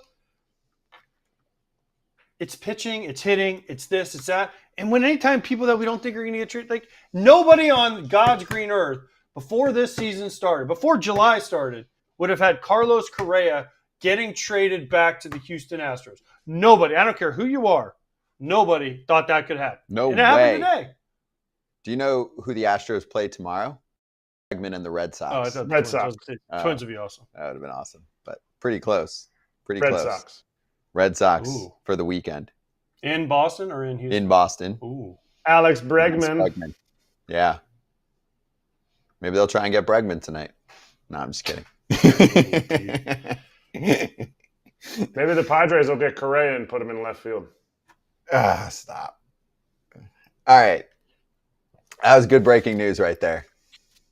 And there's more to come. We've got an hour and a half. GMs are freaking out right now. Let's show the board. You saw some cards. You can play them in MLB 9 innings 25. Mike Trout's favorite game, in the palm of your hands. It's the ultimate baseball game with legendary MLB stars. You can play along with icons in the game. Jeter, DiMaggio, Adrian Beltre, and many more. Write your history with all-time greats and lead your team to victory. That's your breaking news.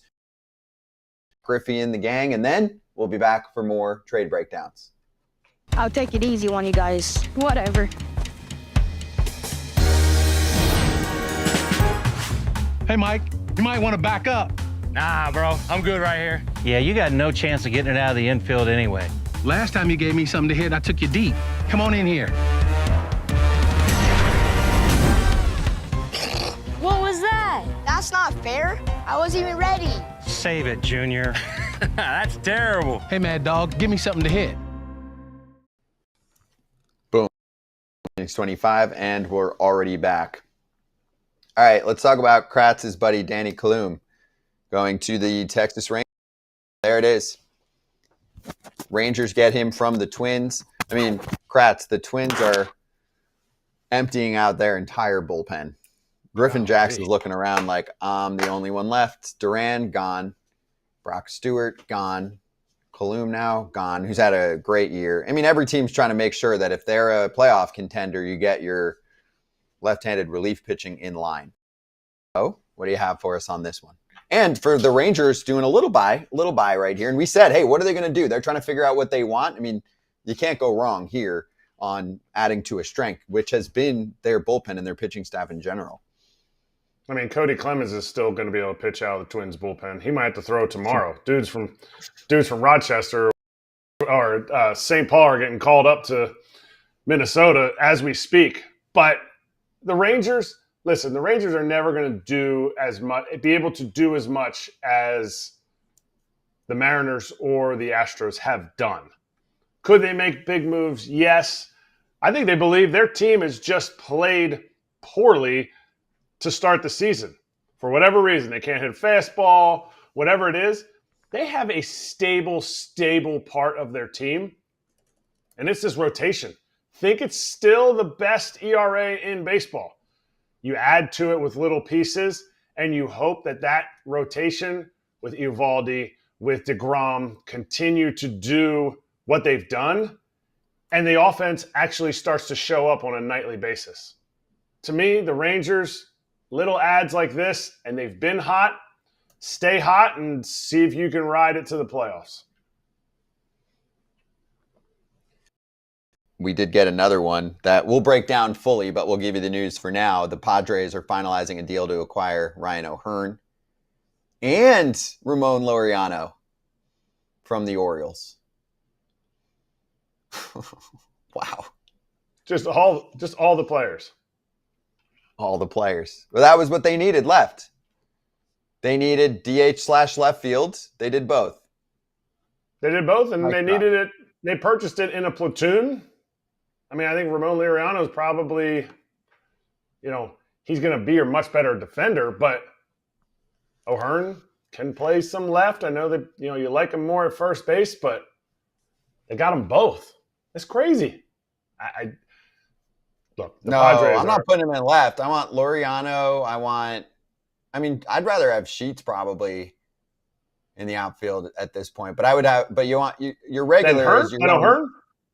I think so, yeah. I'm going O'Hearn. I think is mostly going to DH for them, unless they have more moves in them. But you've got Laureano, you've got Tatis, and you've got Kelly out there. Defensively, that's your best setup. I can't wait to see what they gave up. El Paso's game is canceled for tonight. Tears. The Chihuahuas are in tears tonight. The AAA club for the Padres. All right, let's bring in Sahadev Sharma from Northside Territory and covering the Cubs for the Athletics. Thanks for joining us right now. What do you got on the Cubs bringing in Kittredge, Soroka, and a lot of fans frantically checking for more updates? Yeah, I mean, they upgraded their bullpen.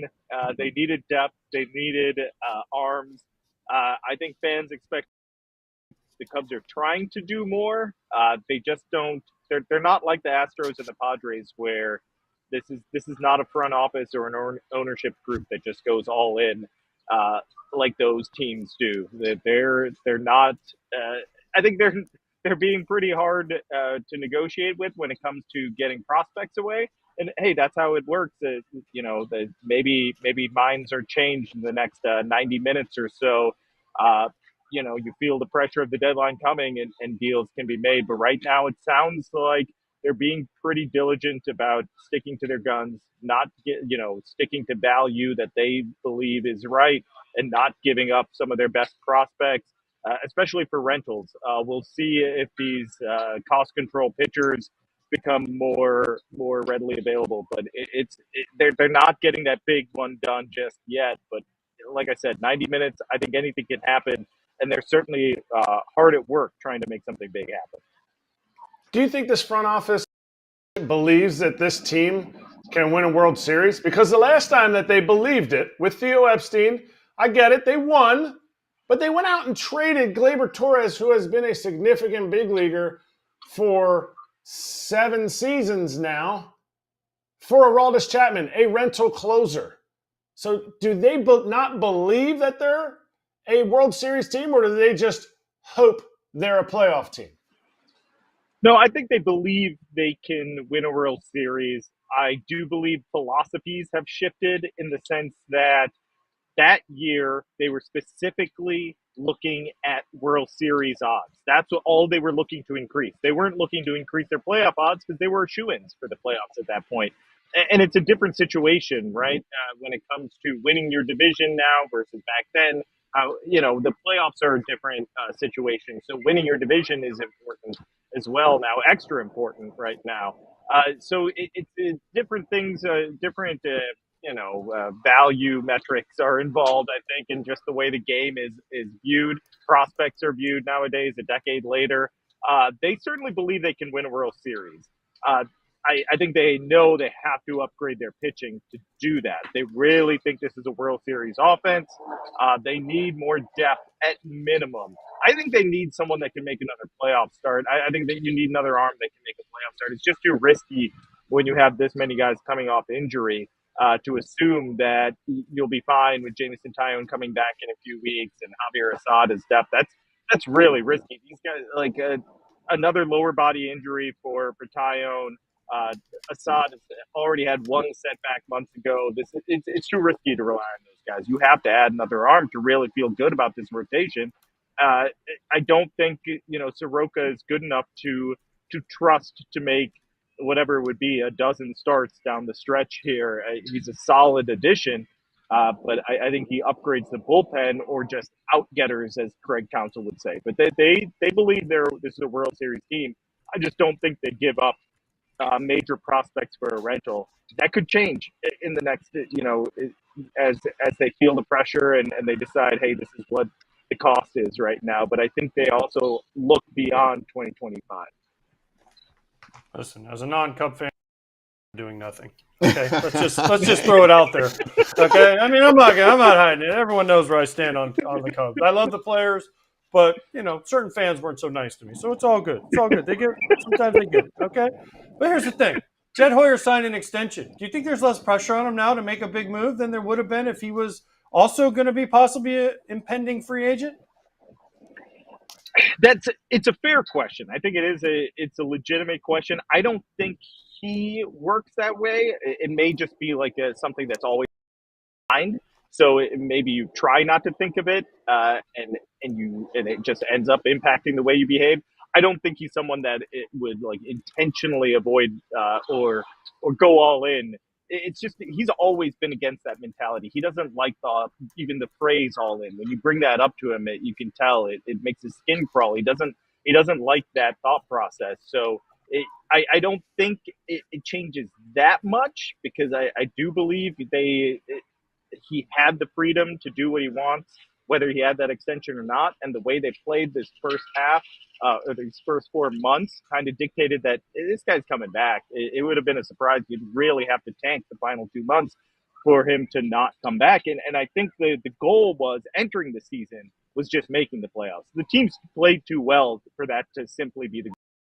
But I think that was the goal entering the season, and that was the bar that Jed Hoyer kind of had to pass to get that extension. I don't think winning the World Series or building a true World Series, no doubt World Series contender was the bar he had to pass. They needed to feel good about the future of the organization and the present, and I think they do. Okay, so since he go full throttle, I don't know. Does that matter? I mean, because I don't know. I feel like, listen, I honestly, I've done a few Cubs games, and I think their offense is unbelievable, right? I think their offense is better than I think anyone thought it would be, and I think they're really good. Starting with when they moved Bush to the leadoff spot, and the catchers have been incredible. PCA's taking the next step. But with losing Steele, Tyone's been out for a while. Imanaga hasn't been great since he came back, right? So are you looking at it and saying, yes, I know they need a pitcher, but why? They're the Cubs. They're the Cubs. Yeah. Look around you. You're outside Wrigley. Look around. They own everything you're looking at. They're making tons of money, okay? Why won't they do it? Why won't they make that move to put them over the top like they did in 2016? God, yeah, AJ, I agree with everything you said. I think they should be more aggressive. And again, I don't want to say they haven't been because there's still time, but I agree. There's no reason not to act like you're the Chicago Cubs. Be super aggressive. Hey, like I said, look at what the Astros are doing. Look at what the Padres are doing. The Astros don't reset, and even their reset move in the offseason trading Kyle Tucker was good enough to help them win now. I mean, that's the way I think fans want organizations to behave.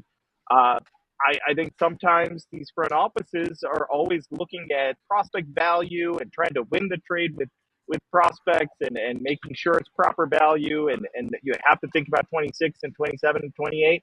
I understand all that. It all makes sense to me, but I think sometimes you want to see that gunslinger attitude or behavior, and it feels nice to watch a team that does that every now and then. Like you said, in 2016, they did. They behaved that way. Maybe it was an overpay, but it ensured that the back of that game, the end of those games, were going to be saved, and they got one of the best closers, arguably of all time, to help them win that World Series. Yeah, he had some bad moments in the playoffs, but they don't get there. They don't get to that point without Aroldis Chapman. And I think they do need a playoff starter. If they can have a number one, they can go get Joe Ryan. If they can pay the price, which it sounds like it's crazy for Mackenzie Gore, I think that changes a lot of the way you feel about this team.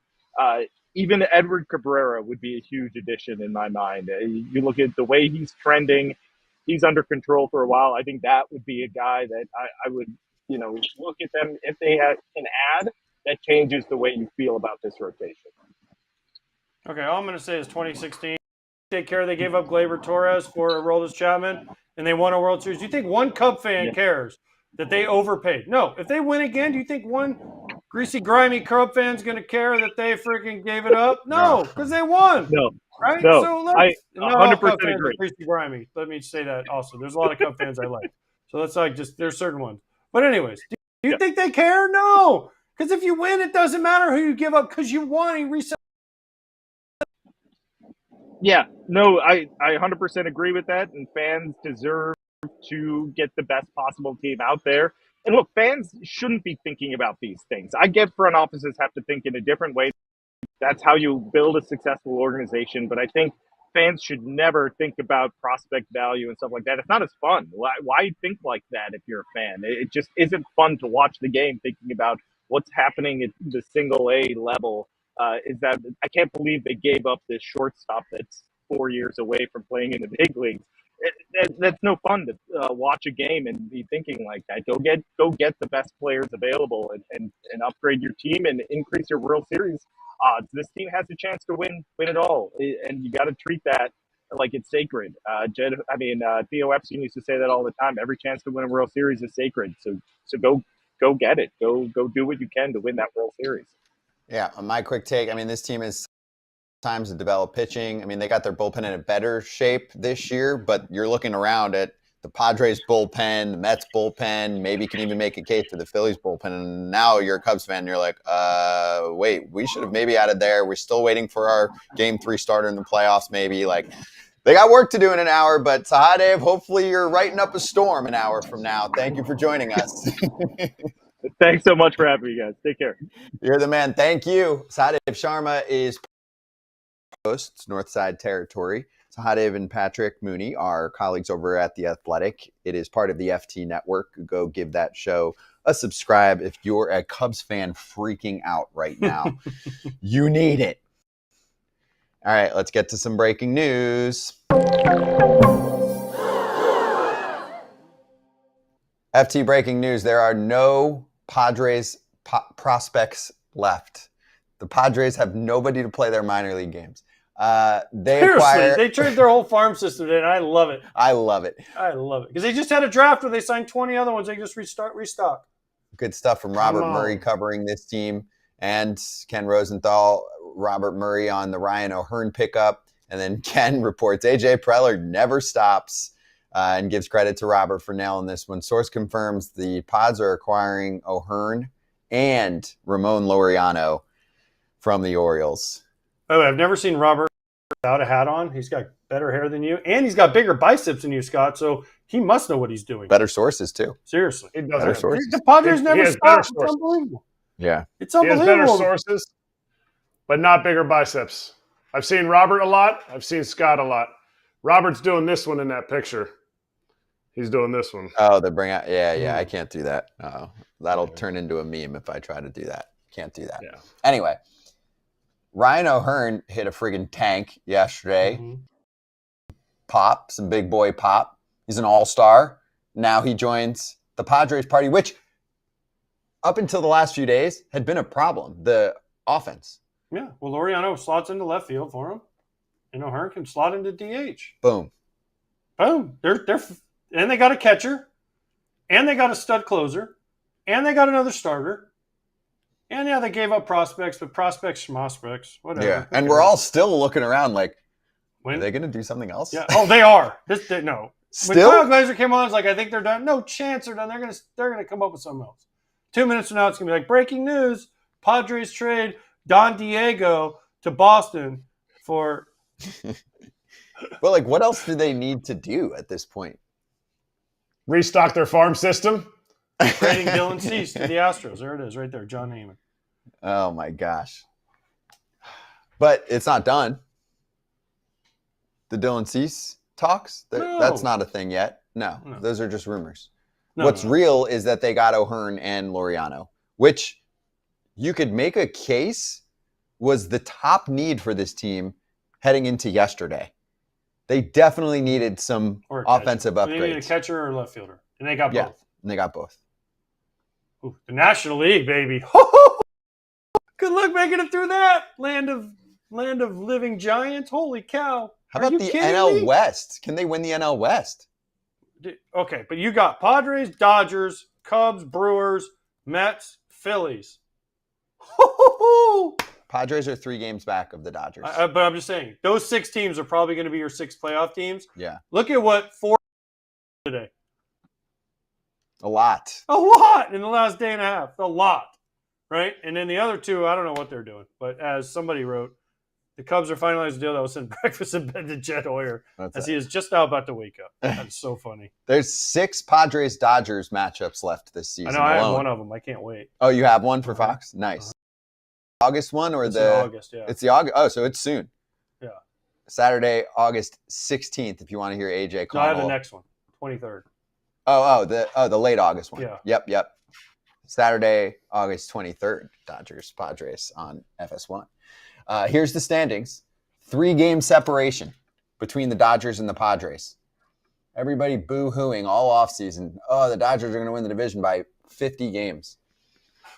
I mean, the Padres have had quite the trade deadline compared to the Dodgers. Dodgers have had arguably less holes to fill. They're waiting for a lot of pitching to come back. But what did you tell me about injured pitchers? They don't always come back. They don't always come back. That's wild. And for the Orioles, they are unloading all of these short-term pieces. It's funny, Ramon Laureano is having a great year for Baltimore. That was a nice pickup for them. He's got a cheap option for next year. He does. So the Orioles are trading pieces away for 26. But we matched that. We said, why would you pick that guy up? Not that he's not a good player, just that was the one didn't need. More outfield. But I guess they Padres need an outfielder, though. That's the difference. He was saying in the offseason when the Orioles were making their dumb moves, this one actually worked out for them in terms of the player producing. We just thought that they had a logjam with talent and, eventually turned into, not that they're the same position, but a guy like Kobe Mayo, who hasn't hit yet, saying, hey, when are you going to give a shot to some of us? Plus, your stud. Yeah, Stowers before that. They had just signed Tyler O'Neill, who is now healthy and hit 4 homers in consecutive games. So, true. Just stay healthy. Stay healthy. But he's got, I think, a player option for the next couple of years. So he's going to stick with that for now. Who, O'Neill? O'Neill signed a 3-year. He signed a long-term deal. I thought, but like a 3-year deal. 3 or 4 years, maybe. I'm pretty nerdy. I'm pretty sure that there's an option. There's no 3 option. years. Well, 3 years, $49.5 million. Opt out after year 1. So it's, but obviously, I think he's going to stay. It's $16.5 million each season. He hasn't played enough this year to hit free agency again, don't you think? Yeah. So he's staying there for the next couple seasons. That's why they're not trading him. But if you're the Padres, you have a very different looking team for them. And that includes their farm system. BetMGM with this tweet, Padres farm system after the deadline, one lonely kitten. Or Chihuahua, because that's their El Paso team logo. Yeah. They trade everybody. If I'm a big league player, trade everybody. I don't care about prospects. Don't talk to me about next year. Am I wrong, Kratz? Don't talk to me. Don't talk to me about next year, 5 years from now. I got this. I got this year, and that's it. You can't say it. You can't say it loud enough. Everyone needs to hear. We need that megaphone at the bottom of the screen. It is not against the prospects. It is not against the future. Of course, all these Padres guys, they want to win. They signed up for 10, 11, 12 years. They signed up for the money, yes, but they also signed up because they feel like it's a place that they're going to win more than 1 year. You know what? You get these rentals in. It doesn't work out this year. Do it again next year because there will be more minor league players to play. In most of these trades, the teams don't give up their top few prospects. The Padres did give up their top prospects. Yeah, but this is the way Preller looks at it. I can just find other ones. I can find other. He just signed 20 draft picks. And plus the Latin America signings. That's his strength. So that's his core. He signs 20 new prospects and Latin America. And all these guys got to do is go out next year. And I don't know what the Padres draft look like because I don't follow it that closely. But some of these guys got to do is go out and bang for 1 year. And guess what? Preller can trade them again next year for more players that are proven. I'd rather have proven players than prospects. Just saying. But that's my. And I love this. There you go, the lonely cat. Padres can. Okay, so you guys didn't think the Mariners are a World Series contender. I did. Padres are a World Series contender? Depends on if King comes back. Yes. And Darvish gets better. Even if Darvish was better last start, but let's say Darvish is not. Let's say he's a 4. Well, let's see what they do with Cease. Okay. Their bullpen is good enough, yes. Their lineup is improved, yes. I got to see what they do starting wise. They have the best bullpen in baseball. That's what I'm saying. Their bullpen is yes. Okay. Their lineup significantly improved today. Mm-hmm. Significantly. They were the second best team in baseball last year, in my mind. At the end, yes. Yeah, at the end. At the time when it matters, in October, I thought they were the second best team in baseball. The best team in baseball won the World Series, but they barely got past the San Diego Padres. So let's talk to Fabian Ardaya right now from The Athletic about the Los Angeles. Great to have you on. Thank you for the time. You can check out all of his work in The Athletic. What do you have for us on the Dodgers? I mean, they pick up Brock Stewart. They did a lot of their work in the offseason. Kratz is snoozing about it. I think he'll be good. I mean, he's been good for the Twins this year, but what do you think so far? Yeah, I think the Dodgers spent this much this offseason because they wanted to avoid having much to do this deadline. I don't think they expected this deadline, though, going into this week coming in. Obviously, they've gone on their targets than sort of the names flown out there. And I think Brock Stewart's the guy that kind of made a lot of sense, especially at that price. They only had to give up James Outman, who really wasn't playing. They haven't given up anyone really from their farm system yet in either of these deals, and they managed to get at least a couple of interesting arms in Brock Stewart and Paul Gervais, but there's still a lot of work to do, and obviously there's the big fish out there still with Stephen Kwan, so we'll see what happens there. I know it's not a rivalry. We asked Max Muncy, the Padres, and not a rivalry. It's the Giants and Dodgers, but are they looking down the coast at San Diego and going, that team is getting a little too close for comfort? I think they did last year during the DS. I think they kind of acknowledged that was a team that was probably the best team that they faced during that run. And I think Kike Hernandez even kind of told me that team was better than last year's Dodgers team. Obviously, the Dodgers wound up winning that series, but that was a team that pushed the Dodgers, and they pushed the Dodgers especially with their bullpen. You've seen that now with that just kind of reinforces that. And the lineup is even deeper now. That was maybe the one thing you can kind of point out is all right, maybe the bench is a little bit thin. But yeah, that Padres team, they're threatening to push the Dodgers, and the division leads only 3 games at this point. I think you kind of look at it like the Dodgers have had a cushion here for a while, but that cushion's not as big as it used to be. So obviously the Dodgers have a lot of faith in what they have coming back and what they already have on the roster, but the Padres don't look like they're going anywhere anytime soon. The Dodgers, we keep hearing about Rush and all these guys that the Dodgers might trade. They're not trading any of those guys, are they? Why would they trade those guys? I don't see them. They have to have other guys they could trade, but those 2 guys to me seem like 2 guys that they wouldn't want to trade unless it would be for something huge. Yeah, basically every indication I've gotten for the last week and a half has been they're not moving Dalton Rushing or Alex Freeland. Dave Roberts even said on record, I don't see Dalton Rushing moving, which is not something you hear often, on the record at least.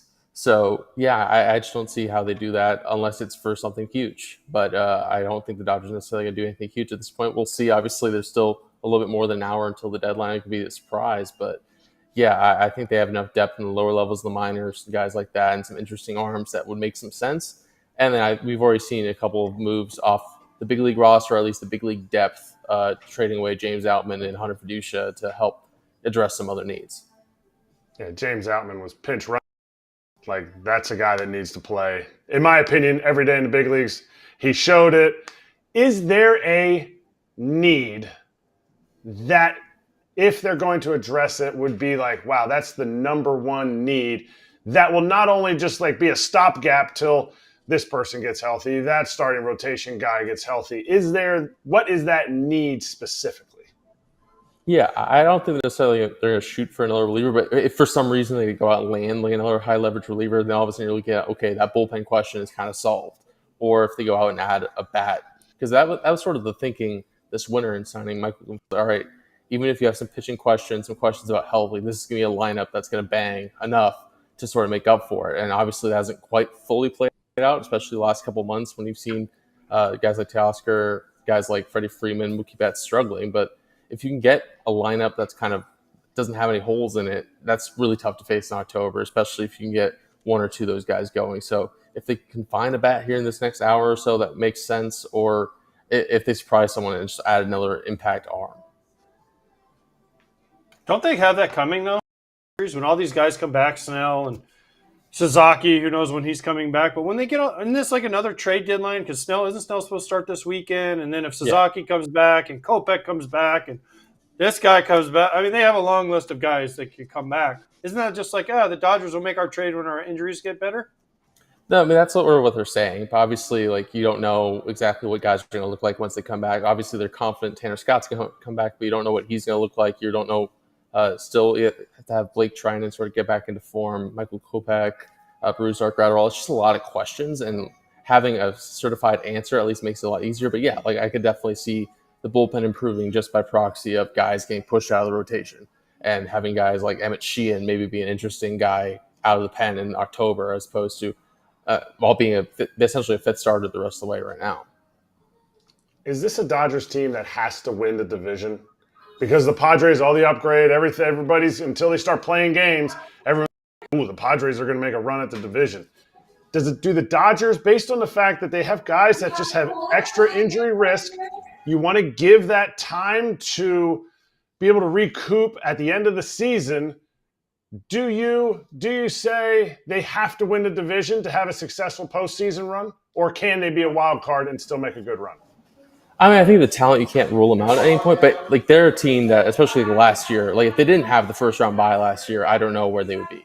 Just because they were, remember last year, Freddie Freeman had just gotten hurt. This is an older veteran ball club. I think it's the oldest position player group in the majors. Like, so yeah, I think any time off definitely helps and allows the Dodgers to set up their pitching when you're looking at a guy like a Yamamoto or an Ohtani, where you kind of really want to be diligent about giving them days off, even during October. So yeah, I do think it helps. It helps to get the bye. It helps to get to win the division. But obviously, the Padres aren't going to make it easy this year. So, all right, we appreciate the time. It's been fascinating, especially with the Dodgers kind of sitting on the sidelines. Last year, remember, they were all in on everybody.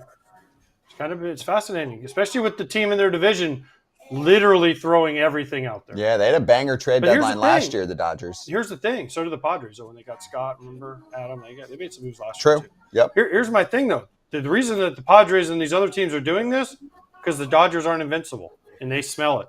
They smell blood in the water, and they're like, we might be able to actually take these guys down, and we're not afraid of them. And so teams are going for it, and I love it. Kind of thank you to the Dodgers for not being as great as we thought they might be. Yeah, it's not a 130-win team. I mean, everyone thought they would never lose a game. No. Here they are. So, yeah. Hey, no, they haven't broken baseball yet. Exactly. Thanks for the time. All right. Thanks for having me, guys. Appreciate you. Make sure you check out Fabian on Twitter, on the Athletic, Dodgers coverage, the whole deal. Give it a look. Oh, we got Hot Corner. Let's hit Hot Corner.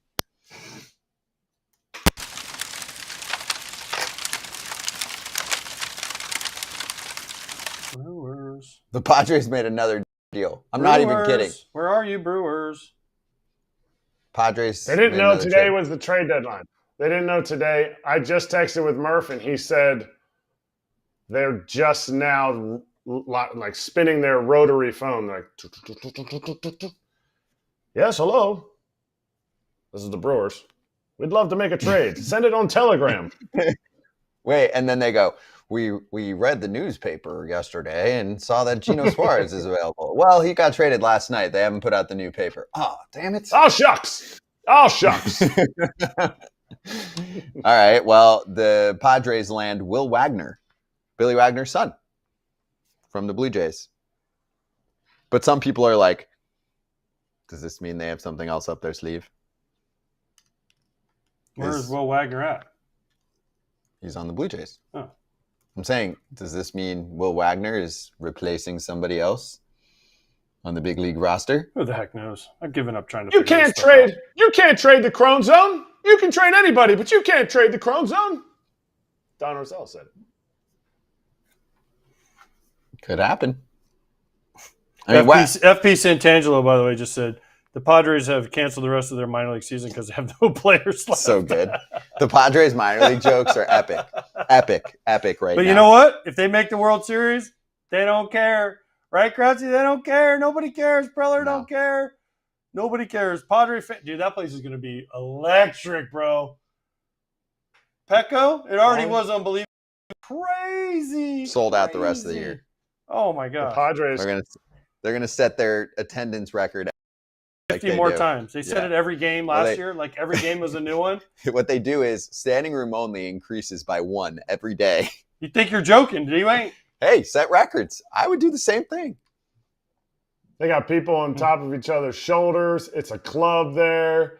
They're gonna have 20. They're gonna petition to the league, see if they can have 27 guys on their active roster. They're just gonna be like, this be running dudes through the options. Shout out to the countdown on the bottom right corner of your screen. It's like New Year's. 4. We're at 3, 4, 3, 2, and there is 1 hour left in this year's MLB trade deadline. Are you guys not entertained? That's when the Brewers jump in. The Brewers are like, now we can do it. We thought it was different for us because we were on Central Time. This is crazy. We're going Well, they did that with the offseason. In the offseason, they didn't do anything until spring training. They signed Jose Quintana. I think that was their first major league deal. Now, it worked out pretty good. They're laughing back at everyone because they're like, have you checked the NL Central standings lately? Or just their playoff percentage chances in general? I mean, this is going to be a playoff team. Yep. Don't be a playoff team. Quintana worked out all right, so I don't know. Quintana worked out okay? Yeah. Oh, yeah. I'm just you know what's fascinating? Wondering if they were going to do something else. I know we have an hour left, but have you guys looked at the standings of the AL wildcard? Yeah. Yankees have one, Red Sox have one, Mariners, Rangers tied for the third one. Okay. Right. And then it's Guardians who are selling. No Class A. Okay. Royals are 3 back of that. Rays, they're done. Angels 4 back, whatever. One of these 4 teams ain't going to make it. Meaning, this Yankees, Red Sox, Mariners, Rangers, who haven't really done anything. One of those teams ain't going to make it. Well, to me, it's a flop. The wild card in the American League's pretty much a flop. But one of those teams ain't going to make it. Yeah, like the Yankees are good. They're trying. They picked up Yankees are another the Red bullpen Sox arm. haven't done much. Red Sox haven't done Texas shit. Has done they got nothing. one bullpen arm. They got a reliever, Texas right? has done nothing. They got Colomb, a lefty reliever. Okay, but right. I mean, Texas and Boston have done nothing. Yeah, agreed. Mariners all in. Mariners Yankees all in. Throwing dudes in the bullpen left and right. Royals have done more than some of those teams we're talking about. I don't know. It's going to be fascinating to see though. There's one other team that we're missing. I don't think they were on that screen. Angels? I said the Angels. Oh, you said them? Angels. They're not selling at this point. They're 4 back of. I'm in the minority here that I think this team, I know it's 4 games out, but I just think even giving their fans a playoff run, like as in they're competing. No, even now at this point, even competing for a playoff spot in September is foreign to them. Just screw it. No? I think that's what they're saying internally. They're like, how long can we do this? Yeah. No, I say it's a team. Let them play together. Let them play this season out as a young team and figure out how to win the. I think they'll grow from that. And next year, obviously we're going to say it the whole time, the Angels in the offseason. But add to the team. They have more experience. They're young. Some of these dudes should still be in AAA and they're learning in the big leagues. Okay. Right, to learn how to win.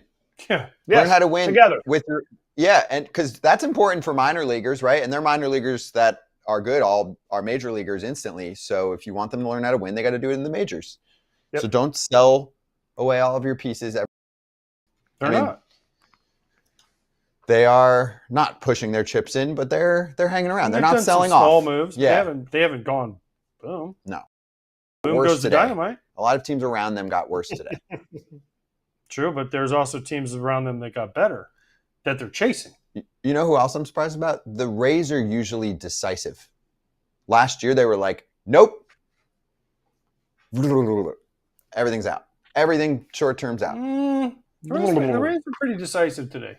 They're keeping some pieces. I mean, they made some, They didn't got do rid anything. of some guys. They traded Zach Littell. That's it. Yeah, right? but I think a lot of their other guys can come back next year, so they're not.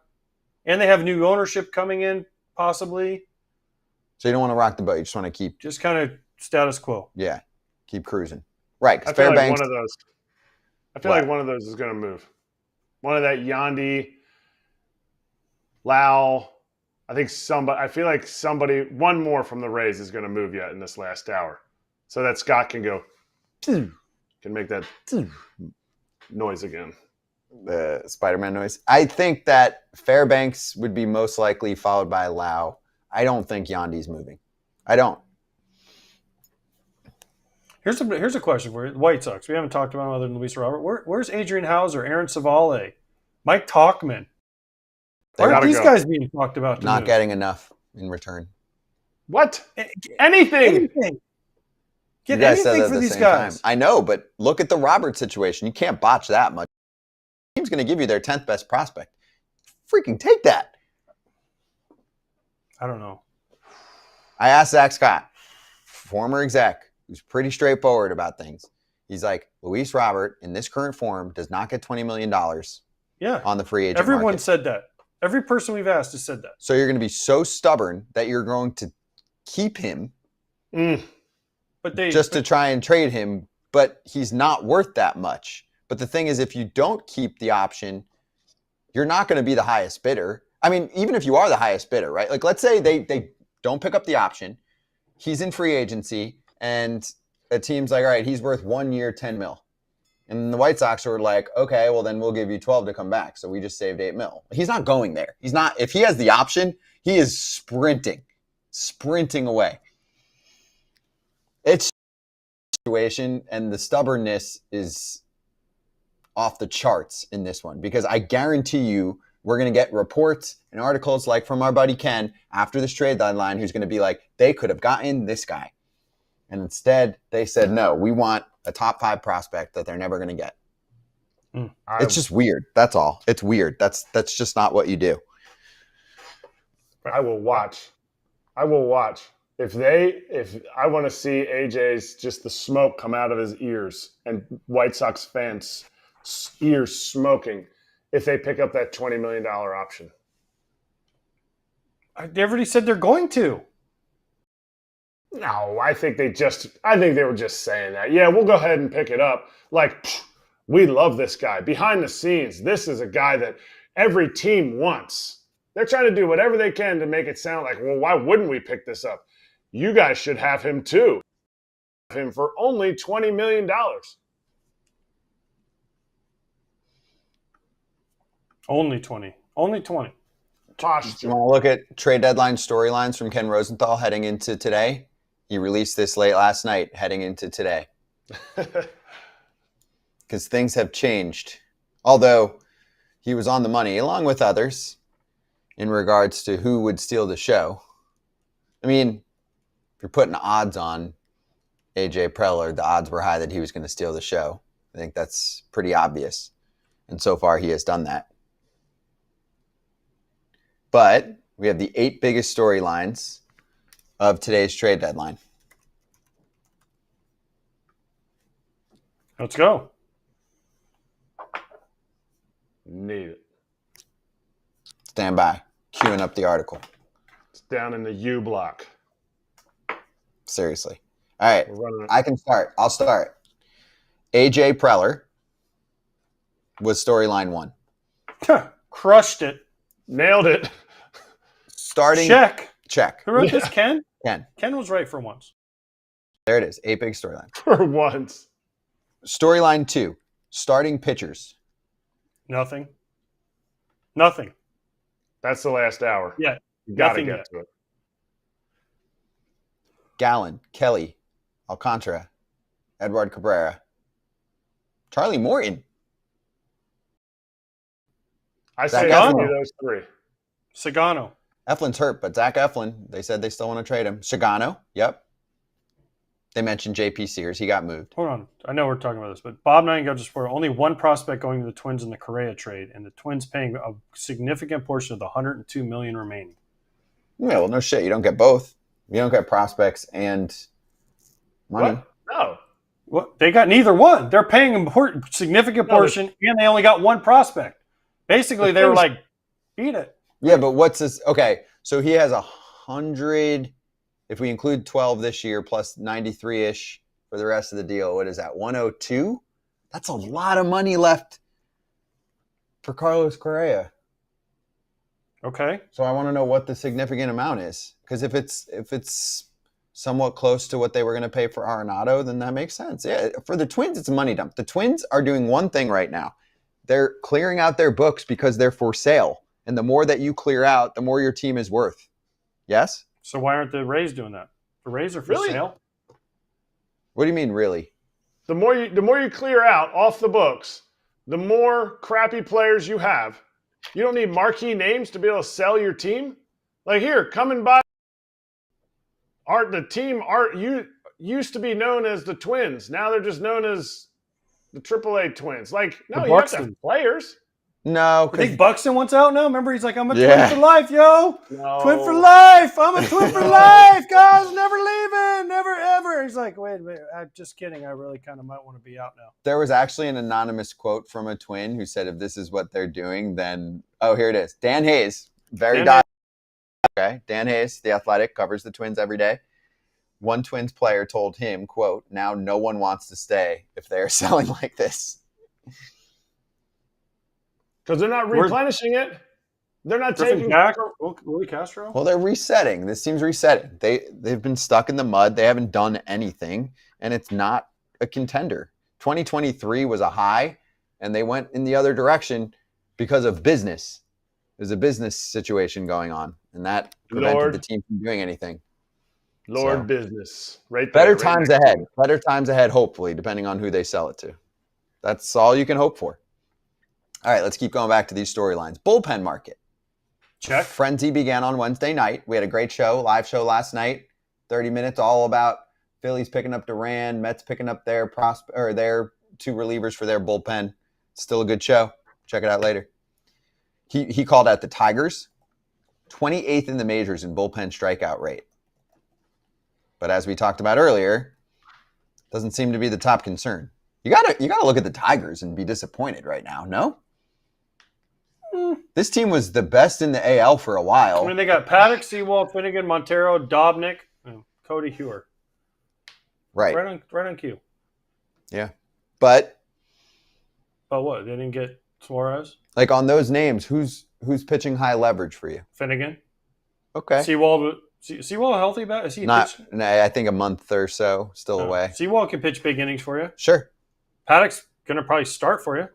Yeah, and then could transition to the bullpen potentially. Yeah. Okay. But he pitched good the other night. Yeah. Was it yesterday when he pitched? He pitched good, man. He did. I mean, there was some hard contact, but he had the results and he was throwing strikes. So I'm with you. All right. Ken had written about how the Mariners were heavily in the mix for Duran, so he thought maybe they would be in the mix for another reliever. Hasn't happened for them yet. By the way, reliever market. If we don't think Fairbanks is being dealt, we've still got Dennis Santana, who the Pirates should trade. Mm-hmm. I think his value's at its highest right now. Camilo Doval. I don't know what the Giants are doing, if anything. Phil Maton's definitely getting moved if someone wants him. Katie Wu has been on that story, our Cardinal Territory host. The Rockies traded Jake Bird. That's probably one of the only deals we didn't get to, but Jake Bird also goes to the Yankees. Yankees bullpen over the past month has been a hot mess. So that was the goal today, because they had acquired their with Rosario and Austin Slater. They fixed third base with Ryan McMahon, who had a walk-off hit last night. So that's how trades work. And then here's the latest for the Yanks. Jake Bird for Rock Riggio, that's a name, and Ben Shields. Okay. Jake Bird's been pretty good this year. The Yankees have done a nice job. Yep. Next on the storyline list, busy sellers. He was talking about the Orioles, the Pirates. Both have been active today. And he said, and then there are the Marlins, who are taking their decisions down to the last day. And then he mentioned other guys they could trade, which included Jesus Sanchez, who went to the Astros, Dane Myers, who hasn't been traded, Anthony Bender hasn't been traded, and their two big boy starters, Cabrera and Alcantara, have not been traded. Next on the storyline list, the Red Sox. One day, a Sox fan will win a trivia contest with the answer James Paxton, Luis Garcia, Lucas Sims, and Danny Jansen. The question, who are the players that Sox Chief Baseball Officer Craig Breslow acquired during his first trade deadline last year? Now, he recovered. He had a good offseason. Crochet, Chapman, Carlos Narvaez, traded away Devers. It's been very quiet. Next storyline was Mets and Phillies going for similar assets. Both did well. Next storyline was the Cubs.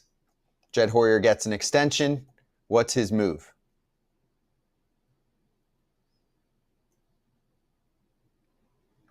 I don't know. You know what's funny? Nothing. What's funny? All these fans in the chat and all the fans on Twitter and all the funny things are all the fans of teams that haven't done anything. They're all pissed. Right? But then if they traded away their ninth best prospect for a rental guy, they're like, why did we trade the ninth best prospect for a rental guy? Do you think that fans are like that? A lot of them. Yeah. Not all of them, but some of them are. Why did we trade our 18th best prospect for this guy? He could have been something. He could have been a contender. I don't know. It's funny to me. I don't believe fans are pissed. I don't believe fans are pissed when prospects get dealt. I don't think, except for like the teams who are like very regionally centric, where it's like close in Lehigh, the Red Sox were close in Pawtucket, now they're in Worcester. Like, I don't think teams technically know their prospects as well as I would think they would know them. And I think they're like, hey, we heard that guy was pretty good, but that's sick. We got Dylan Cease. I heard that Cubs prospect was pretty good, but that's sick. We got Sandy Alcantara. Like, if you want your team to win, get rid of the prospects. So Padres fans, revel in it. Enjoy it. Phillies fans, go talk to a Tigers fan. Do they want all those prospects back and have a few other years where, hey, you know what? I wish we hadn't gone for it so much. I wish we hadn't had those runs that we came up short. Go talk to Red Sox fans. They don't care who they got rid of when Dombrowski was their GM. No, they put the ring on that thing. That's all you want as a fan. Everyone's saying that the Astros are, so that's still active. So here's where we are, okay? 45 minutes left. What do we know? I mean, things can pop up out of the blue, but what do we know? It sounds like those conversations are still going on. Astros and Padres with Cease. It sounds like Rangers and the Red Sox are going for Merrill Kelly. That's what Bob Nightingale said, and I saw it from at least one other. John Heyman also said the Rangers are talking to the Diamondbacks about Merrill Kelly. Merrill Kelly has to be traded. So here's the thing with the Diamondbacks. They need to receive a return package that is equivalent to a first-round pick or better than a first-round pick. Because I'll give you the example. Zach Gallen's going to be a free agent after this year. I know he's had a bad year, but the chances are that Zach Gallen gets more than $50 million in free agency. Agree? Young starter, one bad year, many good years. He's going to get more than 50 overall on a guaranteed contract. Mm-hmm. So that means that if they offer him a qualifying offer, right, and he's attached to that, when he signs elsewhere, the Diamondbacks get essentially a late first-round pick, right? It's after the first round. That's your comp pick. So in their prospect return, they need that. And you might have some teams being like, well, Gallen's had a bad year. And for them, they'll keep him. And that's why the qualifying offer is shit, because it prevents trades from happening sometimes. Yeah, because you lose the qualifying offer. But if you win a World Series, it's not. It's not. No, but my point is that the Diamondbacks need a certain price. In the past, you just trade that player. But now you actually have a first-round pick staring at you saying, don't trade this player unless you get better than this, which makes sense, right? Yeah, but not all first-round picks pan out. That's why. But not all prospects pan out either. I know. That's why I hate. That's why. How many in baseball? Let's use the last 5 years. Yeah. Super prospects have been to another. Fernando Tatis, he's not even the last 5 years. No. Have been traded from one organization to another and have become James Wood, maybe? Yeah. The best example, but he was traded for the highest paid player in baseball. For a superstar for 3 years. That's what I'm saying. Who else? Go back. Sure, there's some, but there's not a lot. I totally get your point. It usually doesn't work out. Yeah. But because here's the thing, if you're that good of a prospect, guess what teams do? They don't trade you because they know you're that good, or you're already in the big leagues at like 20 years old and you're not getting traded because you're rushed up there. I have another one, but we talked about him a day or two ago, and it's damn good. But Pete Crow Armstrong for Javi Baez. But that's what everyone's afraid of. They're afraid of that because GMs are trying to keep their jobs. And PCA when he was traded was 18 years old or whatever he was. Yeah. I mean, come on. I'm with you, dude. Cam Smith this offseason. Yeah. Yeah, who was he traded for? Kyle Tucker. I mean, exactly. If you're a Cubs fan, don't you do that all day? Every day. Yeah. Cam Smith wasn't making the 25 Cubs this year. He wasn't going to make the 2025 Cubs. He wasn't. I'm sorry. He went to the Astros in a perfect thing and made the team. Yep. He wasn't making the Cubs in 2025. I don't care what Cub fans say. It's not true. It's not happening. They have a prospect surplus, which is great. But right now, Cubs have Andrew Kittredge and Mike Soroka at the trade deadline. There's a staring match between the Brewers and the Cubs. They're like, I'm not doing anything crazy. No, I'm not doing anything crazy. Collusion. They both talk to each other like, hey. One of us, maybe both of us, are going to make the playoffs out of Central. Let's just go and beat each other up once we get to the playoffs. That's it. Like, don't do anything. Don't do anything because this is better for our franchise values. Merrill Kelly to the Rangers. Sounds like it. Yeah. John Gambadoro. Don't they need offense, though? Their pitching is unbelievable. It's going to get better. Don't they need an offense? Don't they need somebody that can hit? Here's the problem when I was looking through their lineup. Like, there aren't great bats available. This has not been a bat-heavy trade deadline. This is a pitching trade deadline for the most part. So where was the move for them on offense? I don't know. Like, I'll read you their lineup, okay? Their lineup Seager, against Simeon, Langford.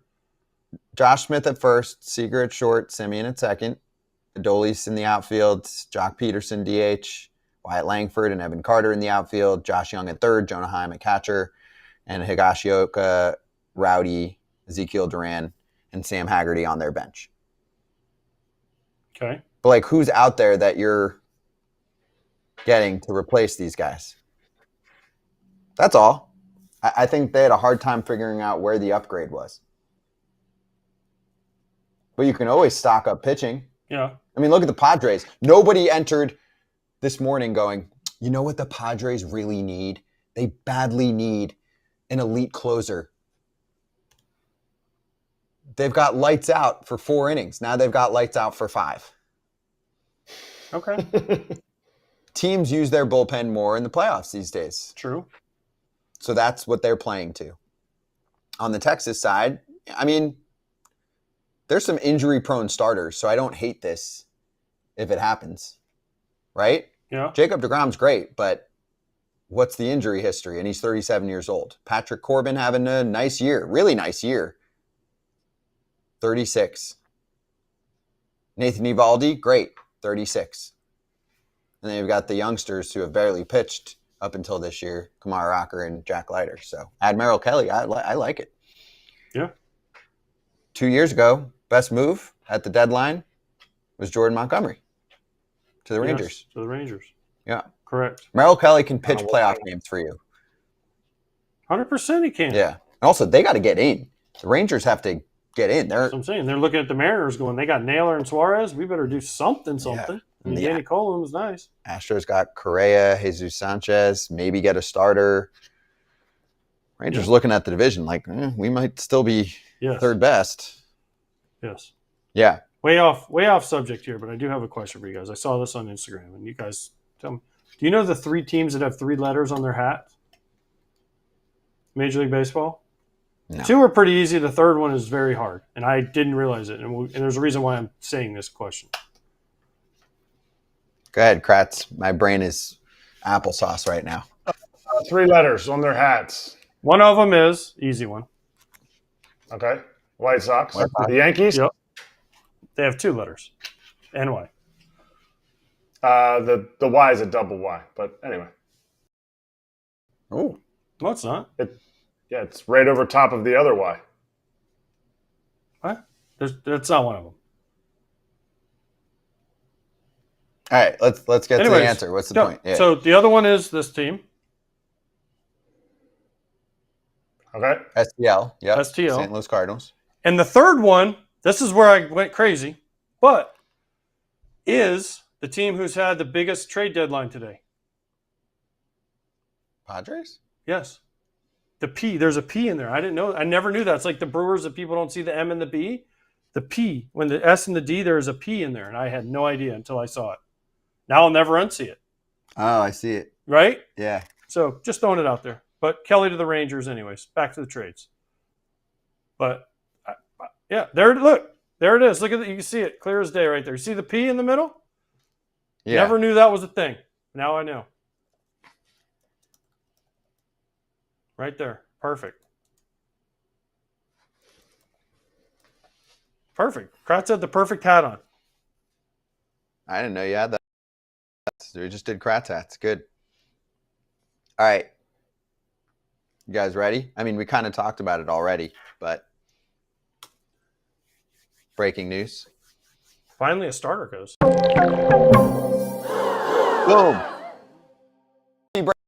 Merrill Kelly goes to the Texas Rangers. Chris Young, World Series winning executive from 2023, is buying. We like it.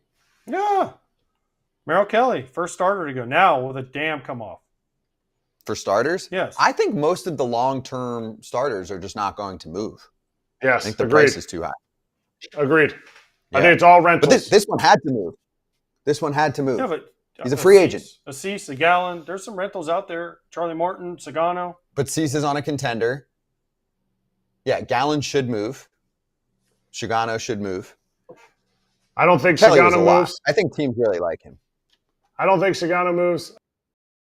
I think Zach Gallen moves. I think those are the 3, and I don't think any of the – I just think the price is too high. Like you said, starting pitchers that are available for more years of control, teams are looking at what even a 1-year rental for an entire season costs, and they're not going to make the move. Merrill Kelly to the Rangers, great for him. A guy that's not afraid of contact, going to pitch in Texas, the number 1 toughest park to hit home runs in, bring it on. Merrill Kelly's like, if I hadn't increased my free agent value, I'm doing it now. Remember a week and a half ago when the Diamondbacks were still thinking about competing and then kind of fell apart again? Mm-hmm. Here we go. So they traded Geno Suarez, Josh Naylor, Merrill Kelly, and still might trade Zach Gallen. Mm-hmm. This is what you do. You're in or you're out. Mm-hmm. And happen to have... Or you do the hokey pokey. Right. Which some teams Turn it do. all around. Mm-hmm. But they happen to have guys that are free agents coming up. So this you have to do this. This isn't your year. You re-rack. This team isn't rebuilding or anything. They could be good next year. Their first baseman, their third baseman, one of their starters. Who else? That's it right now, right? Those are the all big were ones. free agents Yep. at the end of the year. All were free The agents. only one left is Gallen. That's the only one that should move because he's a free agent after this year. I mean, Charlie Morton should move if a team likes him enough. Here, let me go over what a problem is, though, guys. I mean, you might see a couple pending free agent starters that are on bad teams not move. And here's why. I'm trying to look this up as I'm talking about it. Charlie Morton is making $15 million this year. $15 million. At times, he's looked done. Fair? Beginning of the season, he was getting rocked. He's looked better lately. But some teams might say, I'll take him. You eat most of the money. And then the Orioles might say, no, we're not doing that. And then you don't have a deal. It's easier to trade the guys that aren't making that kind of money. Yeah. If they get asked to eat the money. Yeah, but they're not eating all the money. Like, let's say Charlie Morton is owed $5 million for the rest of the season, just to make an easy number. Yep. You're paying all $5 million. You might as well eat $4 million of it and get a better prospect. Like teams are buying prospects. You're saving $1 million and you bought a prospect instead of paid just Charlie Morton to pitch meaningless innings for your team. I agree, but you have to get ownership approval for that. It doesn't always happen, that's all. Yeah. I mean, Merrill Kelly is a much better option, and he's making half that. He's making $7 million this year. Yeah. That's an easy trade. Okay. Charlie Morton would be a great fit for the Cubs. Yeah. Agreed. Veteran guy, been around, pitched in huge games. We have more trades. There. You going the Angels trade? I was going to go to the next one, but we can do that one too real quick. The next one? It's right below there. Is that a real trade, though? You need to put a tweet next to it, team behind the scenes. But anyway, Oswald Peraza goes to the Angels. Peraza was probably going to get sent back down, so the Angels grab him. Yeah. Yeah. Depth piece. Apparently, Peraza was the big piece that the Reds wanted for Luis Castillo a few years ago. And the Yankees were like, we will not give you a prospect of that caliber. Is there anyone that's hyped more prospects than the Yankees? No, but usually it works for them. Ever? They hype them and people keep buying them. All right, let's do the next one. We got another one. Oh, they're coming in hot now because this is the last 30. There's another one? Yeah, this one actually is real. Willie Castro to the Cubs. Willie Castro's like, hallelujah, hallelujah, hallelujah, hallelujah, hallelujah. Willie Castro is a Chicago Cub. He can play a number of different positions, including third at times. I mean, Matt Shaw's been raking in the second half. So they said, you know what, we're riding this. We don't need Geno Suarez. That was their decision. But Willie Castro can play everywhere. Right. So he can give, DH sometimes for him. Also, what you need to do as a contender is make sure that you've got extra depth. And Castro can be a starting player for left you field. If someone gets hurt. Right, left field. But also, if someone gets hurt, Castro can fill a number of spots for He you. can play left field. He naps out. Because guess what? Starting tomorrow, you lose a player. Oh, well. Can't really replace him. It's weird. It's so weird to me. Isn't that's it? How it is. There's 2 months left. There should be another way to. Flooded with injuries, and you can't replace the guy for 2, if not 3 months if you make a playoff run. That's just how it works. Except for the dump deadline, which was only a thing for 1 year, a couple of years ago. Still could be a thing. Angels have a lot of free agents. If they fall out of it in a month, dump deadline. We could have a dump deadline special. I loved it. They got rid of 6 guys in like 5 minutes? Mm-hmm. Guys they had just traded for it. Yeah. Toledo, Lopez, all those guys. They just traded for him. That was freaking wild. All right, so Castro goes to the Cubs. The Twins have now, this according to Dan Hayes of The Athletics, the Twins have now traded 5 players off their roster today alone, and they've traded 7 this week. Good thing St. Paul's close. Good thing St. Paul is close. Oh, yeah. Hey, there are going to be a lot of happy AAA players in St. Paul. Getting that big league burn. That's right. That's right. So, Willie Castro, Mike Soroka, and Andrew Kittredge with 28 minutes to spare for the Cubs. Is that good enough, Cub fans? You tell me, Cub fans. At the end of the show, when the deadline hits, we're going to do our winners and losers. Padres. Right now, yes, the Padres will be on the Yankees. winning side. Yankees. The Cubs will not be on the winning side. I don't know. We'll see. Right now. This enough? I love right this now, move. I said right now. What do you mean right now? Right now, there's 30 minutes to go. 27 minutes to go. Yeah. Willie Castro this year, a bit above league average bat. All-Star last year. What did he end up last year? Second half tailed off a little bit for him last year. But last 3 seasons, league average bat, number of different positions, glue guy, good. Jesse Rogers just said, Cubs needed a player like Castro, can play infield, outfield, and PCA's backup in center field. I love it. All the Cub fans in the chat are saying, no, this is not enough. Cubs fans, where are you at? Bring it. Not enough. Say it with your chest. Yeah. No, need starters. I'm with you. Right? 7-game series right now. Okay?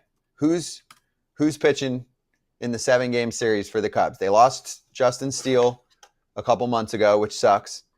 Matthew Boyd's been an all-star. Boom, he's pitching. Shota Imanaga, he's pitching. Cade Horton. Horton, here's a who. Colin Ray's not starting a playoff game for me. Soroka? Not for me.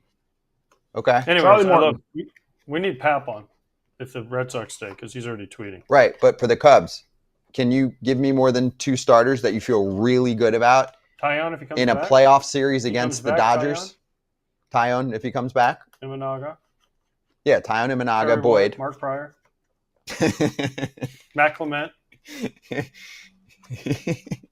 Ryan Dempster. Okay. Ryan Dempster. He's closing. John Lester. Yeah, Cubs fans are freaking right now. Okay.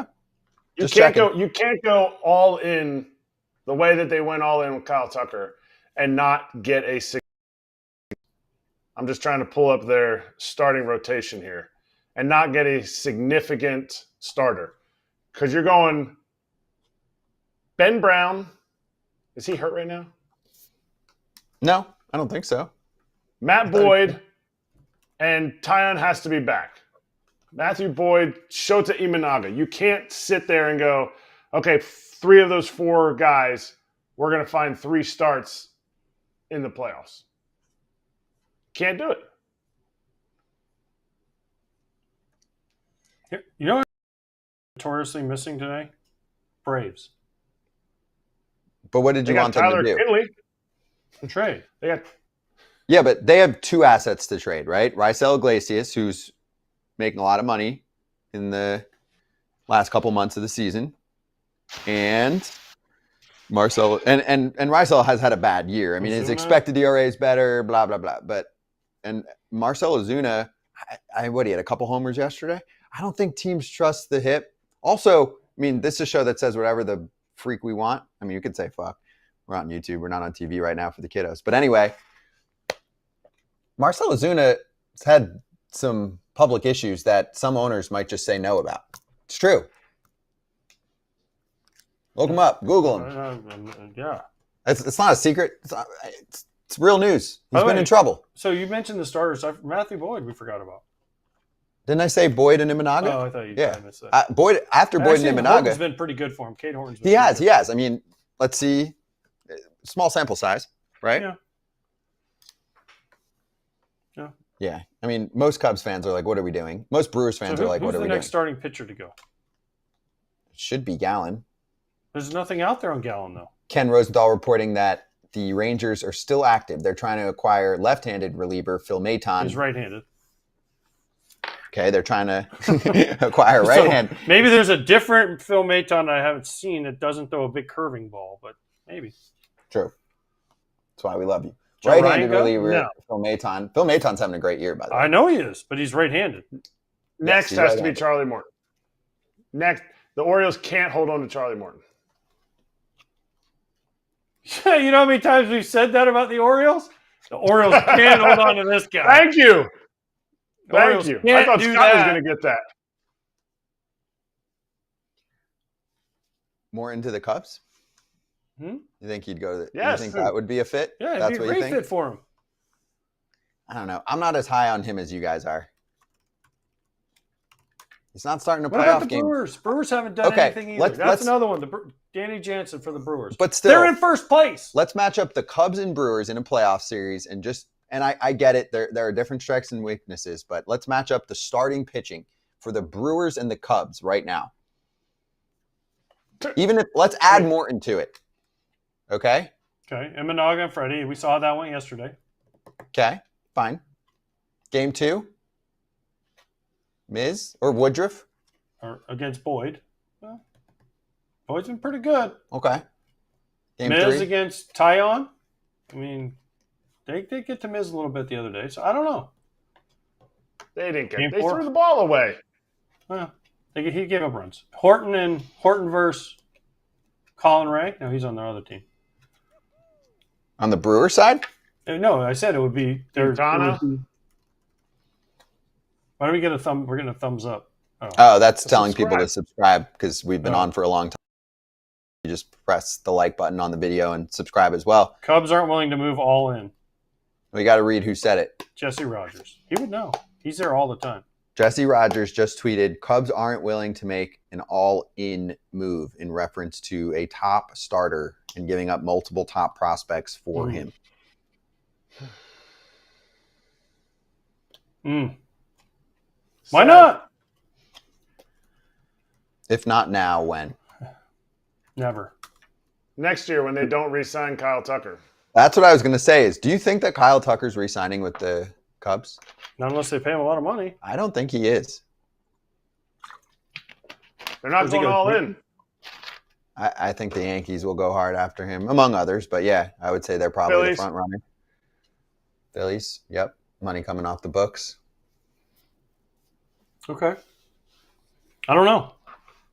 Okay. If the Cubs picked up a playoff level starter, game 2, 3, 4 starter, could they win a World Series this year?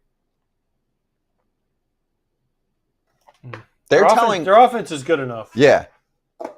I don't know that they can because they need more pitching. Right. I'm saying if If now they did, yes, absolutely could. Although the National League, like we've mentioned, is tough. gauntlet. I think they're kind of If they telling win us a wild card, okay, let's say they win a wild card. Let's say the Brewers make Erik Kratz's dream come true. And the Brewers win the division. Okay? And the Cubs got to play a wild card series against Mets, Padres, Phillies. Heck, I'll throw the Brewers in there too. One of those Dodgers, maybe. They don't have one of the best records. Whoever it is. Are they matching up the Cubs? And let's say they have to go Imanaga, Boyd, Tyon. They go 3 games in this series and they win. And then they got to start in the next series, right? It starts piling up on you quick. That's why they need someone else. I don't know who that person is, though. Anyways. That's why I think they're kind of telling us that they're not all in. They don't love this team as a World Series contender. Even the bullpen. Bullpen's been really good, right? Yes. They added Kittredge. Yes. That's why I asked Sahadev exactly what I asked him. I don't believe when a front office does not push all in, they don't believe in their team. Put them on a lie detector. They don't believe in their players. And that trickles down to the team when they go out and play. Obviously, the players still have to go play. But that front office is like, you know what?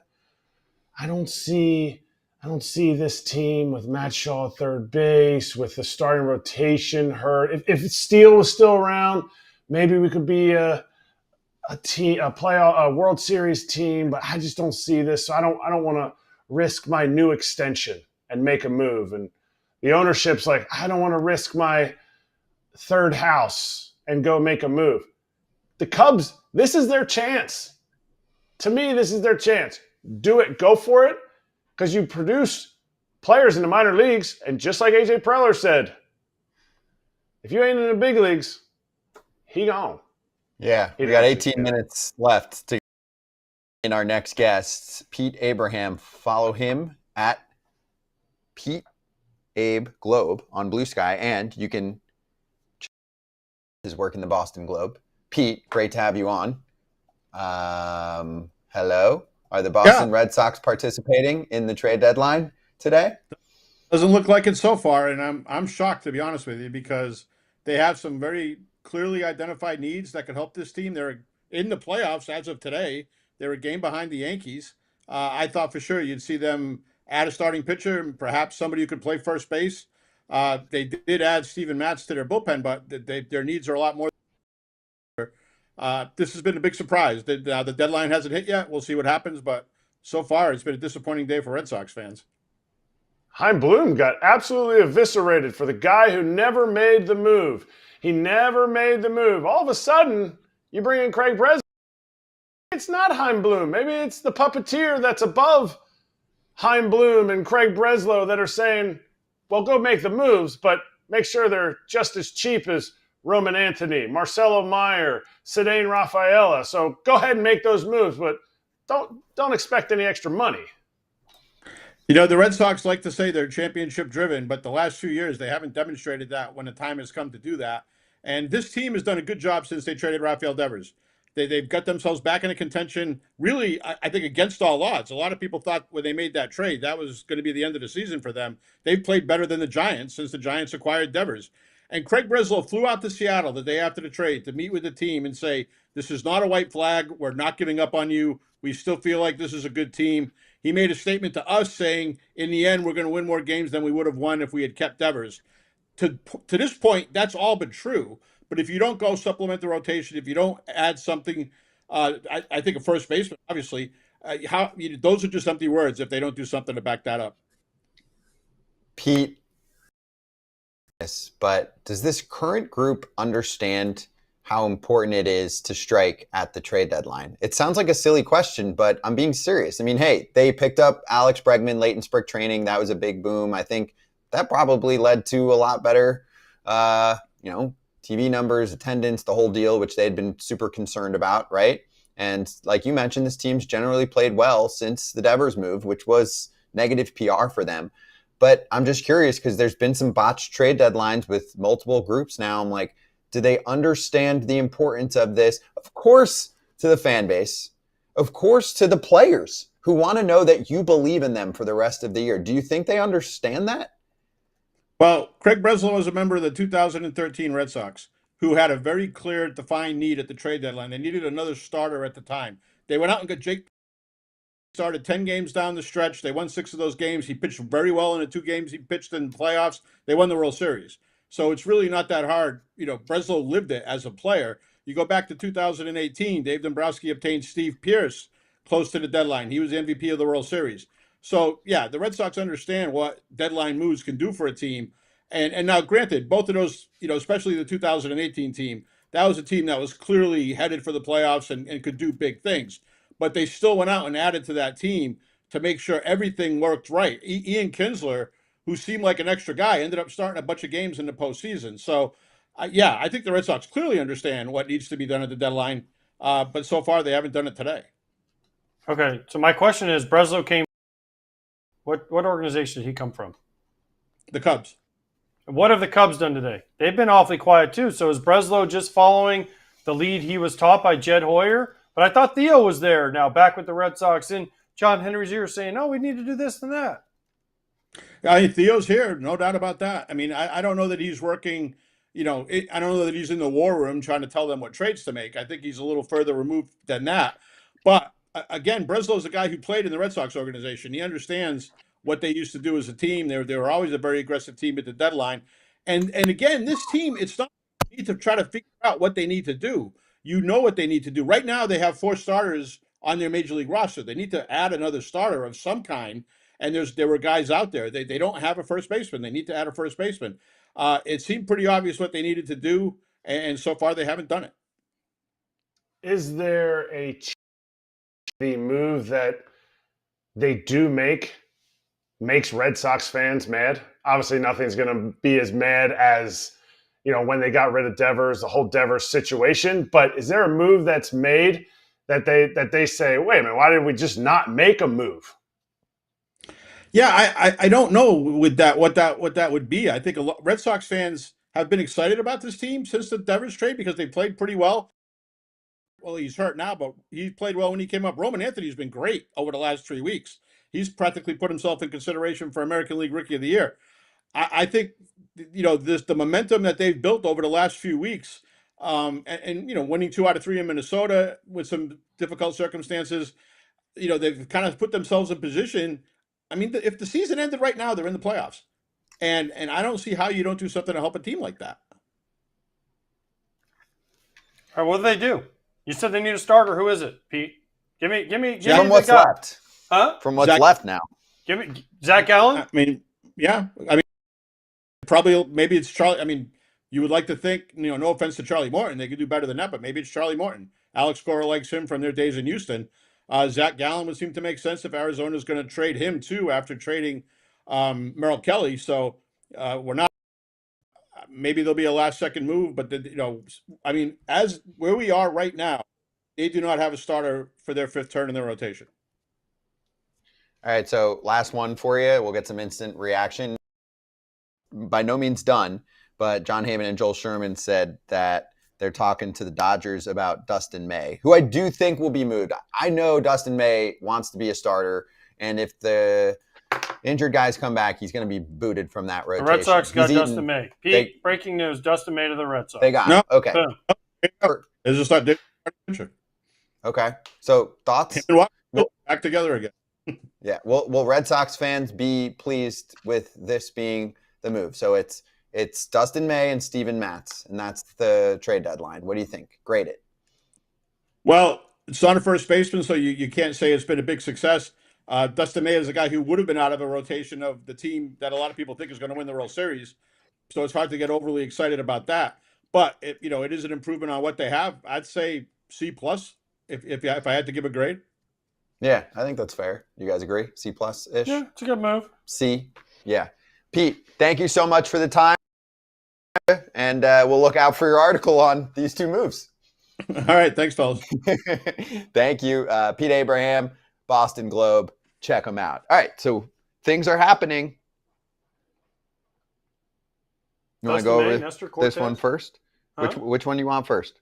Well, May, Cortez, Nestor. Nasty Nestor. Miguel Andujar. Okay. Freddie Freeman's going, what? Freddie Freeman said, what? Why? Because Nestor went to the Padres. He's like, Nestor what? went to the Padres. Oh. Come on, Scott. That caffeine's wearing off. Scott. I got it. I eventually got it. All right, so let's rip through it. Okay. I actually want to start with this one. Can I start with Craig Mish, who put out that, and he's very dialed for a long time on the Marlins. He's Marlins insider. And if he says that, I believe it. Sandy Alcantara is not moving. He said they're not trading him. He'll be their ace down the stretch. And that's it. To me, this makes sense with what Jim Bowden told us the past couple times we asked him about Sandy. Bowden said the ask is him as an ace, Cy Young contender. But he hasn't been that this year. But it's also his first year back. It's hard to get that price without seeing it. Mm-hmm. So he stays. Okay, next up, Dustin May to the Red Sox. That's good for a back of the rotation guy, right? Yeah. Yeah. And when he started, I mean, just stay healthy is the whole key for him. Yeah, I think he leads the Dodgers rotation in innings this year. Yeah. 104 Yeah. innings, 4.85 ERA. I mean, it's not been a great year for him. He's not the Dustin May that we saw when he first came up. He's kind of gone through a lot. And the Dodgers are Dustin, you stayed healthy this year. There's got to be something wrong. We don't like guys who stay healthy. We're going to ship you out. See ya. We don't want you to rub off on any other guys. All right, next up, the Reds get Miguel Andujar. That's a weird. bat. Yeah, that is a bat. Yeah. They got a glove and a bat. Can you combine them? They needed another outfielder, so there you go. He's been playing left. He used to play third. I know. By the way, Caballero just went from the Rays to the Yankees mid-game. Did he? Yeah. That really happened? Yeah, they just showed it on TV. Go enjoy your rain delay with your other team. Yeah. For Everson Pereira and a player to be named later. Yep. Flip-flop. So what does that do for Volpe? I guess Caballero's not really a shortstop, though. More of a second baseman. See ya, Jazz. He can steal a base for you. I mean, he plays. I think he's played some short this year. No. Yeah, when Taylor Walls wasn't playing. Let's see. Yeah. 30 starts at shortstop. Yeah. 19 at right field. Oh, man, he plays everywhere. He leads the league in stolen bases, doesn't he? Yeah, but see, I mean, without seeing much of him at shortstop, obviously, is it Volpe insurance? I mean, Anthony Volpe is really struggling to throw the baseball across the diamond right now. It's not a secret. Rangers got Maton, the left-handed pitcher. Come on. Ken's one mistake. I know, but we can't let Ken. If I make a mistake, Ken never lets me live it down. So, yeah. Is that true? Yeah, it's been reported. Rangers get Phil Maton. No, I'm saying Ken makes fun of you for one mistake? Oh, no, he man. doesn't. Have you been around Ken? Ken is a bundle of joy. Jose Caballero, outs above average at shortstop this year. +3 in 30 starts. That's good. Taylor Rogers, who was acquired by the Pirates, is now being traded to the Cubs. Cubs get Taylor Rogers. Apparently, and I haven't looked into this enough, there was a writer, like a columnist or something, who was writing about the Pirates saying, so stupid. Why would they trade for a reliever who's only available this year and then he's going to be a free agent? He'll turn and burn. They're not in, whatever. No, I know, but it was offsetting the money and then they were going to trade him. He's like, why would they even want him in a return package? It's like, bro, they were trying to move the money around. That's how it works. Oh, we've got Adrian Hauser moving. White Sox to the Rays. There you go. He's had a great year, Hauser. Really? So there's the Rays are acquiring Hauser? Yeah. Does he have multiple? Does he have years? Does he have years of control left? No, I don't think so. No, he signed. He minor league deal Rangers, opted out because Rangers didn't keep him up, right? And Rangers had too many good starters. White Sox pick him up late May. Great. And now he gets dealt to the Rays, who I think decided, you know what, guys? Maybe we do go for it a little bit. They didn't buy, but they didn't sell unless something changes in the next 5 minutes. Today they're pretty good. They're pretty far out. Better. What? They sold. They got rid of. You're Zach right. Littell. But they traded. Caballero giving hugs. I know, but they didn't trade the big boys, and they backfilled. Hauser replaces Littell. Fortes replaces. Who did they trade? Fortes, right? Replaced who? Danny Jansen. Danny Jansen. Thank you. I mean, that's just he just has more team control. Fortes has more team control. Yeah, and he's good defensively. He's really good defensively. Mm-hmm. Totally is. Yeah. And Danny I don't Jansen understand was the Hauser from the White Sox to the Rays. I don't get that one. Why don't you get that? I mean, he costs Why nothing. the Rays would take that on. He costs nothing. $1. He's basically a league minimum guy who's pitching well. I believe you. Don't yell at me. End of the day. And going back to something we only touched on for a moment, Nestor Cortez goes to the Padres. It's their 50th deal of the day. The Padres have to do name tags tonight, right? Or tomorrow. Yeah. Name tags? We saw work for the Braves. Yeah. Do a ton of moves. You got 3 minutes. 3 minutes. 3 minutes. White Sox get Curtis Mead. He once was a big prospect. He was a guy. Yeah. He was a guy. Who The got that, the Aussie. White Sox? White Sox get Curtis Mead, the Aussie. Yeah. I called his futures game. He was in the open. The future is bright for the White Sox. And I called 4 years ago, maybe one of the futures games. He was like one of the guys we talked about at the start of the Open. Oh, we know the how open. that is. That's what I'm saying. What do we think about Nestor? Yeah. Depth if they trade Cease. Yeah. If they don't trade anybody else, that Padres team is going to be good again, man. Well, if anything happens, it's in the next 3 minutes, people. 2 minutes. 2 2 minutes. minutes. I mean, you might not learn about it for a few more minutes, but At 6 o'clock, I'm out. we're getting towards the finish line here, peeps. As expected, the White Sox will not be trading Luis Robert Jr. No shit. That one is. Pick up that option, though. Please Alden do. Gonzalez said, barring something unforeseen, not just Alcantara, but also Eduard Cabrera. I mean, that makes sense. Cabrera's having a great year. It's under multiple years of control. I know he's had an injury history, but you keep them. At some point, you got to say, hey, we're riding with some of these guys long term. Can't rebuild forever. Who? The Marlins. Yeah. I'm like, why would you trade Cabrera? Unless you think he's going to get hurt. The medicals are really bad. I'm like, why would you trade him? He finally is broken out. We're going to do a countdown. 10, 9, 8. No, it's not really work like that because somebody could be faxing in information to the commissioner's You got office. a fax? Is that they don't fax? I though, don't do they? know. Probably. There's some old school people in that office. Who knows? Pirates will not. This is Mark Feinsand. You get a lot of these coming in on who won't be traded. Pirates won't be trading Andrew Heaney or Dennis Santana. I guess Santana has one more year of control. I agree with the Santana part. Just Why? because he's going to step in as their closer then. Cheap closer for them. Under a minute. Ooh, I got a big one. Who? The Yankees have acquired Camilo Doval from the Giants. This according to Jack Curry. Did their whole bullpen. Yeah. That's a big one. All right. You're Brian Cashman. You're looking at the bullpen They last redid the whole month. bullpen today. Their bullpen in the last month's like a 6+ ERA. Oof. They just redid I it want all. clip this. I want every Yankees fan that hates on Cashman to just go out and look at what he's done for this, how he's built this team. Go out and I want you to type your apology on Twitter to Cashman because he reads all of them. No, he doesn't. Oh, wait, he doesn't. You're right. 8, 7.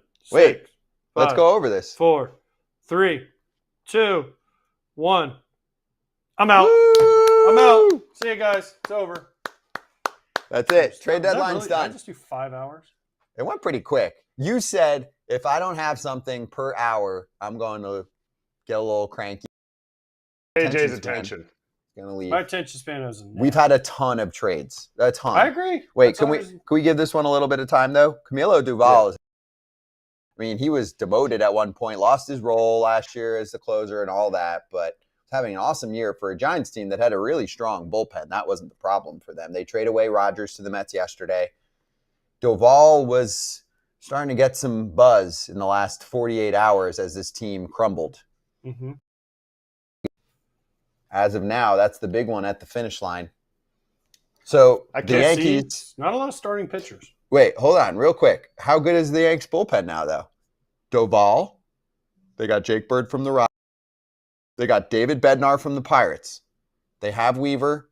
They have Williams. Mm-hmm. It's a good bullpen. It is a good bullpen. Doval didn't strike out as many guys you think he would, though. This year? This year he is. 50 and 46 innings. That's not many. Better than last year, but my exciting thing that's going to make me want to watch a Yankees game and pinstripe territory right after every game. You can watch the recap. Doval loves a walk, giving up a hit. He's got a little bit of decent high whip for, he's going to walk some guys in that tightrope in Yankee Stadium, especially being 4 games back of the Jays. It's going to get exciting. I'm here for that. Oh, yeah. He walks dudes. His walk rate is 12.6%. Highest in baseball. I'm excited for that. I'm excited. But he racks ground balls. Strikeout percentage is pretty good. Yeah, it's a little above average. Yankees play very good high defense ground ball rate. to field those ground ball. Well, McMahon does. Mm-hmm. McMahon's Caballero a great does. defender. Caballero does. Well, that's the point. I mean, you need to have insurance for that. Mm-hmm. All right. So next layer here to finish up. Ooh, I got another one. Oh, it's a big one. Wow. Griffin Jacks? The Cubs. No. Tampa Bay. Jeff Passan reporting the Rays are acquiring Griffin Morton. Jacks. Charlie Morton to the John Tigers. Heyman reporting Charlie Morton to the Tigers. Tigers are Cubs. getting a bunch of interesting names. Just in on them. Wow. All right, which one do you want first? Let's start with the Rays. Griffin And Blue Jacks. Jays are getting Louis Varland, by the way, from the Twins. Twins have no relievers left in their bullpen. Oh It is my a one-piece gosh. bullpen. Their entire AAA team is going to be called up today to pitch tomorrow. Anyway. Jeez, Blue Jays acquired Louis Varland. Jeez, Yeah. The Twins literally traded their whole team. Their whole team. I mean, except for Brian Bruxton's like, I'm staying here, guys. I'm here. It's coming in hot right now. Oof. Okay, let's start with the Rays. Griffin Jax is a high leverage reliever. He's got good shit. Yeah, I know. Wow. So what do we think about what the Rays did? I don't know what to think of it. I'm going to need some time to digest it. You want to like sit down, go move by move, look at what the roster has shifted to? Yeah, because it's like it's kind of they're like trading away guys, but then they're bringing in guys. They're trading away, they're bringing in. That's what the Rays always do. They try to thread the needle and be good, but not be good. I don't know what the heck they're doing. They're good at building up a bullpen. Yeah. Griffin Jax is really good. I know he's under control for 2 more seasons after this. So they definitely gave up. But no, here's what the Rays will do. They'll use him for the rest of this year, and then they'll figure out a trade in the offseason and get more 3 guys for him. They might. Stephen Kwan's not getting traded. No kidding. Yeah, no kidding. No kidding. Okay, let's go to the Blue Jays. Louis Varland acquired from the Twins. So they got Varland, Sir Anthony Dominguez, and Shane Bieber. What do you think of the Blue Jays haul? Pretty good. They need Santander to come back healthy. Yeah. That would be the power bat addition for them, which is something they do need. But Twins have a good bullpen, or had a good bullpen. Used to. They had a good So they traded it all away. Louis Varland throws 98. Also, we were just talking about Duvall and his ground ball rate. This one's even better. 56% ground ball rate from Louis Varland. Louis Varland is under team control through 2030, by the way. Holy shit. Here you go. The Twins had a little situation yesterday, and they met afterwards in the front office, and they were just like, wipe it. Wipe it all. They sold high, too. You could make that case, right? Mm-hmm. Louis Varland has tried starting and relieving, kind of bouncing around. They're like, hey, just bullpen this year. 51 appearances, 2.02 ERA. So he'll help the Blue Jays. Decimated. Yeah. But nice moves by the Blue Jays, Kratz. In my mind, Dominguez and Varland to join the high leverage crew. Mm-hmm. Yes. And hoping Yimi comes back. All right, it's Jimmy now, I guess. What? Yeah, Yimi Garcia. Yimi. Yeah.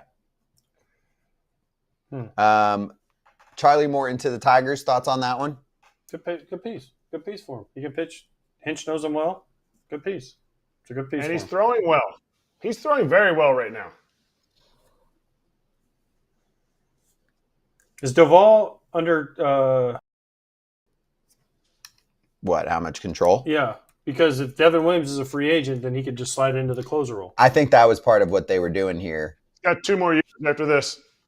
Yeah. Yeah. So, yeah. White Sox, Dave. I can't remember a less exciting deadline for Chicago. What a stinker. Well, they kept Luis Robert, which I have no words. No words. The Los Angeles Dodgers are acquiring James Tibbs from the Red Sox. Tibbs was just traded from the Red Sox to the Giants. Jim Bowden's releasing his list of players that did not get traded. There's some pretty big names. Joe Ryan, that makes sense, although he's going to be really lonely. All his friends left. Mackenzie Gore, I think, should have been dealt. I guess the Nats wanted to kind of pause and figure out their front office in the offseason. Alcantara and Edward Cabrera. There's actually a story to that one. So Craig Mish, did you see that tweet? The next one he sent out? Mm-hmm. He said, the Marlins are holding everyone else. They're the hottest team in baseball. They're 7 games back of the wild card. They've decided to give it a go and see if they can stay in the race. Yankees in town this weekend. Expectation, all 3 games close to or sold out. Wait, hold up. Let me drop something for you. But the Marlins games are sold out? The Marlins-Yankees games are always lit. Yeah, because the Yankees are in town. Yeah, because half of the tri-state area goes down to the game, or always how it is. Yeah. Yankees, and it's Mets. a cheap ticket for them. They don't have to pay exorbitant amounts in Yankee Stadium. 98% of that ballpark's Yankee fans. I've been to plenty of those. I lived in Miami for 5 years. Who's getting Taj Bradley? The Twins for Griffin Jax. I always liked Taj Bradley. I know the Rays were getting frustrated. Teams, by the way. He's 24 years old. I know. And by the way, true comment. So Williams and Weaver are both free agents at the end of the year. Right. So that makes total sense. Yes. That's good pickup for them. Let me finish the list from Bowden after the 2 Marlins guys. This is the list of players that didn't move that you thought maybe could. Zach Gallen. That's pretty surprising, but to me, they probably said, hey, we're holding out. You got to give us better than a first-round pick, or we're staying put. Nolan Arenado? He's difficult, though, because of the no trade-ish. Mm-hmm. Ty France, by the way, went to the Jays also. Oh, he's in that deal. Okay. Ty France and Louis Varland. They're twin. I mean, they just got the Twins. Literally, they just gutted their team. They sold. I mean, the Twins are for sale. They will hopefully find a suitor in the next 6 months, right? Have real clean books.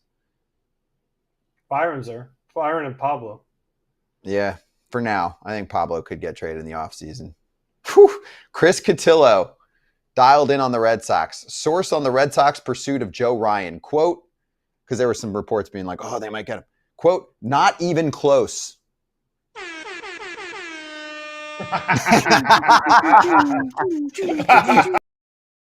It's almost like our director At least they tried. They were follows the Red Sox.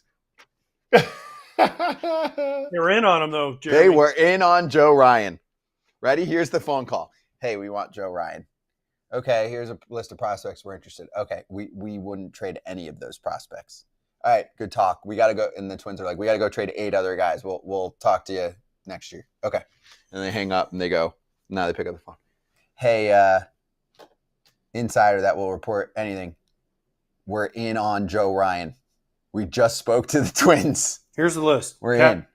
Here's the list of Twins traded. Castro, Duran, Paddock, Correa, Colum, Bader, Stewart, Jax, Varland. France. Wow. That's 10 dudes they traded off their big league team. I'm like genuinely excited for a bunch of dudes. This sounds like the Twins that I played on back in like 1999. Yeah, but aren't you excited for all the guys that are about to get called up? Yeah, I was one of those guys. That's what I'm saying. This reminds me of the Twins back in 1999. We played in front of a crowd of 100 people at 10 a.m. against the Orioles. Bob Nightingale 10 said, people. Bob Nightingale goes, the Twins, who are about $440 million in debt, erased a huge chunk of it by trading away virtually their roster in a matter of 12 hours. No wonder Correa wanted out. By the way, Correa said he wanted out, but he only wanted to go to Houston. So they figured it out. That's at least what he said. Well, according to Scott, now the Twins are more valuable because they have no players. But they got rid of all their debt. Here's the thing if we're going to do winners and losers, there's a few teams that I think are losers. I want to like officially do winners and losers. It's called? We feel like everything's done? Much more. We're 10 minutes on and I'm hungry. Okay. All right. Let's do this. Deep breath and then we go. Losers first, because I want to end on a positive note. Okay. So, first off, everyone, thanks for checking us out live this whole time. We're going to stay live for 10 more minutes, and let's do our trade deadline winners and losers, or losers and winners. So, losers. Go. Cubs. Didn't get a starter. Cubs. Are we just naming one team, or are we going to keep going? No, you can do one. That's your big loser, right? Cubs. Because they didn't get. I don't feel like they needed a starter and they didn't get it. They're going to say, we picked up Mike Soroka. That's a starter, and you're going to say, not for me in the playoffs. Yep. They're going to say, we picked up Andrew Kittredge for the bullpen. Okay, nice piece. Yeah. They're going to say, we picked up Willie Castro for nice piece. Super utility depth. While he's out. Nice piece. And the grade for them is C-. Brewers. That's what I was thinking. I'm throwing the Brewers in there too. So the National League Central. NL Central to me is weird. How about the Reds too? The NL Central had a weird deadline. That's what I'm saying. The Brewers did nothing. Right. The Cubs did minimal. The Reds did crazy moves. And the other two teams didn't. I mean, the Pirates were the Pirates. They didn't. But why did not trade Andrew Heaney? Yes, they traded Bednar, but he's a free agent. He's having a great year. Trade him. They got rid of Brian Hayes, which helps. But like Santana, if you could have got something for him, there's a lot of moves there that could have been made that they didn't make. I would have sold high on Santana. I don't know. It's I don't know. The NL Central to me is interesting now. The Pirates did his salary. That part was good. In their division. Yeah, that's freaking crazy. They held Mitch Keller. And the Cubs did get Taylor Rogers from Oh, the yeah. Pirates, too. I forgot about that. So 2 bullpen pieces, Rogers and Kittredge to help. Pham didn't get traded from the Pirates. I don't think Pham. so, but he could get cut and then picked up, too, Yeah, at you some would think. point. Yeah. Okay, so they're your losers. Erik Kratz, are you ready for your loser? Besides the entire minor league system of the Padres and the Twins, because they lost all their players, they couldn't be bigger losers, more losers. To me, it has. The Red Sox are 1.5 games up in the wild card. They're not even the last wild card team right now. Young team that is all piss and vinegar. They want to go out and win. Seem like they play hard. They seem like they had a lot of places they could have really upgraded to make this team what it could be, another run in the playoffs. And the rest of the American League East was really pushing hard. You kind of have to keep up with them. But the biggest reason, why did they get rid of Rafael Devers? Because they felt like it was going to be an upgrade by subtraction. Oh, and they saved a lot of money. They could have made a big splash because there was people moving. There was players moving that were not just rentals. They could have gotten into some of that money, and to me, they didn't. They got some nice pieces. I think they're one of the other big losers. Okay. I thought the Tigers should have done more. Yeah, they did some stuff. Dodgers didn't do much. No. I'm going to put the Tigers on the loser board. Charlie Morton, Paul Sewald, Kyle Finnegan, Cody Hewer, Rafael Montero. I mean, some of these guys are flyers that might not be on the team in a month. Like, Rafael Montero needs to turn it around. He's got a 5.5 ERA. He's been bad for years. That's why the Astros got rid of him. He's gotten bounced around. Oh, the Astros couldn't wait to cut bait. Yeah. And then he wasn't good on the Braves either. Finnegan Expected will help. ERA is good. He's got a Finnegan good will help. splitter. Yeah, Finnegan will help. But he hasn't had a good year either. I don't know. Just none of those guys, to me, look like they're going to I think they're in the meh. I think they're in the meh category, not loser, meh category. Yeah, but if you're the Tigers and you've been building up for a while, right? They went through a rebuild. Wasn't this the year to strike? American League's kind of weird, just like last year. I mean, look what they did last year. They needed a bat. I agree. I wanted them to get Gino. Yeah. They went for Bregman in the offseason. You had a chance to get Gino. For some reason, it wasn't for them. So I put them there. Okay. Okay. Ready? Let's hit trade deadline winners. Pew. Pew. Pew. Pew. Well, whoever gets to go first is going to have one. I think we should let Kratz go first because he knew they were going to win and wore their hat. I mean, that was my all-in moment. I was going all in saying, yeah, it was cool that they did the Mason Miller stuff, JP Sears. I didn't know they were going to do what they've done. I mean, they have just absolutely shredded everybody at this trade deadline. Going to pan out? I don't think they're all going to pan out, no, but it doesn't matter. They don't have to all pan out. They addressed every area of need.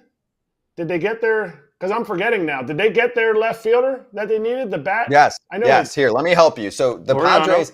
Padres are complicated. We can't go over trade by trade. I think we need to just look at their roster and go, let's just go position by position really quick. Let's start at catcher. They needed a catcher. Got him. Freddie Fermin. Got him. Freddie Fermin. Boom. From the Royals. Good defender. Can swing it a little bit. Can swing it a little bit. Offensive upgrade. Boom. There you go.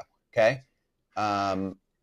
They needed to fix a They needed a DH starting pitcher. They got slash Sears. outfield spot. They needed a closer, another bullpen arm. They got Mason Miller. Right. But for DH outfield, they got Ryan O'Hearn and Loriano. And Ramon Loriano. Yeah. Great. Okay. Now, starting pitcher, JP Sears added to the mix. And Michael King is going to come back soon. And Nestor, and they kept Dylan Cease. Everyone was talking about Dylan Cease was leaving. They got them all. Yeah, because AJ Preller picked up a bunch of guys that don't cost anything. He didn't take on massive money. That was like the big, how are they going to navigate this deadline? And he's like, I'm just going to pick up all league minimum guys and get rid of my entire minor league system and just start fresh next year. Mhm. So that's what he did. And that bullpen has 5 8th, 9th inning guys. On most teams, Yeah. they've got 5 guys who pitch in the 8th or 9th. Estrada is an 8th or 9th inning guy. Jason Adam is an 8th or 9th inning guy. Morihone has emerged into an 8th or 9th inning guy. And then you have Suarez and Mason Miller, who was picked up as a big Your trade. starter's got to go 3 innings. Holy shit. I'm going to watch I can't believe they Padres didn't make games. another move. I'm going to watch Padres games every night. It's going to be really fun. So they're the winners. But we're doing this segment to pick 3. I think the Phillies did a nice job. Yankees did a good job reloading their bullpen, not only for this year, but possibly for years to come. So who's your second highest winner to the Padres? I'm going to go Yankees. People aren't going to like that. Yankees? Yeah. I think because they did a nice job. I think they filled some needs. They got Caballero, who can cover for him for Volpe if he goes bad. He can steal you a base. You know how important stolen bases are in the World Series and playoffs. Dave Roberts. Hi. Oh, yeah. They reloaded their bullpen. They made their bullpen better with Bednar and Bird. Doval. And Doval. Three. And they covered for next year. Williams and Weaver leave. Also, we're including the whole trade month. So Ryan McMahon at third. Ryan McMahon's a good pickup. Austin Slater and Ahmed Rosario to hit lefties. Yes, they did a nice job. It's pretty good work. All right, I'm going to give you... the Royals got Mike Yastrzemski. Wow. Oh, yeah? I'm going to give you my winner, okay? Minnesota Twins fans. They're winners? Yeah, because this team completely cleared up their books, including a big contract in Carlos Correa. And I know they're covering a lot of it, but not actually as much as you think. Bobby Nightingale, who covers the Twins, says they're putting in $33 million to cover the remaining contract of 104 over the next 3.5 seasons. So Correa's costing like $20 million a year, basically. Okay, so 104. Right, but so they owed 104 left, okay? They cleared $71 million on the Correa deal alone. So let me tell you why Twins fans win. This team's going to get sold. They just made it easier to sell the team. I know it's a ridiculous thing, but the best thing that can happen to this team is someone else taking over. They desperately been talking about need that. the Twins being sold since I played there, bro. I know, but it's going to happen. 20 plus years ago. They still have them. They remember they were working it. They were going to, we're going to sell them to Ishbias. Oh, but we have to have Uncle, little grandson Joe be part of the ownership. They're like, no, we want our own team. Yeah. Like, no, they haven't. If they haven't pulled the trigger yet, that's 20 plus years ago when I was there. They were talking about, Carl Pollard, he doesn't. They still own the team. It's going to happen. Yeah, but They'll never let Twins go. should be pissed right now. We just traded away everybody. They were pissed going into the year. If you told Twins fans, hey, you need to shed your whole roster, but you'll get a new owner, 10 would say, where do I sign? New roster, new owner, 10 out of 10. I'll sign anywhere. Where do you want me to sign? I'll sign on your butt cheek. I don't give a shit. They need a new owner. This is the way to do it. I know it sounds painful, but I think they're actually going to get sold this year. I hope so. But Because, the wait, Twins just do fans the are not quick winners. timeline. Twins fans, don't listen to them. Wait, Please. quick They're not timeline. winners. You're not.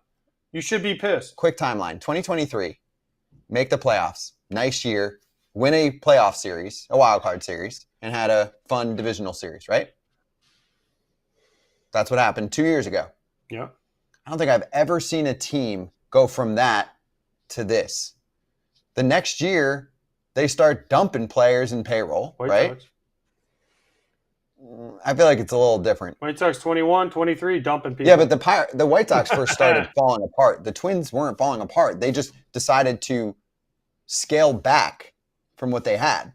And Twins fans were losing their mind. Like, what is this? We've been waiting for this moment. We even got a new ballpark to do this. And they went the other way because the Pollad idiot was like, oh, it's not matching up with my revenue, whatever. And I think he got enough public pressure that he was like, all right, I'm done with this. My legacy's smashed. Let's sell the team. So, all right, I just wanted to give you guys a curveball. Really, the Padres won. Padres won the trade deadline. Yankees, Phillies, you said. Mets. What about the Mets? Mets, yes. Mullins. I was going to say the Baltimore Mets leader? would have been third after you Kratz are dropped. muted. What? I would say the Mets. I would say the Kratz are Mets. muted. Well, I didn't mute myself if that's the case, but Not muted. Oh, He's not muted? my pack died. Oh, I'm like, what are you talking Wow, about? it made it 5. Yeah, see. Sorry, Kratz. That's okay. But no, I think the Mets reshaped their bullpen in the sense that they got so many different looks now. And they have, I mean, you look at what they have on paper and you're like, yeah. Obviously, there's always the question of how's this person going to pitch in New York? How is Ryan Helsley going to pitch as not a closer?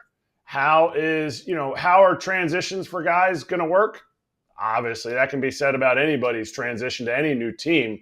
But I really think that the upgrades that they made were very significant. I would say they would be third. I can't disagree. Yep.